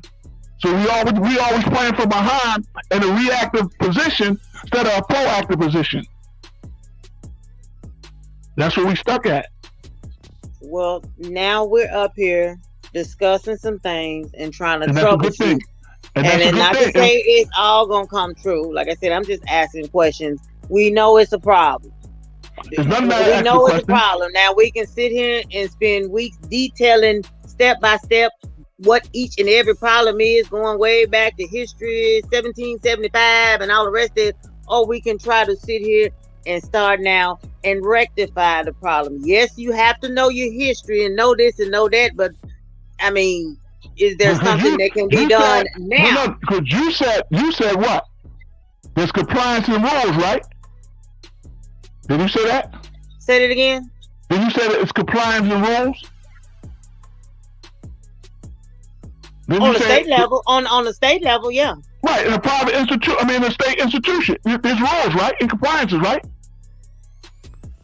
So therefore, since it's compliance and rules, you have to know what came before.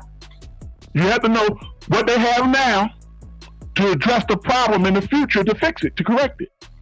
Those rules and regulations apply to state employees. I was saying state employees pertaining to crime being a state employee. You ain't talking about state employees.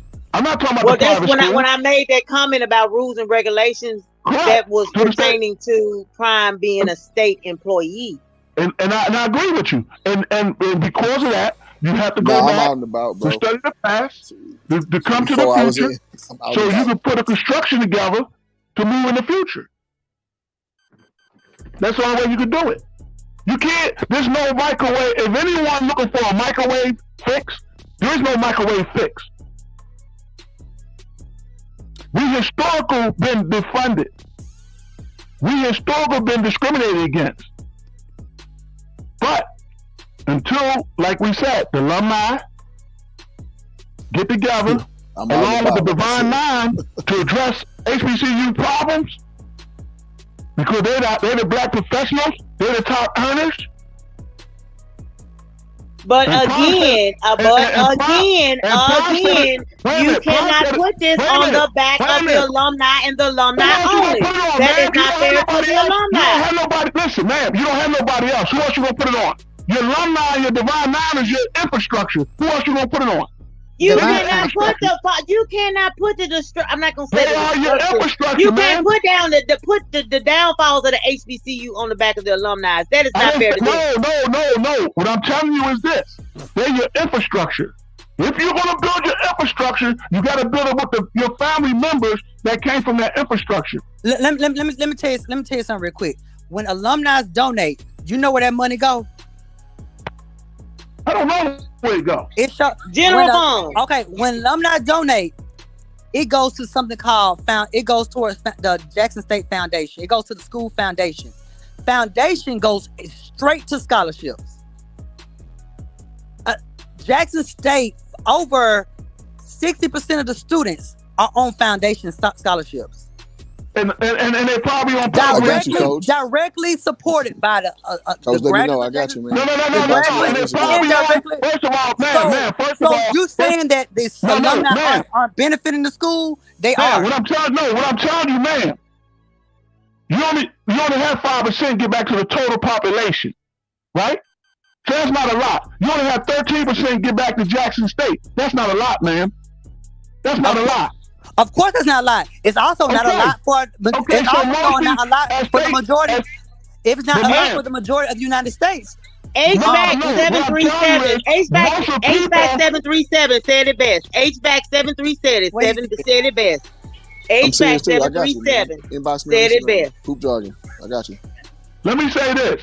Oh yeah, you're right. HBAC 737 summed it all up. There you have it. I'm gonna read it. It said white folks don't understand what folks don't understand is the boosters at PWIs are surrounding businesses. The boosters keep giving to keep their businesses thriving. HBCU surrounding businesses don't do that. Okay. And what business are they? Do you have some black business association there? Do you have a black African Chamber of Commerce there? You're not listening to what we just read. No, I heard you just said. That's why I asked the question. Do you have a black business association? Do you have a black Chamber of Commerce? That's not the point. That is the point. Because there ain't no white business association. No, yes, it is a white business association. And they supposed to kick back too. There is a white business association. That's the Chamber of Commerce. The City of Jackson Chamber of Commerce is your white business association. That don't make no sense. It don't make no sense. No. Well, every city. The Chamber of Commerce does not function for one particular institution. They function for the whole entire city and all the institutions. It don't matter. When you bring in a certain amount of revenue, then you're going to have an agreement with them to function for you, to your needs. That's not guessing, man. I'm not doing no guessing. I know this for a fact. That shows the lack, and that make my point. That shows that they have to know the science and the integral part of constructing business. They have to know that. But we all been saying this. I said it in the beginning also. It all goes back to your boosters. You can't put it all on the alumni back. Boosters are third once again, man, let me ask you something. If you have a family in your house, right? If you have family members and you structuring your family, when you start with your kids, then your niece and nephew, you're gonna start putting your family structure together. You know what? We want the point. We don't want all this. That's the point. You can too much elaborate storytelling. The point is, if that's your alumni, that's their duty. I didn't have to tell you what alumni money goes towards. No, I don't talk about alumni money. I'm talking about the alumni people. That's their duty. That's your alumni. Tell you what the alumni people, what their money goes towards. Man, that's your social organization's duty. They represent your college. They represent your brand. So you telling me when I graduate in the end of the spring, it's my duty to get back to the PWI. If that's where you graduate from, you're alumni. That's my duty. Okay. I thought I can give my money to who and where I want to give it to. No, that's what you choose to do. If you're not alumni from everywhere, you're alumni from the PWI. Again, it is a choice where I want to donate my money. I'm not saying a choice. I said your duty. You can give your money anywhere you want to give your money to. But if you're alumni, that's like saying you're going to church. You're a church member. You're going to give your tithes to the church you go to. Now, when you go visit a church, you can choose to put money in their plate too. But you probably give it back to your home first. There's no way around it. There's no way escaping this. As alumni, as divine mind, they supposed to be part of the infrastructure to help these HBCUs. And majority of them are black professionals. You keep saying the Divine Nine, but that don't have nothing to do with black schools. That is the black. They are a part of Black Legacy. Divine Nine is a social organization. They alumni. Social thing. Are they alumni? Let me ask you this. Then, since you said that, did the Divine Nine raise a lot of money for Kamala Harris? They're social political organizations. Forget it political. Why they raise money for? Because she's a Divine Nine. She's part of them. She represents them. But that's their choice where they want to give their money. No. We understand the choice, but they gave it to her because she's part of them. We understand the choice. And I don't disagree with you. But they saying Divine Nine said what? They part of us. And what did the white politician out of Tennessee have a problem with? He had a problem. He said what? There's too many Kappas and Deltas working inside the White House. We can't no way to get around it. Your alumni, your community, your boosters, your alumni, whoever your business sectors are, that's who's supposed to be in the forefront. Well, I'm sorry. I'm gonna have to go against the grain on that one because no, I'm not gonna give my money to a PWI that's sitting on a boatload of money. I forward my money down the street to UAPB that's in need. Ma'am, you don't have so to. it's not. I'm not required to give my money to the school I graduated from. I paid them for a service. They got $50,000 out of me. That's all the money they're gonna get from me. I'm not giving them damn Man, that's your choice. I'm not debating with you. That's your choice. That's your choice. That's your choice. I'm not debating with you about that. You have the right to say that. You see what Champ said? JSU-Qs just donated $25,000. So the problem is, let me ask you something. You may not be informed on what's happening. No. Let me ask you something. But it's happening. No, ma'am. Ho. How many Qs are there? It don't matter. It does matter. No, it does matter. What happened is we're trying to have a conversation about something, and you want to go so specific. And the situation is not that specific. The situation is very general. Man, no, it's not, man. For one, let's understand this. Mississippi is the poorest state in America. What does that have to do with? That's why you need more resources. That's why you need more resources, man. That's why you need resources. Why? Because as alumni, let me tell you how it's supposed to work. They need resources, but not off the back of the alumni. Let me tell you how it's supposed to work, and that's the problem. That's the problem. Man, let me tell you how it's supposed to work. Because your divine now are black professionals. And they in some of these corporations. And they in some of these institutions and foundations. They can help bring resources back. There's no doubt about it. A lot of your divine nine, your men are in the NFL, in the NBA. They can help bring resources back. See, when you got the Q dogs, you supposed to have Big Shaq, Jesse Jackson, all of them at the table. Because Bill Cosby wasn't a divine nine. Bill Cosby didn't go to HBCU. When you say you saying resources like it's a bucket you can buy from Dollar Tree and drop off. Like, what do you mean by resources? No, it ain't about no bucket. Because when you bringing them dudes to the table, you bringing serious investors to the table. It ain't about no bucket. So when you say resources, you're talking about investors? No, it ain't about investors. Donators. You talking about you're talking about donators to the table. Man, listen. I'm trying to teach you, man. No. You're talking about something that don't make sense. That's not how the structures. That's not how the structure goes. No, that's how you don't know how it go. That has a whole department that deals with investors and brings money to the school. Listen, ma'am, you don't know how it go. Because $25, you can get that in a bucket. You can get $24 in the bucket. What? No, when you talk about bringing big money, Shaquille O'Neal, one of the largest Q dogs in the country. Not in size, but economically. And the brothers can't bring him to the table with other Q dogs? How does the Martin Luther King statue get built in D.C.? The Alpha Phi Alphas got together and built it. Okay, listen. An institution like HBCU has something called a division of institution advancement that brings funds and donors into the school. So what are you talking about? Listen to me. I don't care if it's Pop Warner. I don't care if it's the Girl Scouts or Boy Scouts. I don't care if it's a church. When you bring your donors, when you bring your team to the table, you can lift up anything. They have donors. They bring people to their man, will you stop it, man? Will you stop it? Will you please stop it? Okay, let me ask you a question. So you saying? So let me ask you a question. So you saying Shaq is a Q dog? So he's obligated to donate to HBCU. No, what I'm saying is this: he give back, right? He give back. Other Q dogs can reach him to come to the table.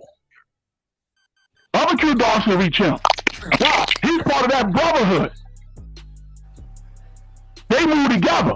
Okay, well, can we take that same argument in Prime? A alumni, a Tallahassee, or something, whatever it is. Talladega. Is he required to give back to Talladega versus giving back to Jackson State? Shouldn't he made that football field, even though they don't have one, but they might get a football team eventually? Should he have not took that money from Walmart that he had to make that football field? I don't know what he's gonna do. I don't know what he's gonna do. No, I'm going with your argument. I'm going with your argument. You saying alumni need to get back to their school. You said alumni need to get back to their schools. I'm sticking with your argument. I'm sticking with your argument. This is your argument now. Okay, go what I said. Did he give back $150,000 to JSU?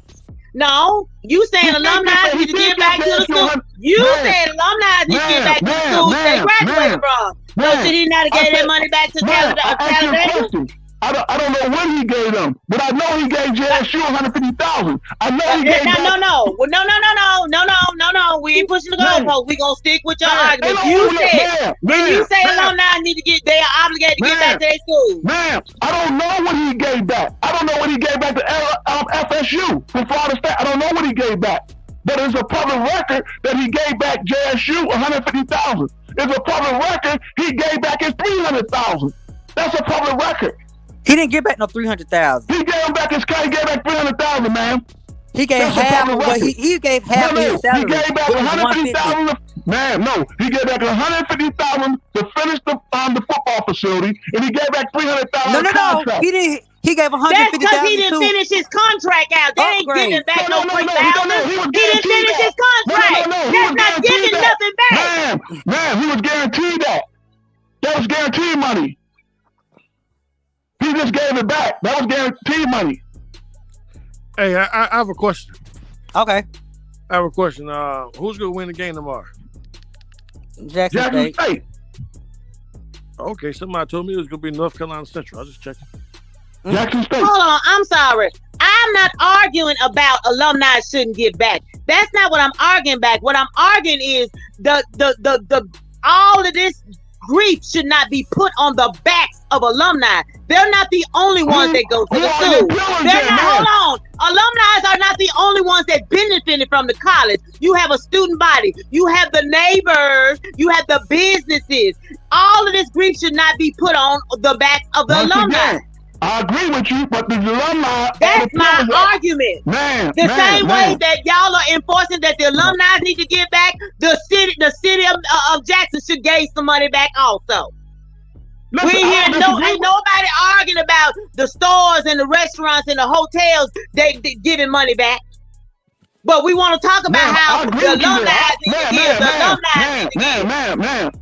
That's not right. Man, go back in the conversation earlier. I told you the city need to give back. The point is, your pillars are the protection of your structure. Yes, you did say that 3 hours ago. But all I've been hearing you say for the last 3 hours is alumni. No, man. Go back when I told you, because JSU, that the business sector, the elected officials, should have helped gave back money. They should have gave back. Remember I said they should have gave back 10%. The problem is your alumni is the structure pillars of your structure.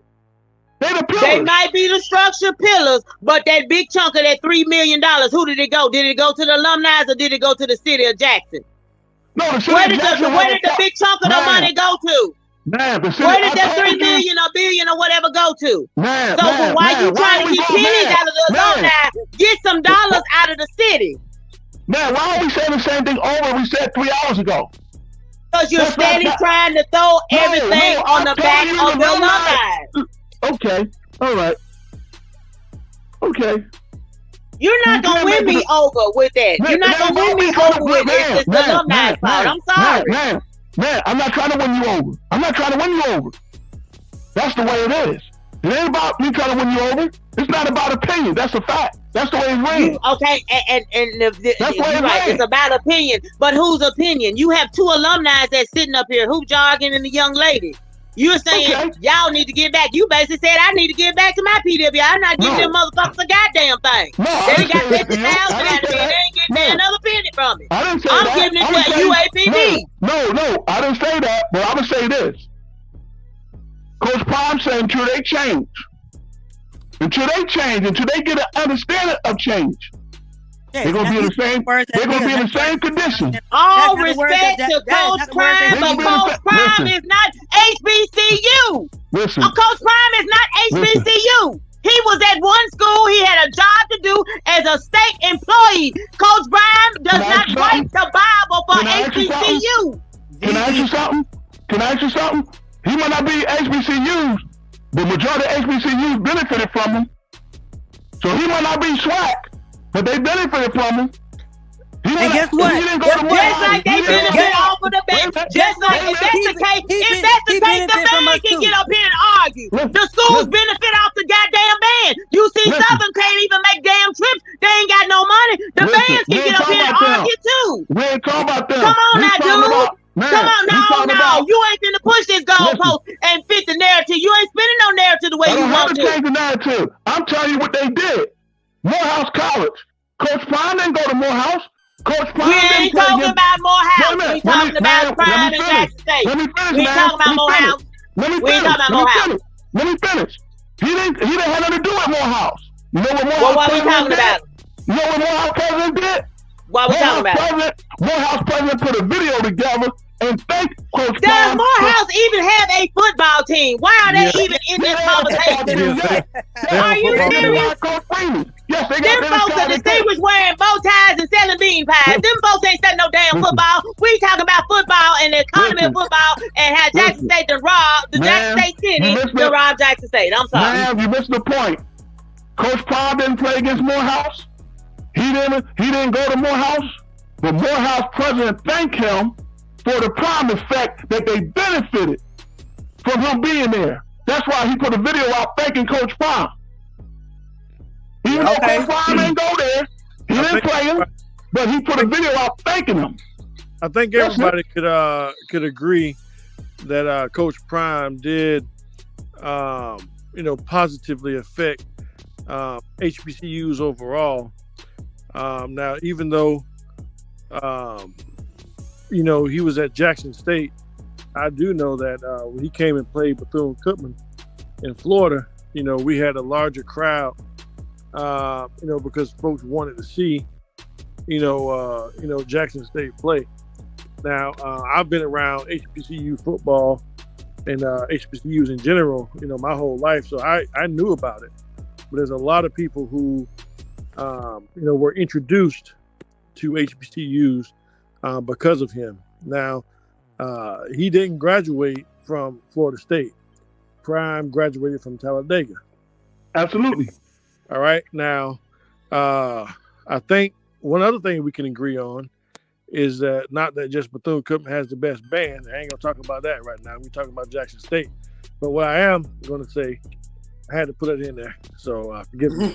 But I will say that the bands have always been the primary reason for a lot of folks, to know about our HBCUs. That's how I did Grambling and Southern. I was living in Texas. That's how I found out about HBCUs. Grambling and Southern. Let him talk. Your time is up. Yeah, so I agree with him. I think that the overall, this is what y'all are talking about, the communities as a whole. I mean, I went to several HWCUs. I don't call them PWIs, but I went to several, and I don't give back to them. I donate money to HBCUs, right? And there's a multiple of schools that I give my money to. So I would definitely agree that you don't have to give back to where you went. You give money to who you want to, and as a community, we should give back to our HBCU. Absolutely. And bro, you know what, bro? I was mad when the boy that played for the Golden State Warriors, right?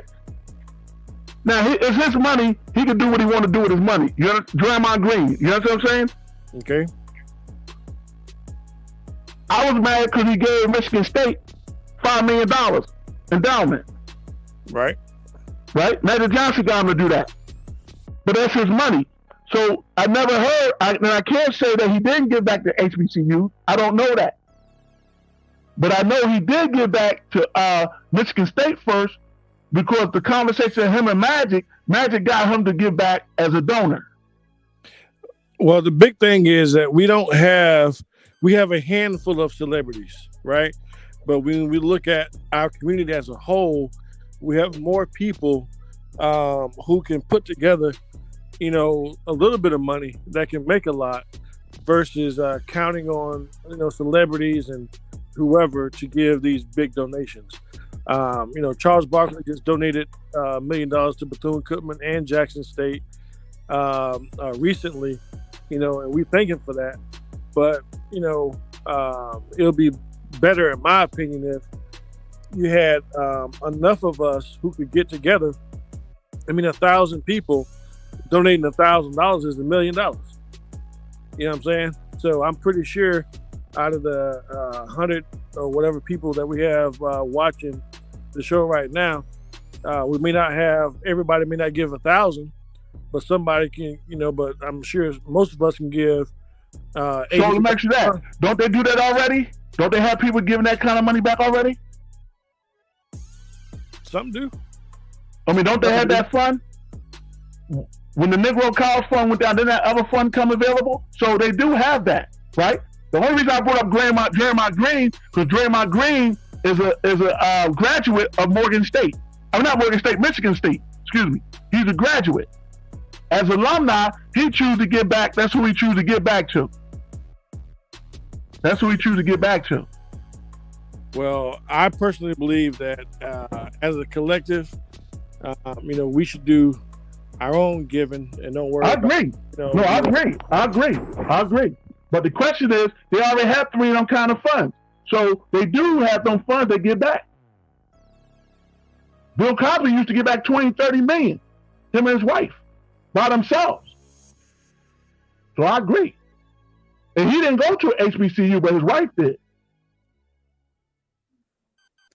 Well, but you just sit here and said that it is a mandate. That No, I didn't, ma'am. No, I didn't. What I said was, if you graduate from the school, then that should be your duty to give it back. You can give it back to whoever you want to give it to, I said, not mandated. Well, you can't have it both ways. Either it's your duty or you can give to where you want. No, that's your duty because you went to that school. But how is that my duty? Mandated. Mandated means, okay. No, mandated don't mean that. What do mandated mean? Hold on, wait a minute. Mandated means that you have to. Mandated means that you have to. That's mandated. Wait a minute, hold on. But number one, can you bring it down a couple of octaves? Because when you was talking to the man, you wasn't this height. So can you bring it down just a little bit? But you saying something, ma'am. You saying something I didn't say. Correction. You didn't say it's mandated, but you said it's my duty. How is it? It's either my duty or I can do what I want to do with my money. No, I said both, ma'am. I said you don't have to. You can do whatever you want to do. That's your money. You can do whatever you want to do. Now, as a pillar of a school or an institution, the only usual way the institution stands is when the pillar supports it. Now, I do kind of understand what you're saying, my brother, right?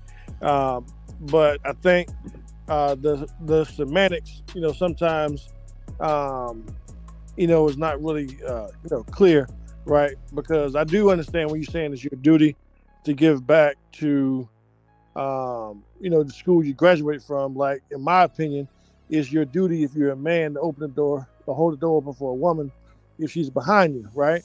And of course, it's not mandated. No, may not be. For 1 minute. No, I'm saying this. No, what I'm saying, it don't have to be a school. Whatever institute, it could be your church, your masjid. If you're a member there, then it's your duty to help support it. That's who you're a part of.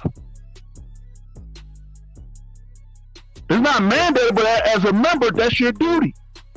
Who else going to support your entity if you don't support it?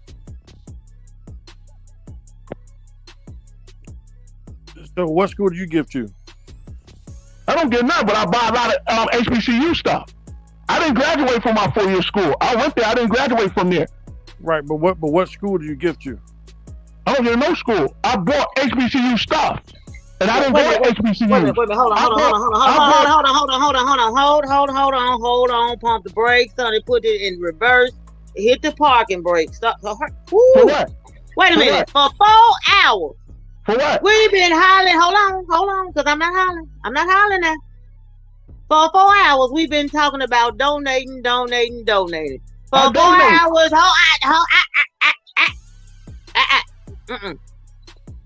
we've been discussing about putting it on the back of the alumni, putting it on the back of this one, putting it on the back of that one. This one need to donate. That one need to donate. And you mean to sit here and tell me? I'm not a alumni, man. No. You have overtalked everybody. I'm going to get this sentence out my mouth.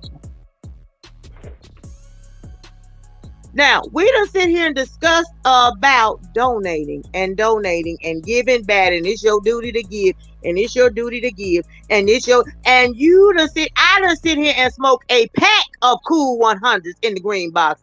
I done drunk up 2 bottles of goddamn Gatorade. My head is spinning. I done lost all use of the English vocabulary. And you mean to tell me when this man sit here and ask, what school do you give? You just sit here and say, you don't donate to NAM school. Take me now, Lord. I'm done.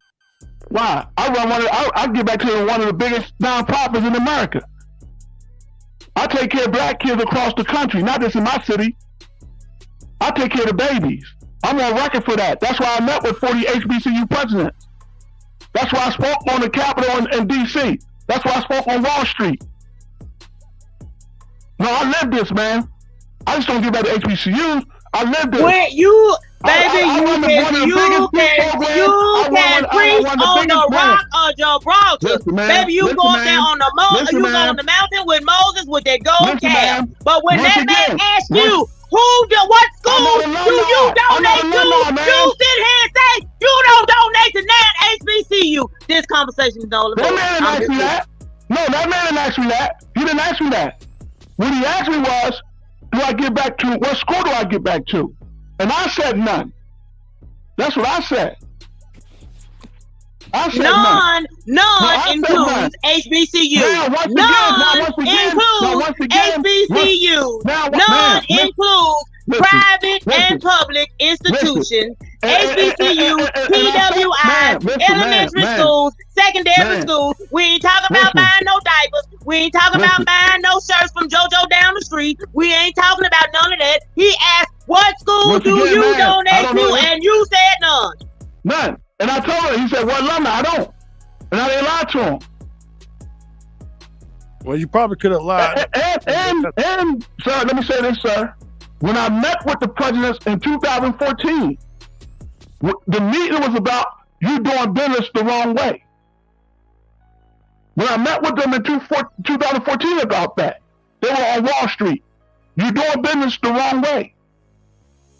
That was the meeting was about. And they still doing business the wrong way. That's our reality. So, once again, they take the money, put in the general fund, then the money's not going where it's supposed to go at. The money's not working the way it's supposed to work. Well, fugazi.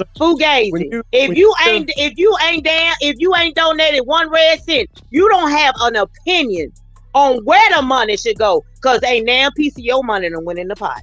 I agree with that.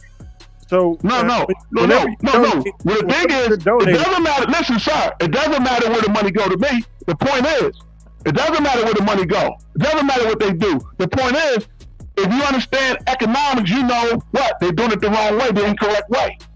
How are they doing it the wrong way? Because your program can. If you bring your money in, listen. Let me ask you this. What is the NIL deal about?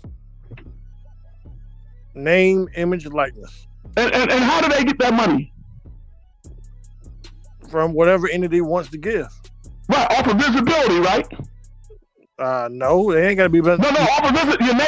It gotta be visibility. There's name, image, and likeness. It gotta be visibility. No, it's the name, image, and likeness of the. And it gotta be. You gotta have visibility so they can know your name, image, and likeness, sir. That's the way they're gonna want your name, image, and likeness. It could be somebody who's riding the bench to get an NIL deal. It's still somebody knows his name, image, and he still got visibility. I just want to know how you hating on the outside of the club. How you hating on the outside of the club? You ain't donated damn penny to damn organization. You hating on the outside of the club. Come on now, dude. I I've been flowing with you. I respect you, no disrespect, but you can't hate on the outside of the club. I'm not hating on nobody. Man, I'm not hating on nobody. I'm not hating on no one. That's what you understand. I'm not hating on one. I teach this around the country, man. I don't hate on nobody. I understand the sports science. Yeah, I know we going 5 hours. I know. I don't debate on this, man. I teach this. You don't debate on it. You teach it. You talk it, but you don't pay it. You teaching it. You're talking it, but you ain't paying it for it. That man said he ain't donated not one red city. He gets his gear from JoJo down the street. He ain't donating the goddamn thing. Not a penny. All right, Dr. Umar. All right, we still waiting on them 2 schools too. All right, Dr. Umar. Now hold on. I'm not. Umar got a school coming. No, the school is ready. Umar got a school coming. School ready. School should be open in February, man. Yeah, it's gonna be open in February. He already been working on the school building. The black contractors messed him up. Well, I ain't the black contractor. I ain't letting y'all get away with that. It took that man 10 years to put this school up. I ain't letting y'all. No matter what it took him, he got it. Until them doors open up, the school ain't ready. When the doors open, when the doors open, when the doors open. No, man. When the doors open. Nah, bro, no. When the doors open. In February. No. It's February. He said February next year. Hey, hold on, bro. You have to build it. Hold on. Yeah, you got a lot of free reign, my guy. This is my show. Hold on. Now listen, man.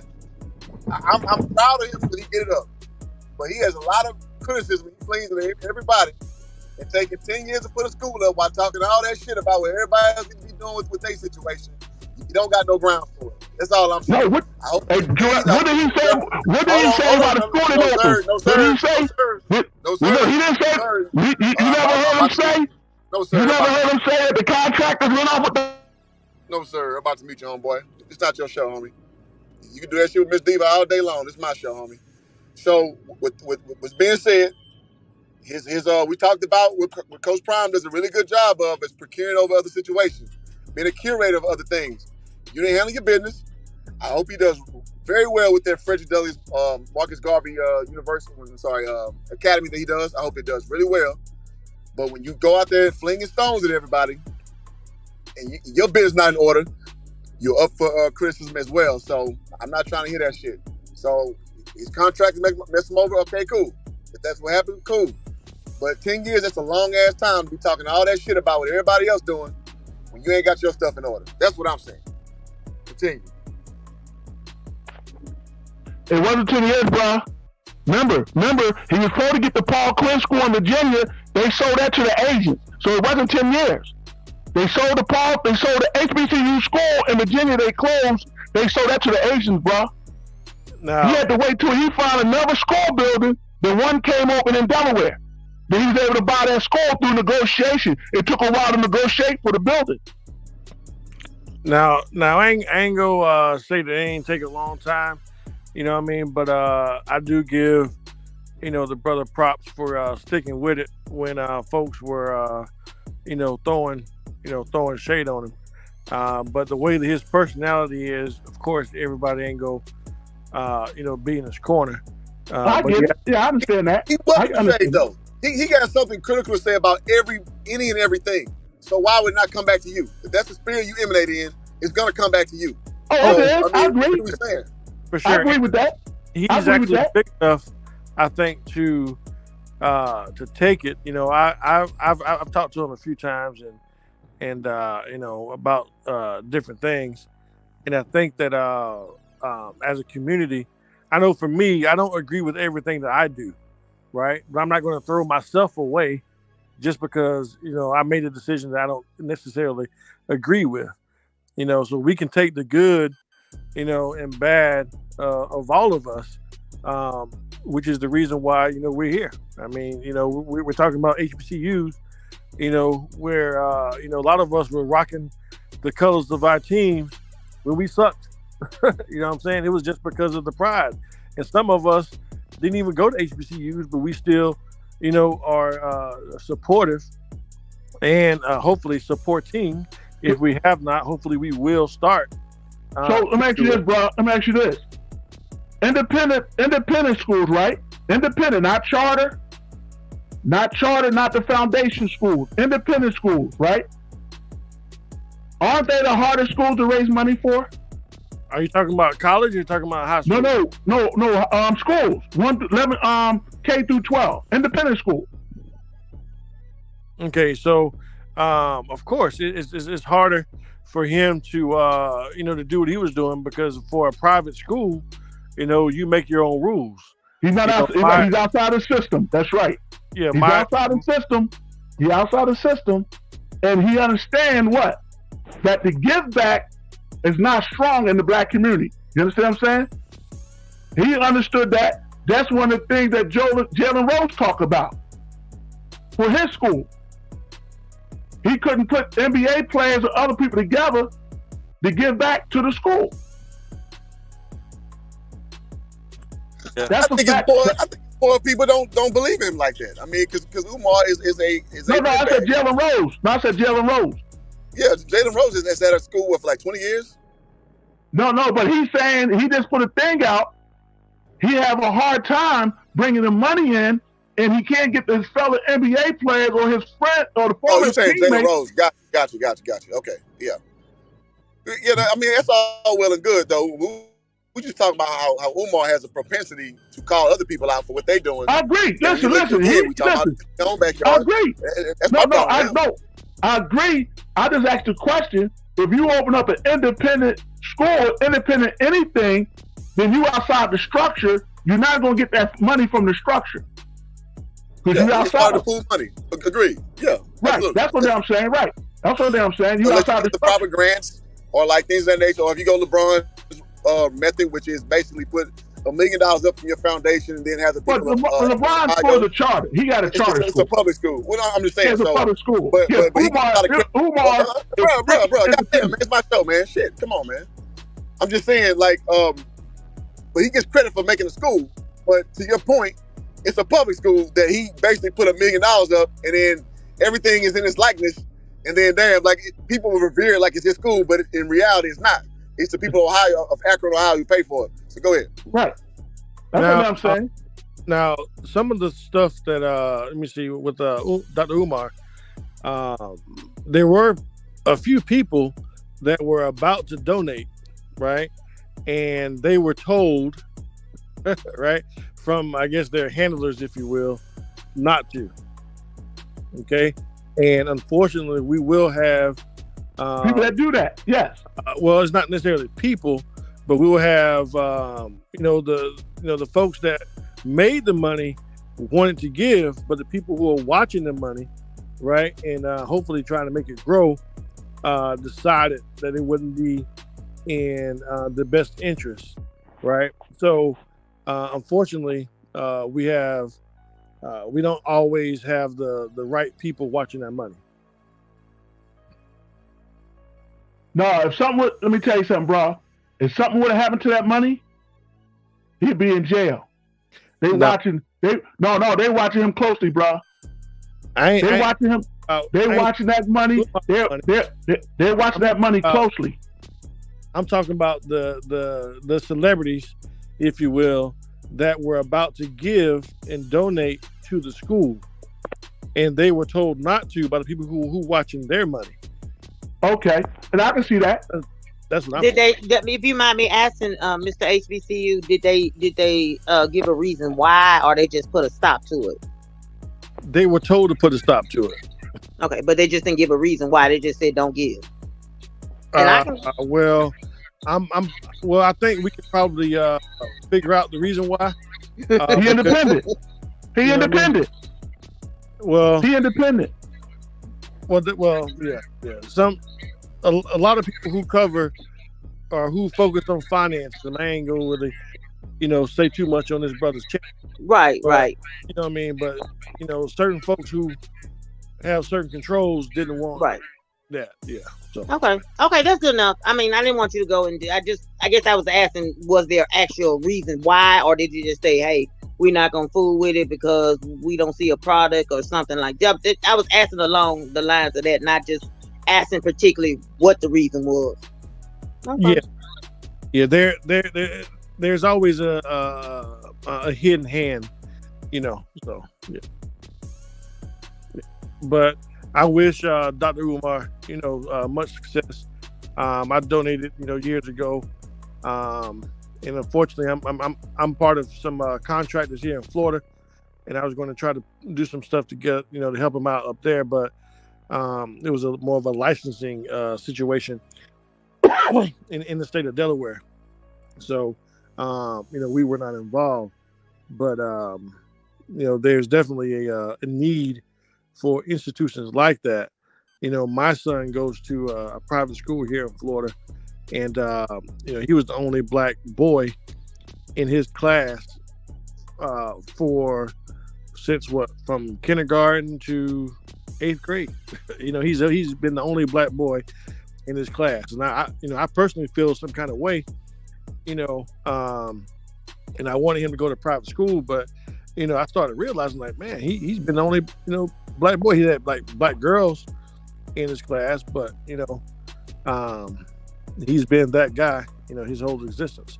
So we need institutions, you know, in our community that look like us, that will, you know, teach us, you know, about ourselves. You know, we need that, because most of us don't know or don't have a good race esteem. You know, we talk about self-esteem, but what about your race esteem? If we talk about, you know, slavery being our genesis, you know, that it kind of messes with your psychic, you know. Well, I can understand that. All that I say about that is, I mean, for whatever reason, they could have took that money and donated to the HBCU. At least you do have a brick and mortar thing to look at versus an idea in a person's head. Oh no, I'm just saying. The brick and mortar is there. I mean, the actual school is there now in Delaware. So if you can pull it up and look at it online, you can drive up to it and see it. I think they're just finishing the last touches right now to get the certificate. Hey, I'm like this until the doors open. It's just my opinion. Until the doors open, there's no school. Okay. I give them props, but you know, it's a lot of red tape and opening doors of a school. So I mean, I don't wish the brother bad. Nothing harm to him. Let him do what he do. But I understand what you know. I think me and Hoop Jargon is pretty much on the same level. That you tearing down, you tearing this one down, you tearing that one down, you tearing this one down, you tearing that one down. But what, like you said earlier, what have you donated? How much have you donated? Until you donate 1 cent, there's no conversation, in my opinion. You don't have an input or a say so. You on the outside of the club. You hating on the outside of the club. No, I want to correct, ma'am. Did I say something? But hold on. I don't feel like hollering. I don't feel like hollering. I was talking to Mr. HBCU. You can have the floor in a minute. Bro. We're gonna let you rock, man. You've been rocking all night, man. I ain't got no problem with you rocking. Just let it go, bro.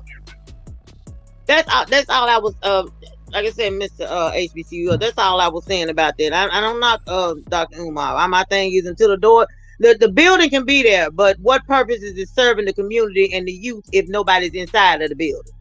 That's what I'm saying. So until them doors open, hey, and the folks that's giving help, give it to the HBCU. You got brick and mortar. You got kids that are in need.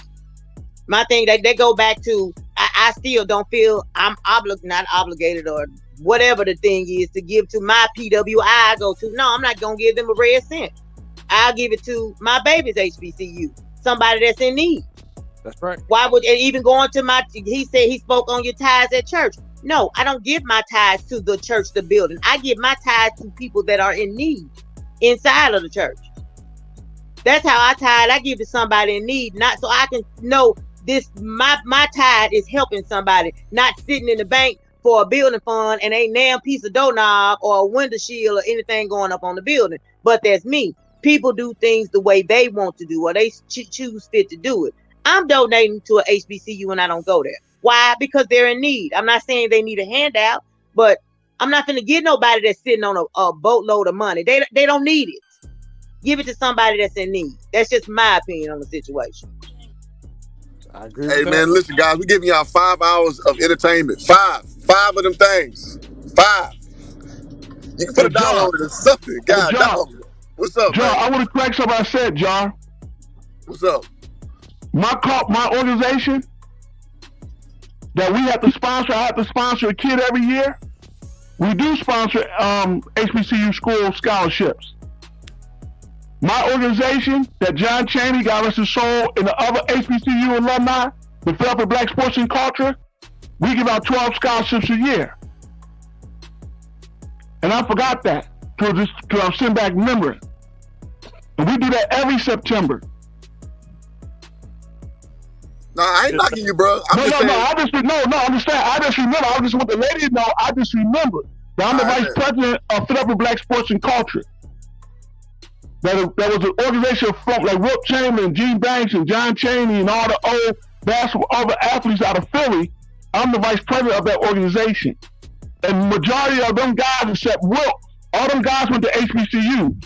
From Pearl Monroe to everybody, all them guys went to HBCUs. Well, we all forget. Yep. And again, that's counting somebody else's pockets. How much have you donated? No. When my money, when we put out the book every year, you gotta buy ads. And that ads money go towards a scholarship, man. That's my money. That's nobody else's money. That's my money. Hey, Nico, your name go in the book. You go into the ad book, man.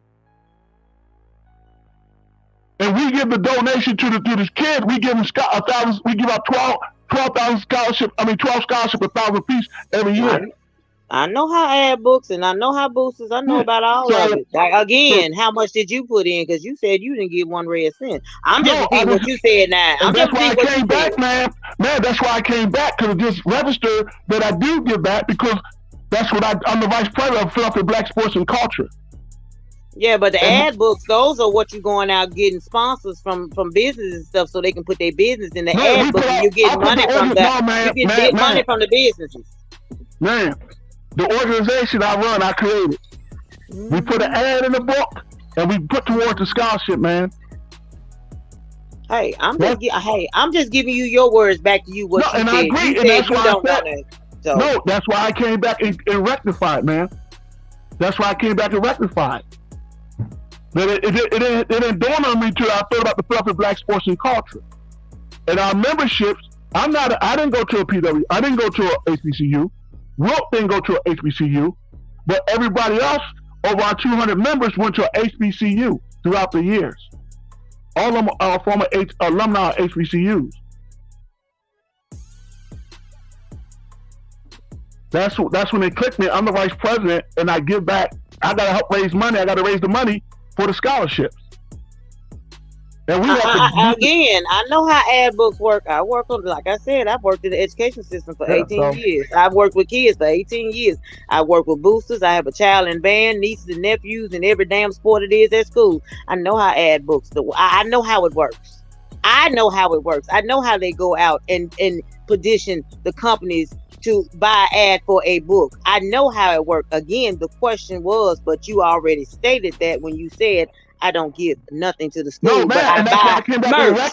So I'm done with it. That's fine. That's fine. But I came back to rectify. I didn't go to a business. I put my organization name in there. Not a business. I put my organization name in there.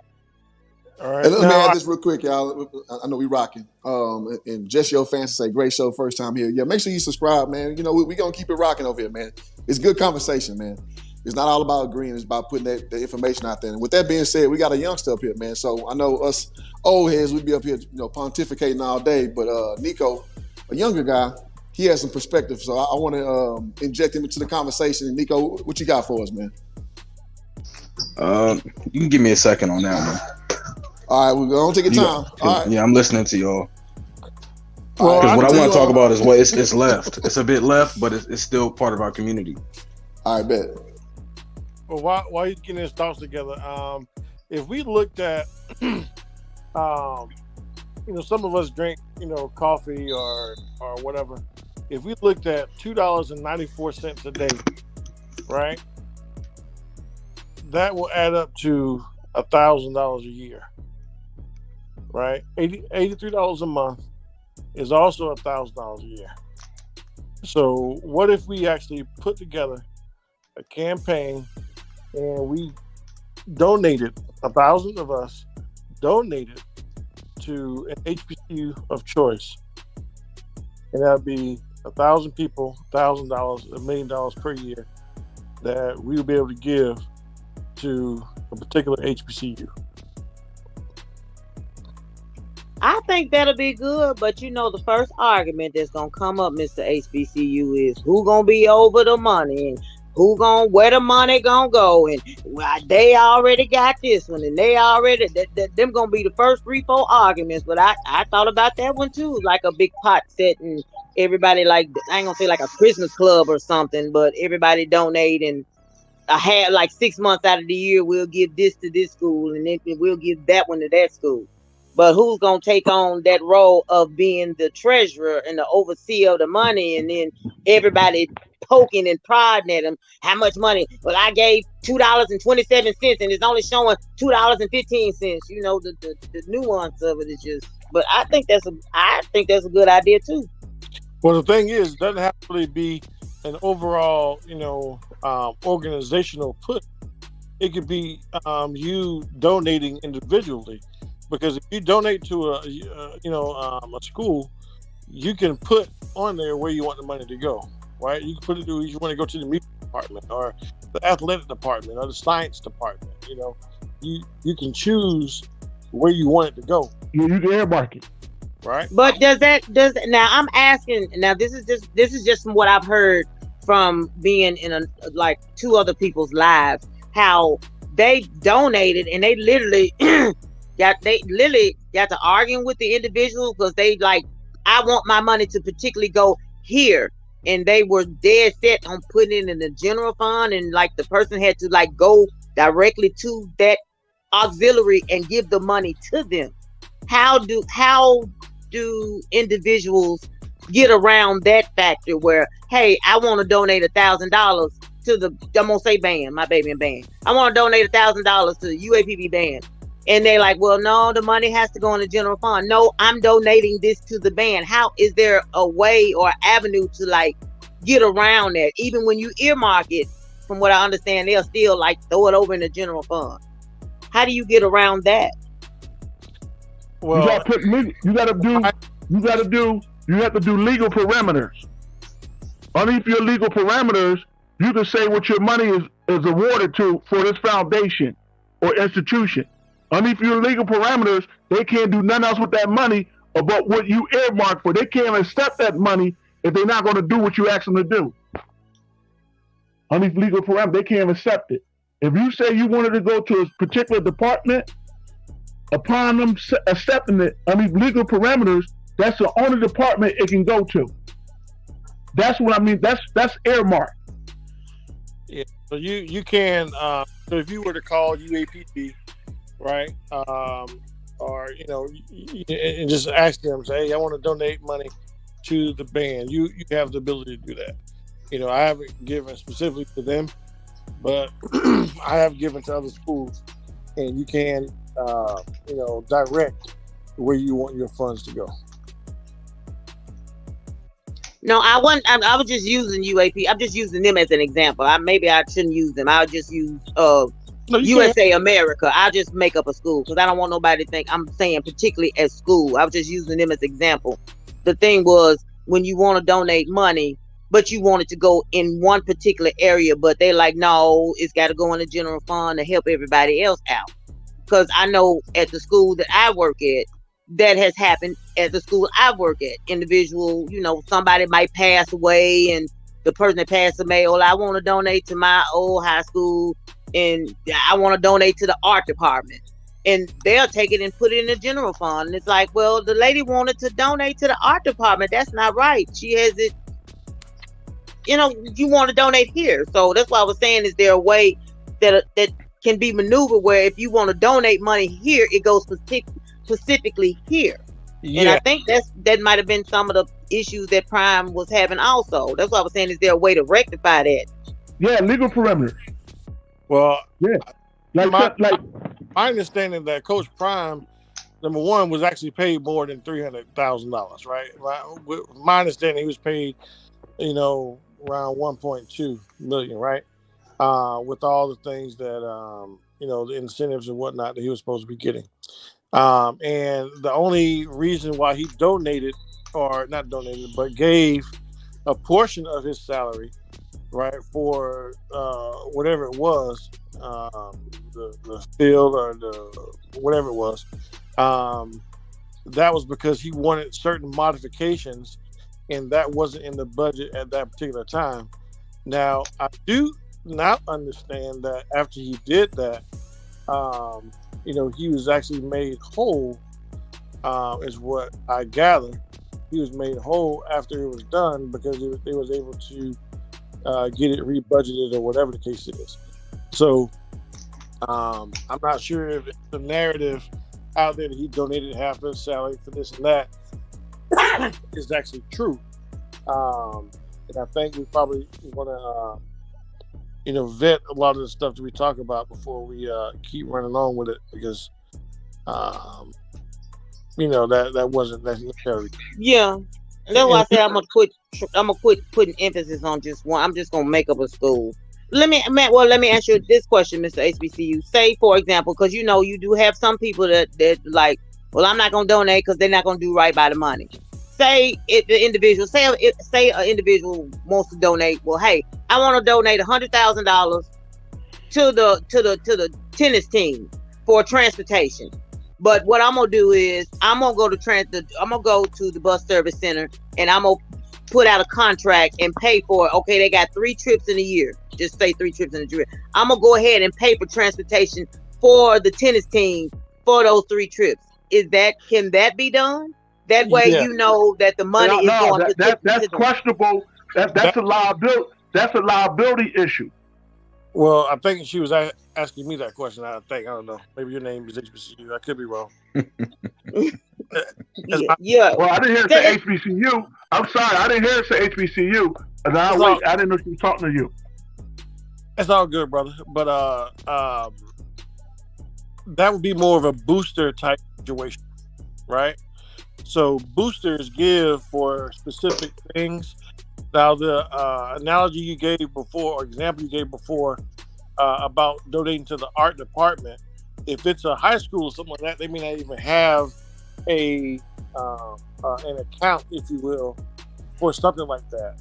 For most of the HBCUs I'm familiar with, they have enough departments that have budgets where you can actually give to a specific department.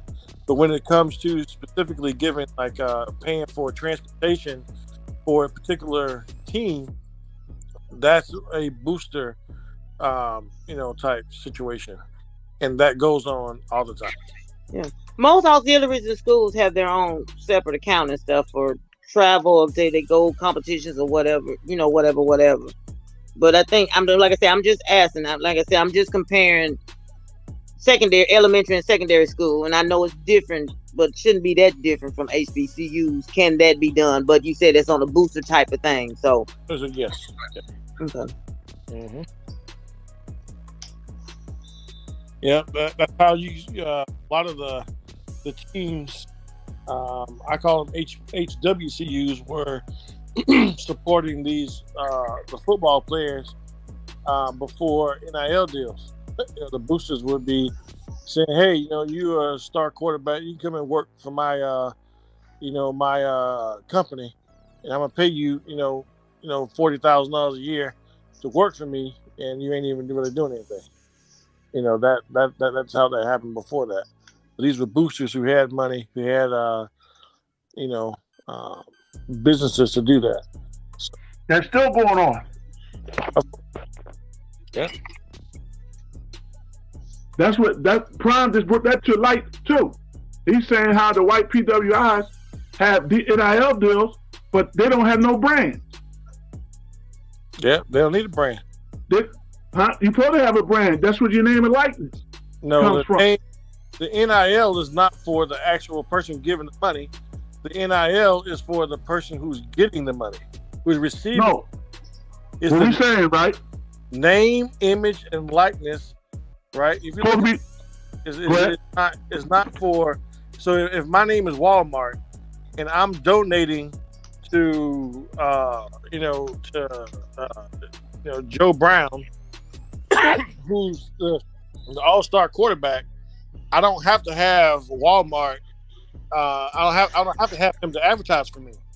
I just want him. Sure you do. No. Sure you do. Your logo should be somewhere on something he's wearing. Sure you are. Your logo, he's underneath your brand now. You have him underneath your brand. That's why Shador, when you see Shador with his brands, he's showing you Tom Brady stuff. He's showing you his bottle of hot sauce. He's showing it to you. Okay, so he's highlighting who he's representing. But what I'm telling you is that name, image, likeness has nothing to do. Well, it's not necessarily about who's giving the money. It's about who's getting the money. Yes. So what I'm asking you this: let's say you go to Texas, right? You are need for NIL deal, right? What brand are you associated to?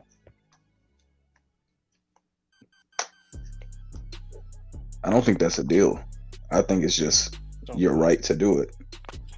No. You got to be a deal. That's an NIL deal. That's why it is. That's a deal. The NIL deal. That's a deal. That's why it's called NIL deal. I'm lost, bro. I don't know what you're talking about. I just got back, man. What the hell y'all talking about? John, that's what I'm saying, John. That's what I'm saying. What y'all talking about? This is what I'm saying. Deion's saying a lot of these big schools is just giving players money underneath the NIL deal, right? Mm-hmm. But the players are not really associated with any brand or not. It's the same old thing they was doing before the NIL deal came out. This is why Prime have Shador. When he do Shador, he went to the NCAA, right? When he went to the NCAA, he couldn't represent Shador. He had to speak on the players that he's going to represent that's coming to the school, right? Okay. And then Prime saying he had to show where Shador, you ever see Shador commercial or brand? He always got a brand in his name, whether it's his barbecue sauce, whether it's Tom Brady clothes or whoever, or whatever car dealership he's working with. He's always showing that brand so they can never say he's getting straight money without being associated with some kind of brand. This is what Nick Saban was saying when he accused Prime of that. Yeah. Prime said, no, I'm not doing that. I have seen that. Yeah, I heard they all trying to crack down on that to make sure you're actually promoting the brand instead of just getting now. Yes. Go ahead, now bro. is a big thing. Are you familiar, John? Are you familiar with Texas A&M players? Yeah, absolutely. Number one recruit. They never got their money? Didn't know that. Yeah, it's a big thing going on now. They looking where their NIL money. Oh, I didn't know they didn't get their money. Yeah. So what they was doing, they saying you got NIL deal, but you're not associated to a brand. You're supposed to be associated to a brand. So what the state of California trying to do, the state of California trying to pass legislation to say to California, only the basketball and football players. If you graduate from a California school, we will guarantee you $800 to $1 million from graduating. And that's not part of your NIL deal. That's for you graduating from the state of California. You say 800 to $1 million? 800,000 to $1 million for graduating. You can transfer. They're trying to get the legislation passed. If you went to UCLA and you transferred, say, to Berkeley, it doesn't matter. Long as you graduate from a California school, if they can pass that legislation, they saying that you get anywhere from 800,000 to $1 million for graduating from a school, but it's only for the football and basketball players. They trying to get that legislation passed. It didn't pass yet.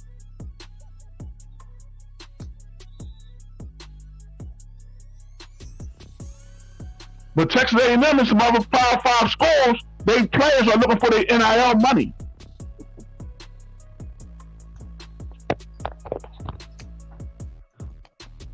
So you're saying they was trying to get the money just for who they were, and that's Pretty not how much. you do it. Pretty It's much. the same thing. When my homies went to school in California, we knew they was getting that money. We knew they was getting money. So now they try to attach it to an NIL deal. So if it's an NIL deal, where's your brand? Yeah. Agreed. Okay, I understand what you were saying earlier when you put it like that. And Yes. because Texas A&M, high school, man, back-to-back champs, man, football, man. Shout out to Sock, man. Yeah, because Texas A&M, when they players was going to go to Oklahoma or Alabama, Texas A&M stepped up and gave the linemen $250,000 for 4 years. $250,000 a year. $250,000 a piece for 4 years. So that's going to be what? $1 million. Nick Saban said, "Hold up, what y'all doing? Y'all giving out oil money, you and Deion." Ain't no fun. Rabbit got the gun, baby. Deion said, I ain't got nothing to do with that. Don't put me in that conversation. I don't have no money to give nobody. That's all associated with brain. Hey, I put it this way, bro. When I played ball at Prairie View, man, we you know what? No, I'll take it back. When I played at Stephen F. Austin, I redshirted my freshman year. And we played against University of Texas. And that's when they had TJ Ford, your boy Royal Ivy. Was Damon Sweet? No, Damon Sweet with the no, he went to Notre Dame. He went to that team. So it was Ivy. They had like 3 NBA players. They had dude Brian Boddicker. He was young, and they had Klotz. And James Thomas. He played for the 76ers. So they had 3 NBA players on that team. And bro, all I know is when we played against them, we pulled up game day. We look at the players' parking lot. Lexus, Mercedes. These are players. And all I know is back home, boy, we had some messed up hatchback, some Hondas, no car or whatever.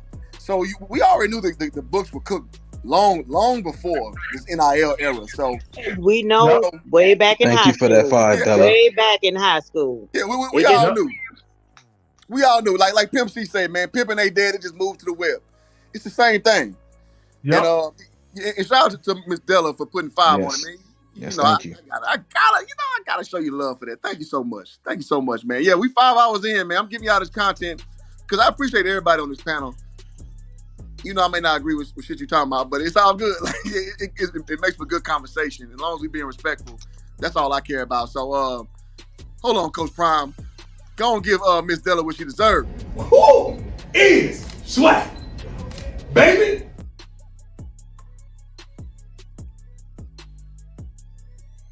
I'm gonna give you a twofer. Man. So normally when you do the super chat, I go with my favorite movie, Dollar Bill. Money, yeah.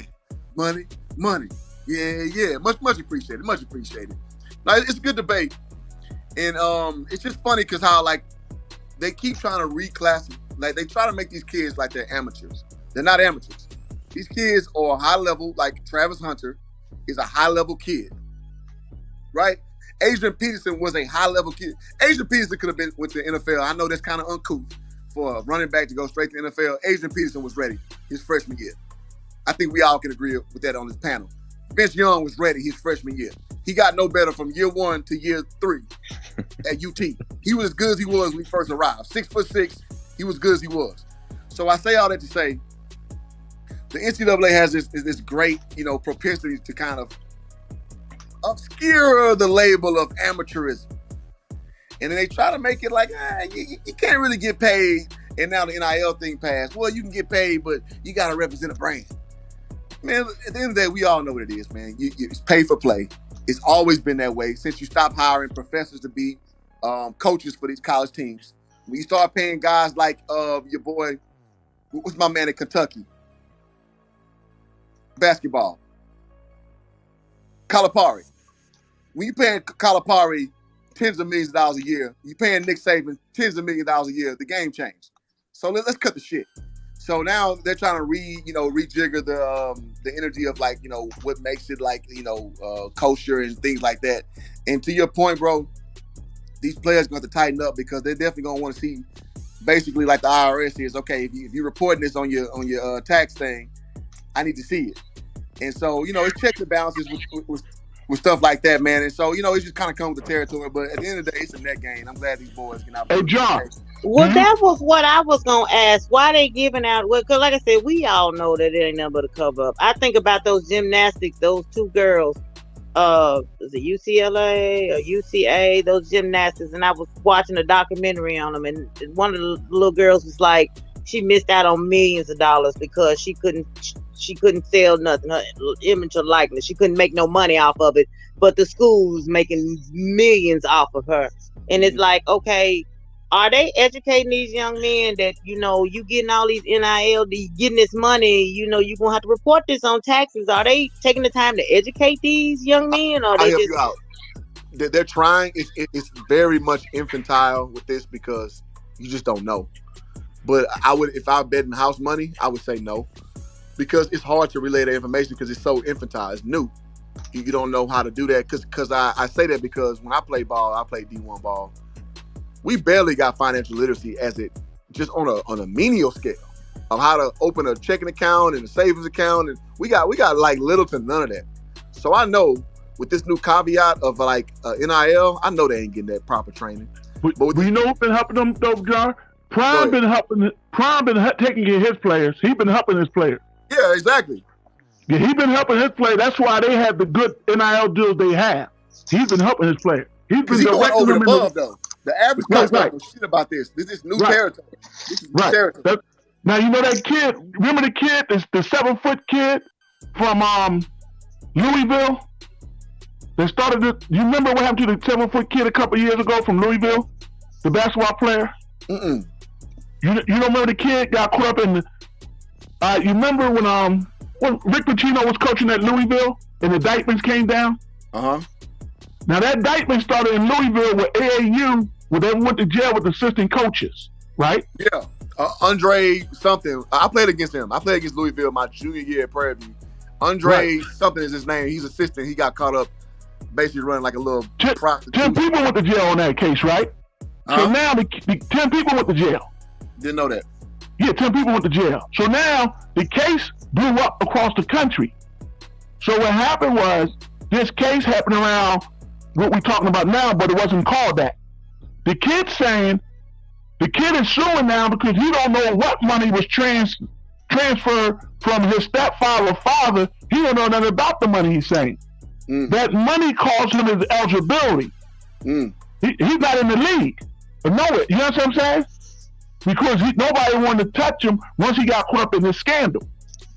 So now, when it left Louisville, it went to North Carolina and Duke. This is how Zion Williamson get dragged in. It had nothing to do with the NCAA did. The NCAA started checking everybody across the country, scholarships. This is how they dragged Zion Williamson in. And then the people admit, well, we gave him a lot of money. We didn't give it to him. We gave it to his stepfather while he was in high school. That shell game stuff, yeah. Right. So the judge said, wait a minute. You did while he was in high school. You know he wasn't supposed to have an agent till he turned 4. So you was already in violation of what you did. The management company told they own something. They were trying to sue him for $25 million. Damn. That's how the game go though. We know with Cam Newton, you know how his father was basically putting his services out there. We left Blinn Junior College when we left Florida, and they went to Blinn and won the national championship in JUCO. His dad was fishing him out, man, and so I'm glad he didn't get caught up with that. But I mean, it's like the worst kept secret, in college, recruiting that they put $300K plus. Yeah. So now it went to North Carolina, right?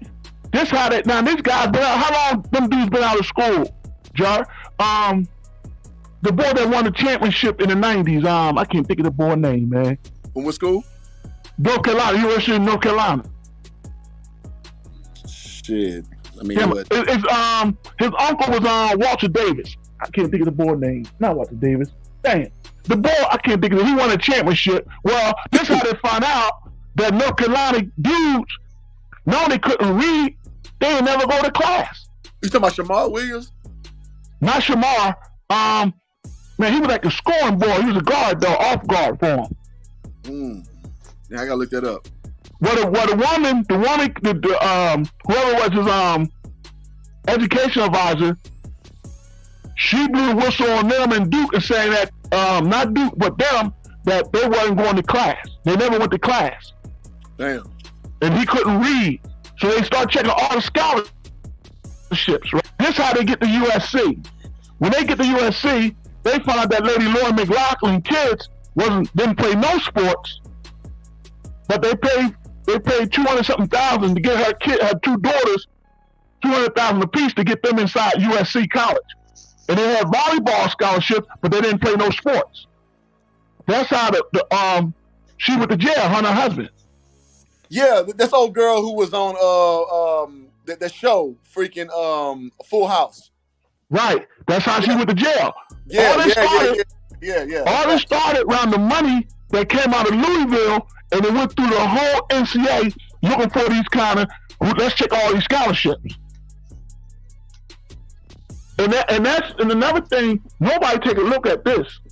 Whenever you have that kind of violence, murder, drugs, or shooting around a college sports thing, once you get banged, you're done as a coach, your college is done. What happened to Len Bias, you never hear from Maryland again. You never heard from Miami Hurricanes again with the shooting when Michael Irvin was there. You never heard from Oklahoma, the drug use of body. You have never heard from UNLV.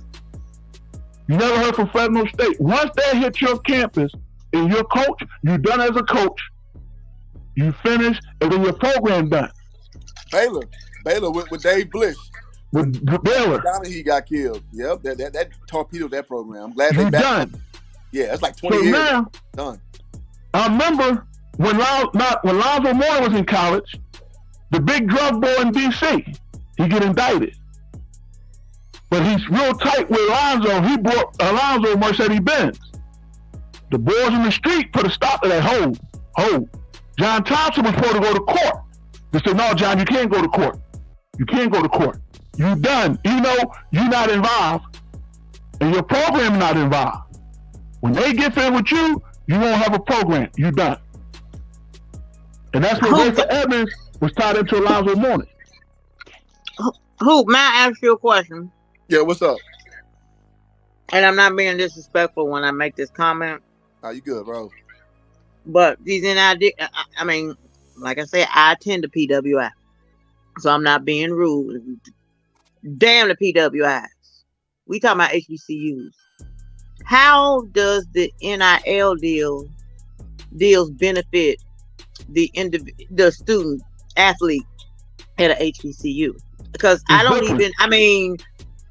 understand you got your PWIs. I understand that you got your HBCUs, but they're not even on the same level field because PWIs getting the money and they funneling money and doing whatever the fuck they want to do with money while we down here getting crunk. So how do the NIL deals even benefit the young men I tell you, HBCUs? That's an excellent question. And I say this because this is applied knowledge, I know.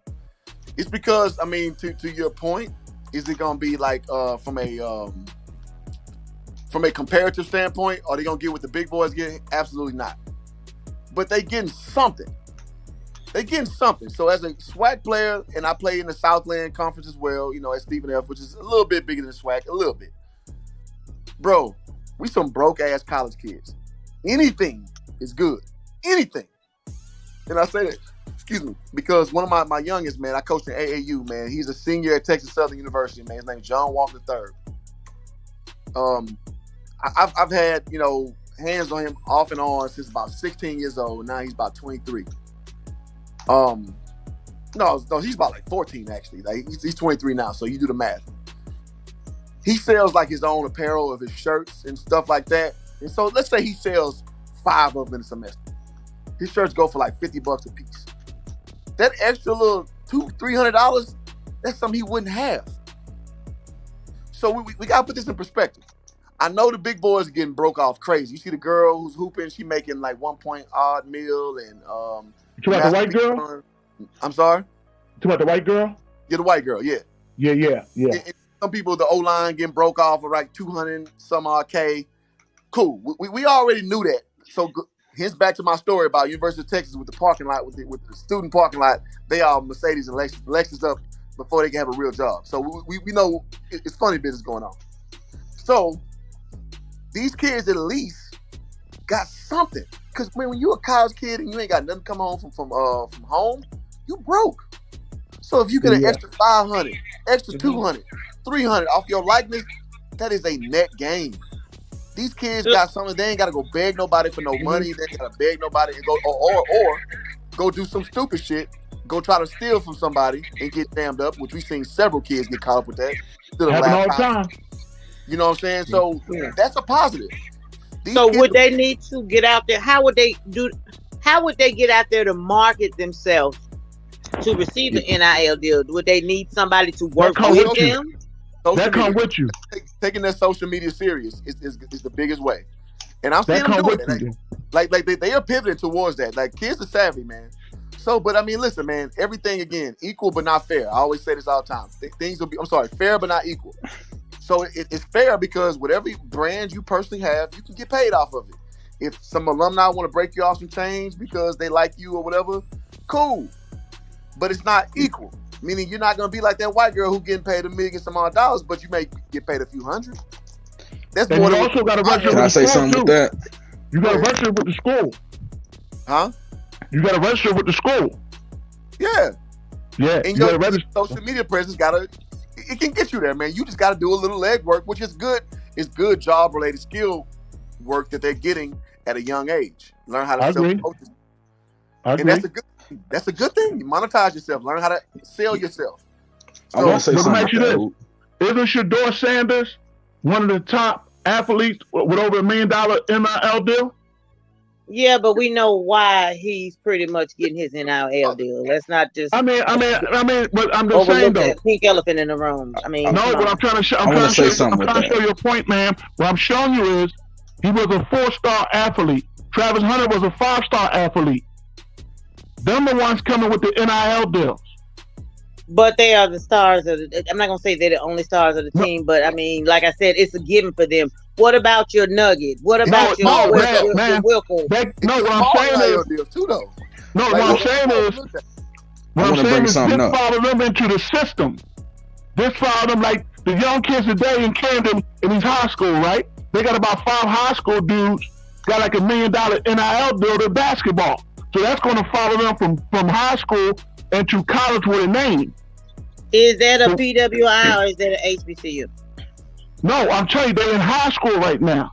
So whatever, they already get NIL deals up to $1 million already. So when they get to, I'm trying to show you, when they get to college, whatever college they go to, they're going to have an NIL deal in place for them also.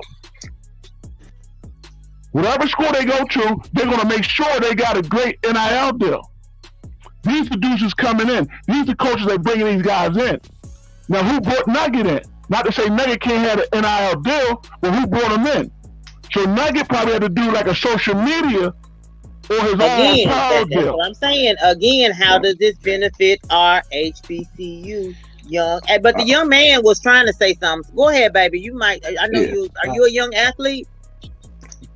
Used to be. I mean, I'm 27 now, but I played sports in college. Okay. But I just wanted to say, because this is something that I've been bringing up recently. I think the biggest issue we have is just the numbers with us. When we mention these HBCUs and PWIs, these PWIs are funded by the W's.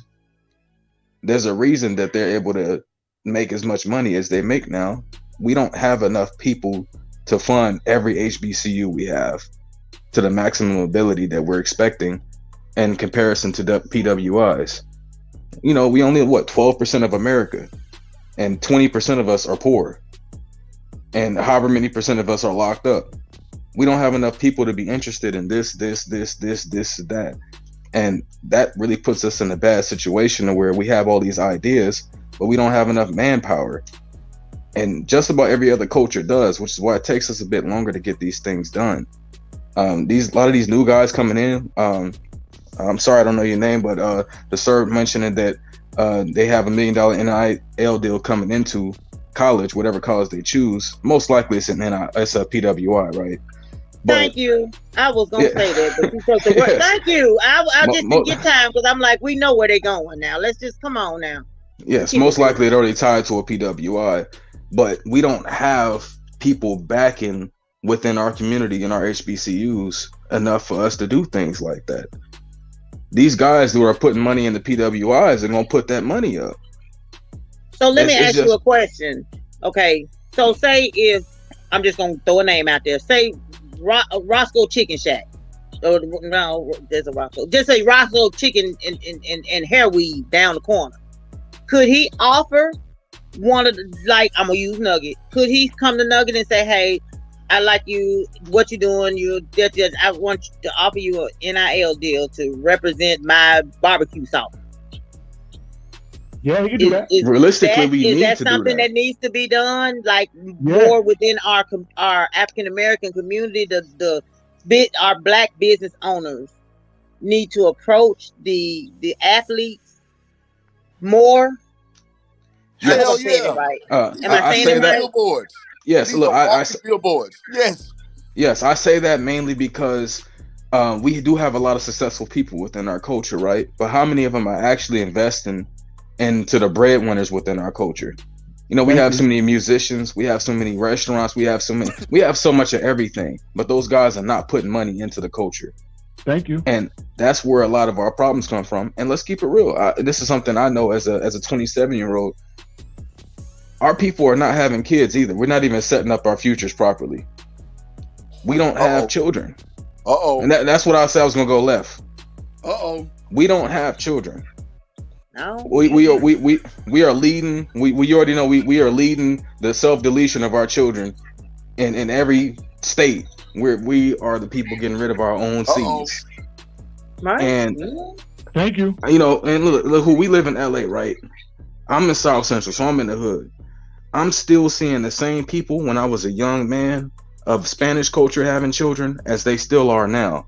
It's still a mama pushing a stroller with 3 children, one in the stomach. They pumping them out.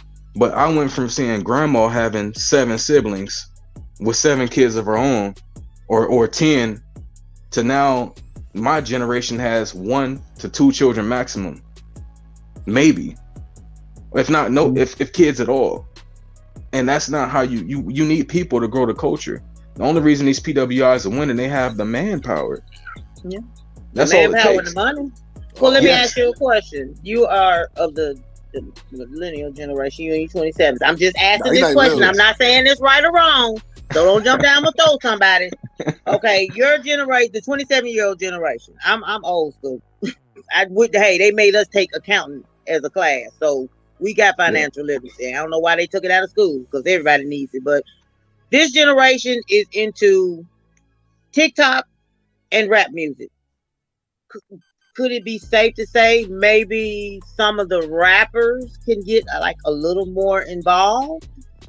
Because this generation now, the football players and basketball players, they all flopping. I'm R&B. They all dancing to the TikToks and the rappers. I mean, I'm like this. Like I said, I'm old school, but I had to come to the realization. Okay, do you want to you trying to bring the teenagers and the 20 years old up to your level, and they're not listening to you. Sometimes you might have to get down on their level to get them to hear you, and then they'll listen to you as you pull them up. Right now, the teenagers and the 20-year-old listen to rappers. I know it's some positive rappers out there. All of them are not bad. I mean, they just telling a story, and they got a way of telling a story. I'm gonna answer real quick before Nico go. Yeah. The answer is hell, fuck no. And here's why. That's right. You The don't really answer love us, because Now, see, why you cuss me out, Hoop Dog? I just said I ain't cuss you out. I cuss you while I'm talking to you. I don't do that to people. I don't do that. No, here's why. And I'm gonna let Nico go because he's more immersed in that culture. I'm 39, so he's 12 years younger than me, so he understands it more ground level. But I'm gonna say it from a more of a orbiting situation where rap was very pervasive for my upbringing. Answer, and why I say hell fuck no is because rappers are compromised. Rappers serve a whole bunch of masters before it even trickled down to the community. And we talk about the J-Boys, the small hats, we ain't gonna say the name because they can get you out of there. But you know where I'm going with this. They serve masters that does not it's not befitting to the black community. And let's look at the framework. You can rap about killing somebody who look like you all day long. You say one thing about the J Boys and it's different. And you got to go on this apology tour. So it shows you that it's okay to talk about self-destruction.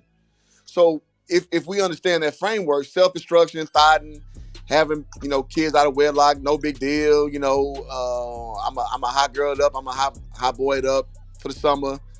So these are people who embrace that ideology. Do we really expect people who live like that? Let's look at the situation with Young Thug and that Young Slime Life situation. We really expect people who live like that to be the pillars of our community? That's very reckless to think that way. Well, no, not the pillars of the community. I'm just saying, like, just to try to get a boost. I mean, like I said, I don't listen to all rap music. I'm saying that all of them not bad, but from what y'all saying, all of them bad. It's garbage. It's slap though, like the kids say. It's slap. It sounds nice, but it's garbage. So we're expecting this trash money to go and fund our economy with people who, again, they're compromised. So they don't have the right intentions already. So no, it's not going to happen that way. It's never going to happen that way. And let me land the plane here, and Nccu, I'll let you roll. No other community use their entertainers to fund their community. No other community does that. So it's not feasible. It's not going to happen. Never is going to happen. So I just threw it out there just to, I ain't trying to jump on you.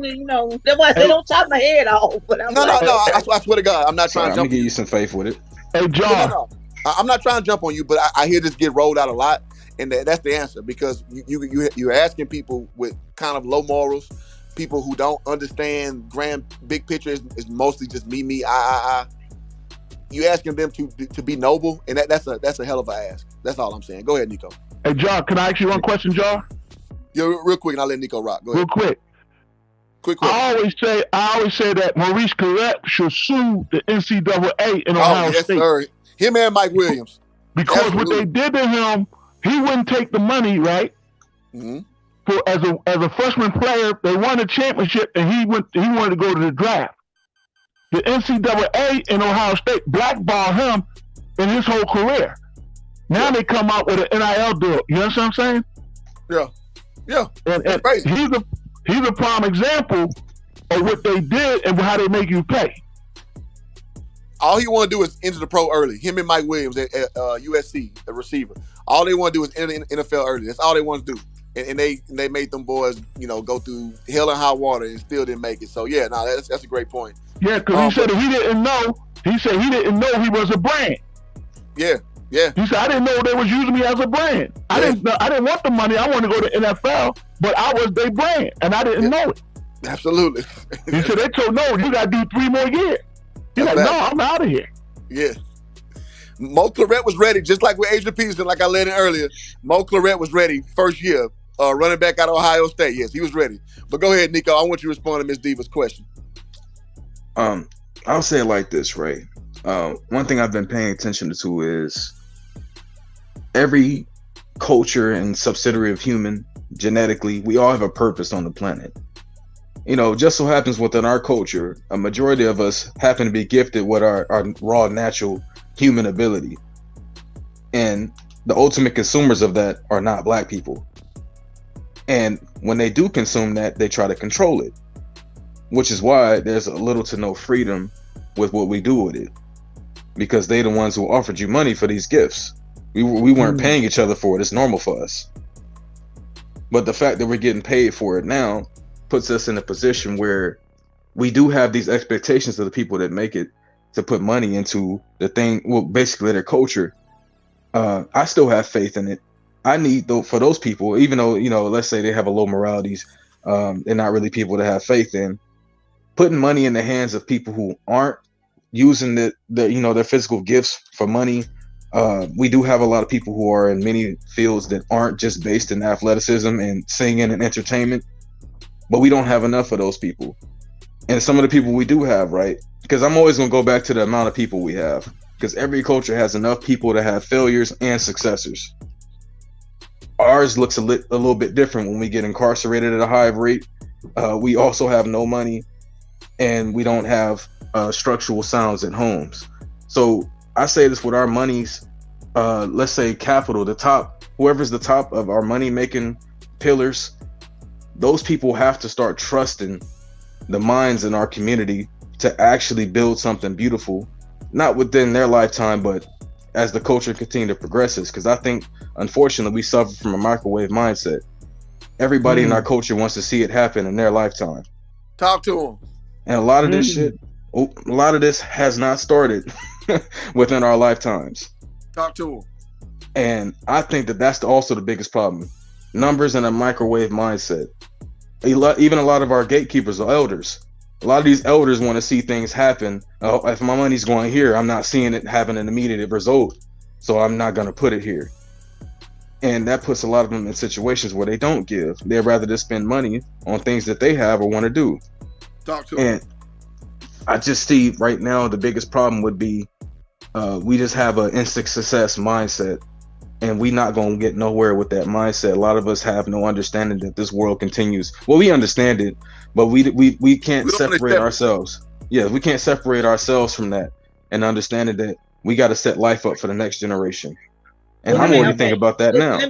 Let me ask you, stop right there for a minute. Hold on, Ms. Diva. Hold on, Ms. Diva. We got 10 more minutes now. We've been going 6 hours, and I'm about to shut this bad boy down, man. So, Ms. Diva, I'm gonna let you go. And brother Mark, I'm gonna let you go as well. Yeah, we're gonna have to land the plane on this one, man. My questions, 2 small questions. Hey, go ahead, Ms. Diva. Speaking on the gatekeeper, do you feel that the gatekeepers are so set in their ways they are not willing to change, i.e. they don't believe in social media, i.e. they want to keep it in house, i.e. they want to, it's their way. You know how your mom used to say, now because I said so, it's my way, or get out and get your own. That's the first question with the gatekeepers. Number 2, you saying the hierarchies, and I guess in the African American community. Who do you, I mean, if you don't want to answer, I understand. Can you give me like maybe 3 hierarchies in the African American community that might could assist or trickle some money down to assist with the HBCU? And those are Michael my 2 Jordan, small questions. Jay-Z, P. Diddy. I think those are guys who have been entrenched in everything that has built this culture, and they're not doing enough within the lower levels of the culture for it to grow and become more than what it is. Because again, it all boils all right, I'll say this and then I'll let you go real quick. I don't think that they're too set in their ways. It's all boils down to they want to see the immediate results within their lifetime. Some people are happy just seeing their family succeed rather than supporting the culture as a overall structure, because they can see the growth within their family versus the entire race of the people. And that's the mindset that holds us back. Now with the Jay-Z, okay, Michael Jordan went to North Carolina, and I don't even want to speak on that because I can't say what he is or what he's not doing. But just speaking on Jay-Z and P. Diddy, I mean, did P. Diddy has he even donated the money that he said he was? I'm not for sure. I'm just asking that question. And why did you choose? I know their hierarchy on the money level, but why Jay-Z and P. Diddy? Well, I chose all 3 because they speak in terms that seems like they have our best interests, but they have enough money to actually change the entire culture if our best interest was their best interest. And we see what we have now. It's not changing for the better. I think literally just 3 of those guys could change the entire face of the culture. Literally, if they really wanted to. But they talk like they do, right? You've been hearing Jay-Z preach the blackness for what, 2-3 decades almost. Same with Michael Jordan, saying he hasn't left his people. Shit. Same with P. Diddy, talking about we got to do this for black people and this and that. We got to keep it with us and ours. Nigga, you just want to sell some damn alcohol. Well, I'm sorry. I'll continue. I'm sorry. No, you're right. But what about? What about Kamala Harris? She graduated from an HBCU. She has a big voice. She got a white husband. And Kamala Harris is responsible for the most black deaths. Look, Kamala Harris is real quick on that one.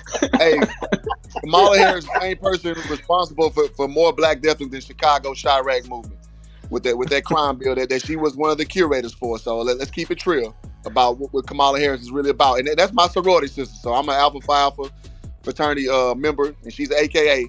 But if we're going to get to the brass tacks of it. Yeah, okay. I give you that one. I'm just speaking a big voice right now, but he shut me up when he said she got a white hook. And I'm like, oh, damn, let me shut up.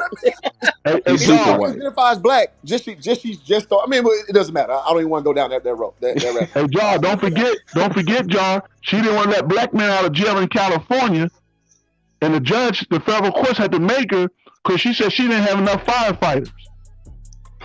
The judge said, that's your problem. You can't make... Huh? You said she didn't do what in California? I'm sorry, I missed that. Well, she was the prosecutor. She was the Attorney General of California. The federal courts had to come in and make her release Black inmates. She violated their civil rights, and then she didn't want to let them out of jail after the courts overturned their cases. When you go into her history, she had 3 people on death row at the courts exonerated, and she still never removed them. So there we go. So yeah, I mean, Kamala Harris, man, like, nah, but I mean, her side, my whole point is, man, listen, man, celebrities ain't gonna fix culture. We gonna fix our own backyard, or it won't be fixed. Period. Okay, what about this one, Hoop Jar? What about this one? And I'm done. Go ahead. I'm done after this one. You know how Bono, you young, but you still old. You know, every so often, and I think he still does it. Bono will get everybody together, and they're gonna feed Africa, and they raise all this money to line the pockets of the white folks over there because they ain't doing shit for Africa. Could that be done? Like the African American rappers and high end rappers or Black celebrities come together and like do a big concert / fundraisers for HBCU? I think that'll help the HBCU movement. But as far as the Black community at large, absolutely not. I mean, we don't see no other group of people. You don't see Africans come up with a benefit concert to fix the African culture. We don't see Indians do that. What they do, they have their culture. Can I comment on that? They come to HBCUs, and ironically, Indians and Africans come to HBCUs. They use the resources, get their degrees, and go into tech, go into these STEM programs, and they succeed and put that money right back in the community. So that's what we have to do, period. We got the infrastructure. We just don't want to use it properly because we're all over the damn place. So that's my answer. You said we have the infrastructure? Well, I'm sorry. We have the framework, not the infrastructure. The framework. Okay. Let me ask you something, Jar. Based off what the madam asked you, right? About the entertainment, everybody coming together. After this thing going on, who do you think the entertainer will consult with to ask them if that's a good idea? Exactly. Nobody. No. They're gonna consult with somebody. Oh, the J Boys. No. No, they're gonna consult with the J Boys, but they're gonna consult with. See, we have to understand the J Boys' relationship with us, landlord-tenant kind of relationship. They want to make like we, the civil rights, we even, but it's really landlord-tenant. No. Oh, yeah, what I'm saying with the hip hop. What I'm saying with the hip hop boys gonna go to Dion. They're gonna go check with Dion. I will hope that. And ask Dion, is that a good idea to do? Well, the young man said he wants to comment. What's your thoughts on it? Listen, man, I'm gonna do a part 2 on this because this conversation is good. It's just, man, I can't go 7 hours, man. I can't. I can make it quick. Well, can you let the young man answer right quick before you go? I got it. I'm gonna go, and then we're gonna end the plane. But I'm gonna bring this back up. Yeah. I want all of y'all back again because this is great dialogue. I can't go 7 hours. I can't. So Nico, go ahead, man. You got the floor. Yeah, I'll say that. I'll make it quick because I need to go eat too. When it comes to our culture, right? All of our money is being made by entertainment. So we don't have the luxuries of having every other culture is having money from this field, this field, this field, this field. We generate the most money on earth from our abilities physically. So we don't have that, luxury to say we can't ask an entertainer. Those are the people bringing all the money in. We don't know how to funnel that money into our people, or it's either a lack of will to, and we could pick up on that next time. Okay, and I'll leave it here. Tidbit, FYI, the Black Dollar Cycle, 6 hours past payday till it's out the community. I'll leave y'all with that. The Black Dollar Cycle, 6 hours past payday till it's outside the community on average. Y'all sleep with that one. So y'all be the part of the stream today. This has been way beyond what I thought. So if y'all like what's going on, y'all hit the like button on the way out. Y'all subscribe if you have not done so. Hit the notification bell as well. I heard some people say, hey, man, I didn't even get your stream. So please do that. Thank you so much, Miss Diva. I apologize. I didn't mean to go this long. Next time, I'll just stay in the chat. Apologize for what? Yes, no, thank you. Thank you for having me on. Man, you were a staple to this stream. Mark, great content, bro. Appreciate you, even with the zoom ins and the yelling. It's all good. Yeah, and what's his name? I never did get his name if he even gave it out. I enjoyed going back and forth debating with you because, baby, you stood in your square and you wasn't finna move, and I like that. I can respect that. So if I happen to say anything that was disrespectful to you or the chat or belligerent or anything, I do apologize. You talking about Nico? The one I've been going back and forth with all day. Oh no. Okay, you talking about Mark? Okay, yeah. No, I think Mark is all right. No. So it didn't get disrespectful. We got back and forth, but I appreciate y'all. I gotta eat. I gotta go. Thank y'all so much, man. And till next time, man. Y'all hit the like button on the way out. Y'all are much appreciated. We out. Peace.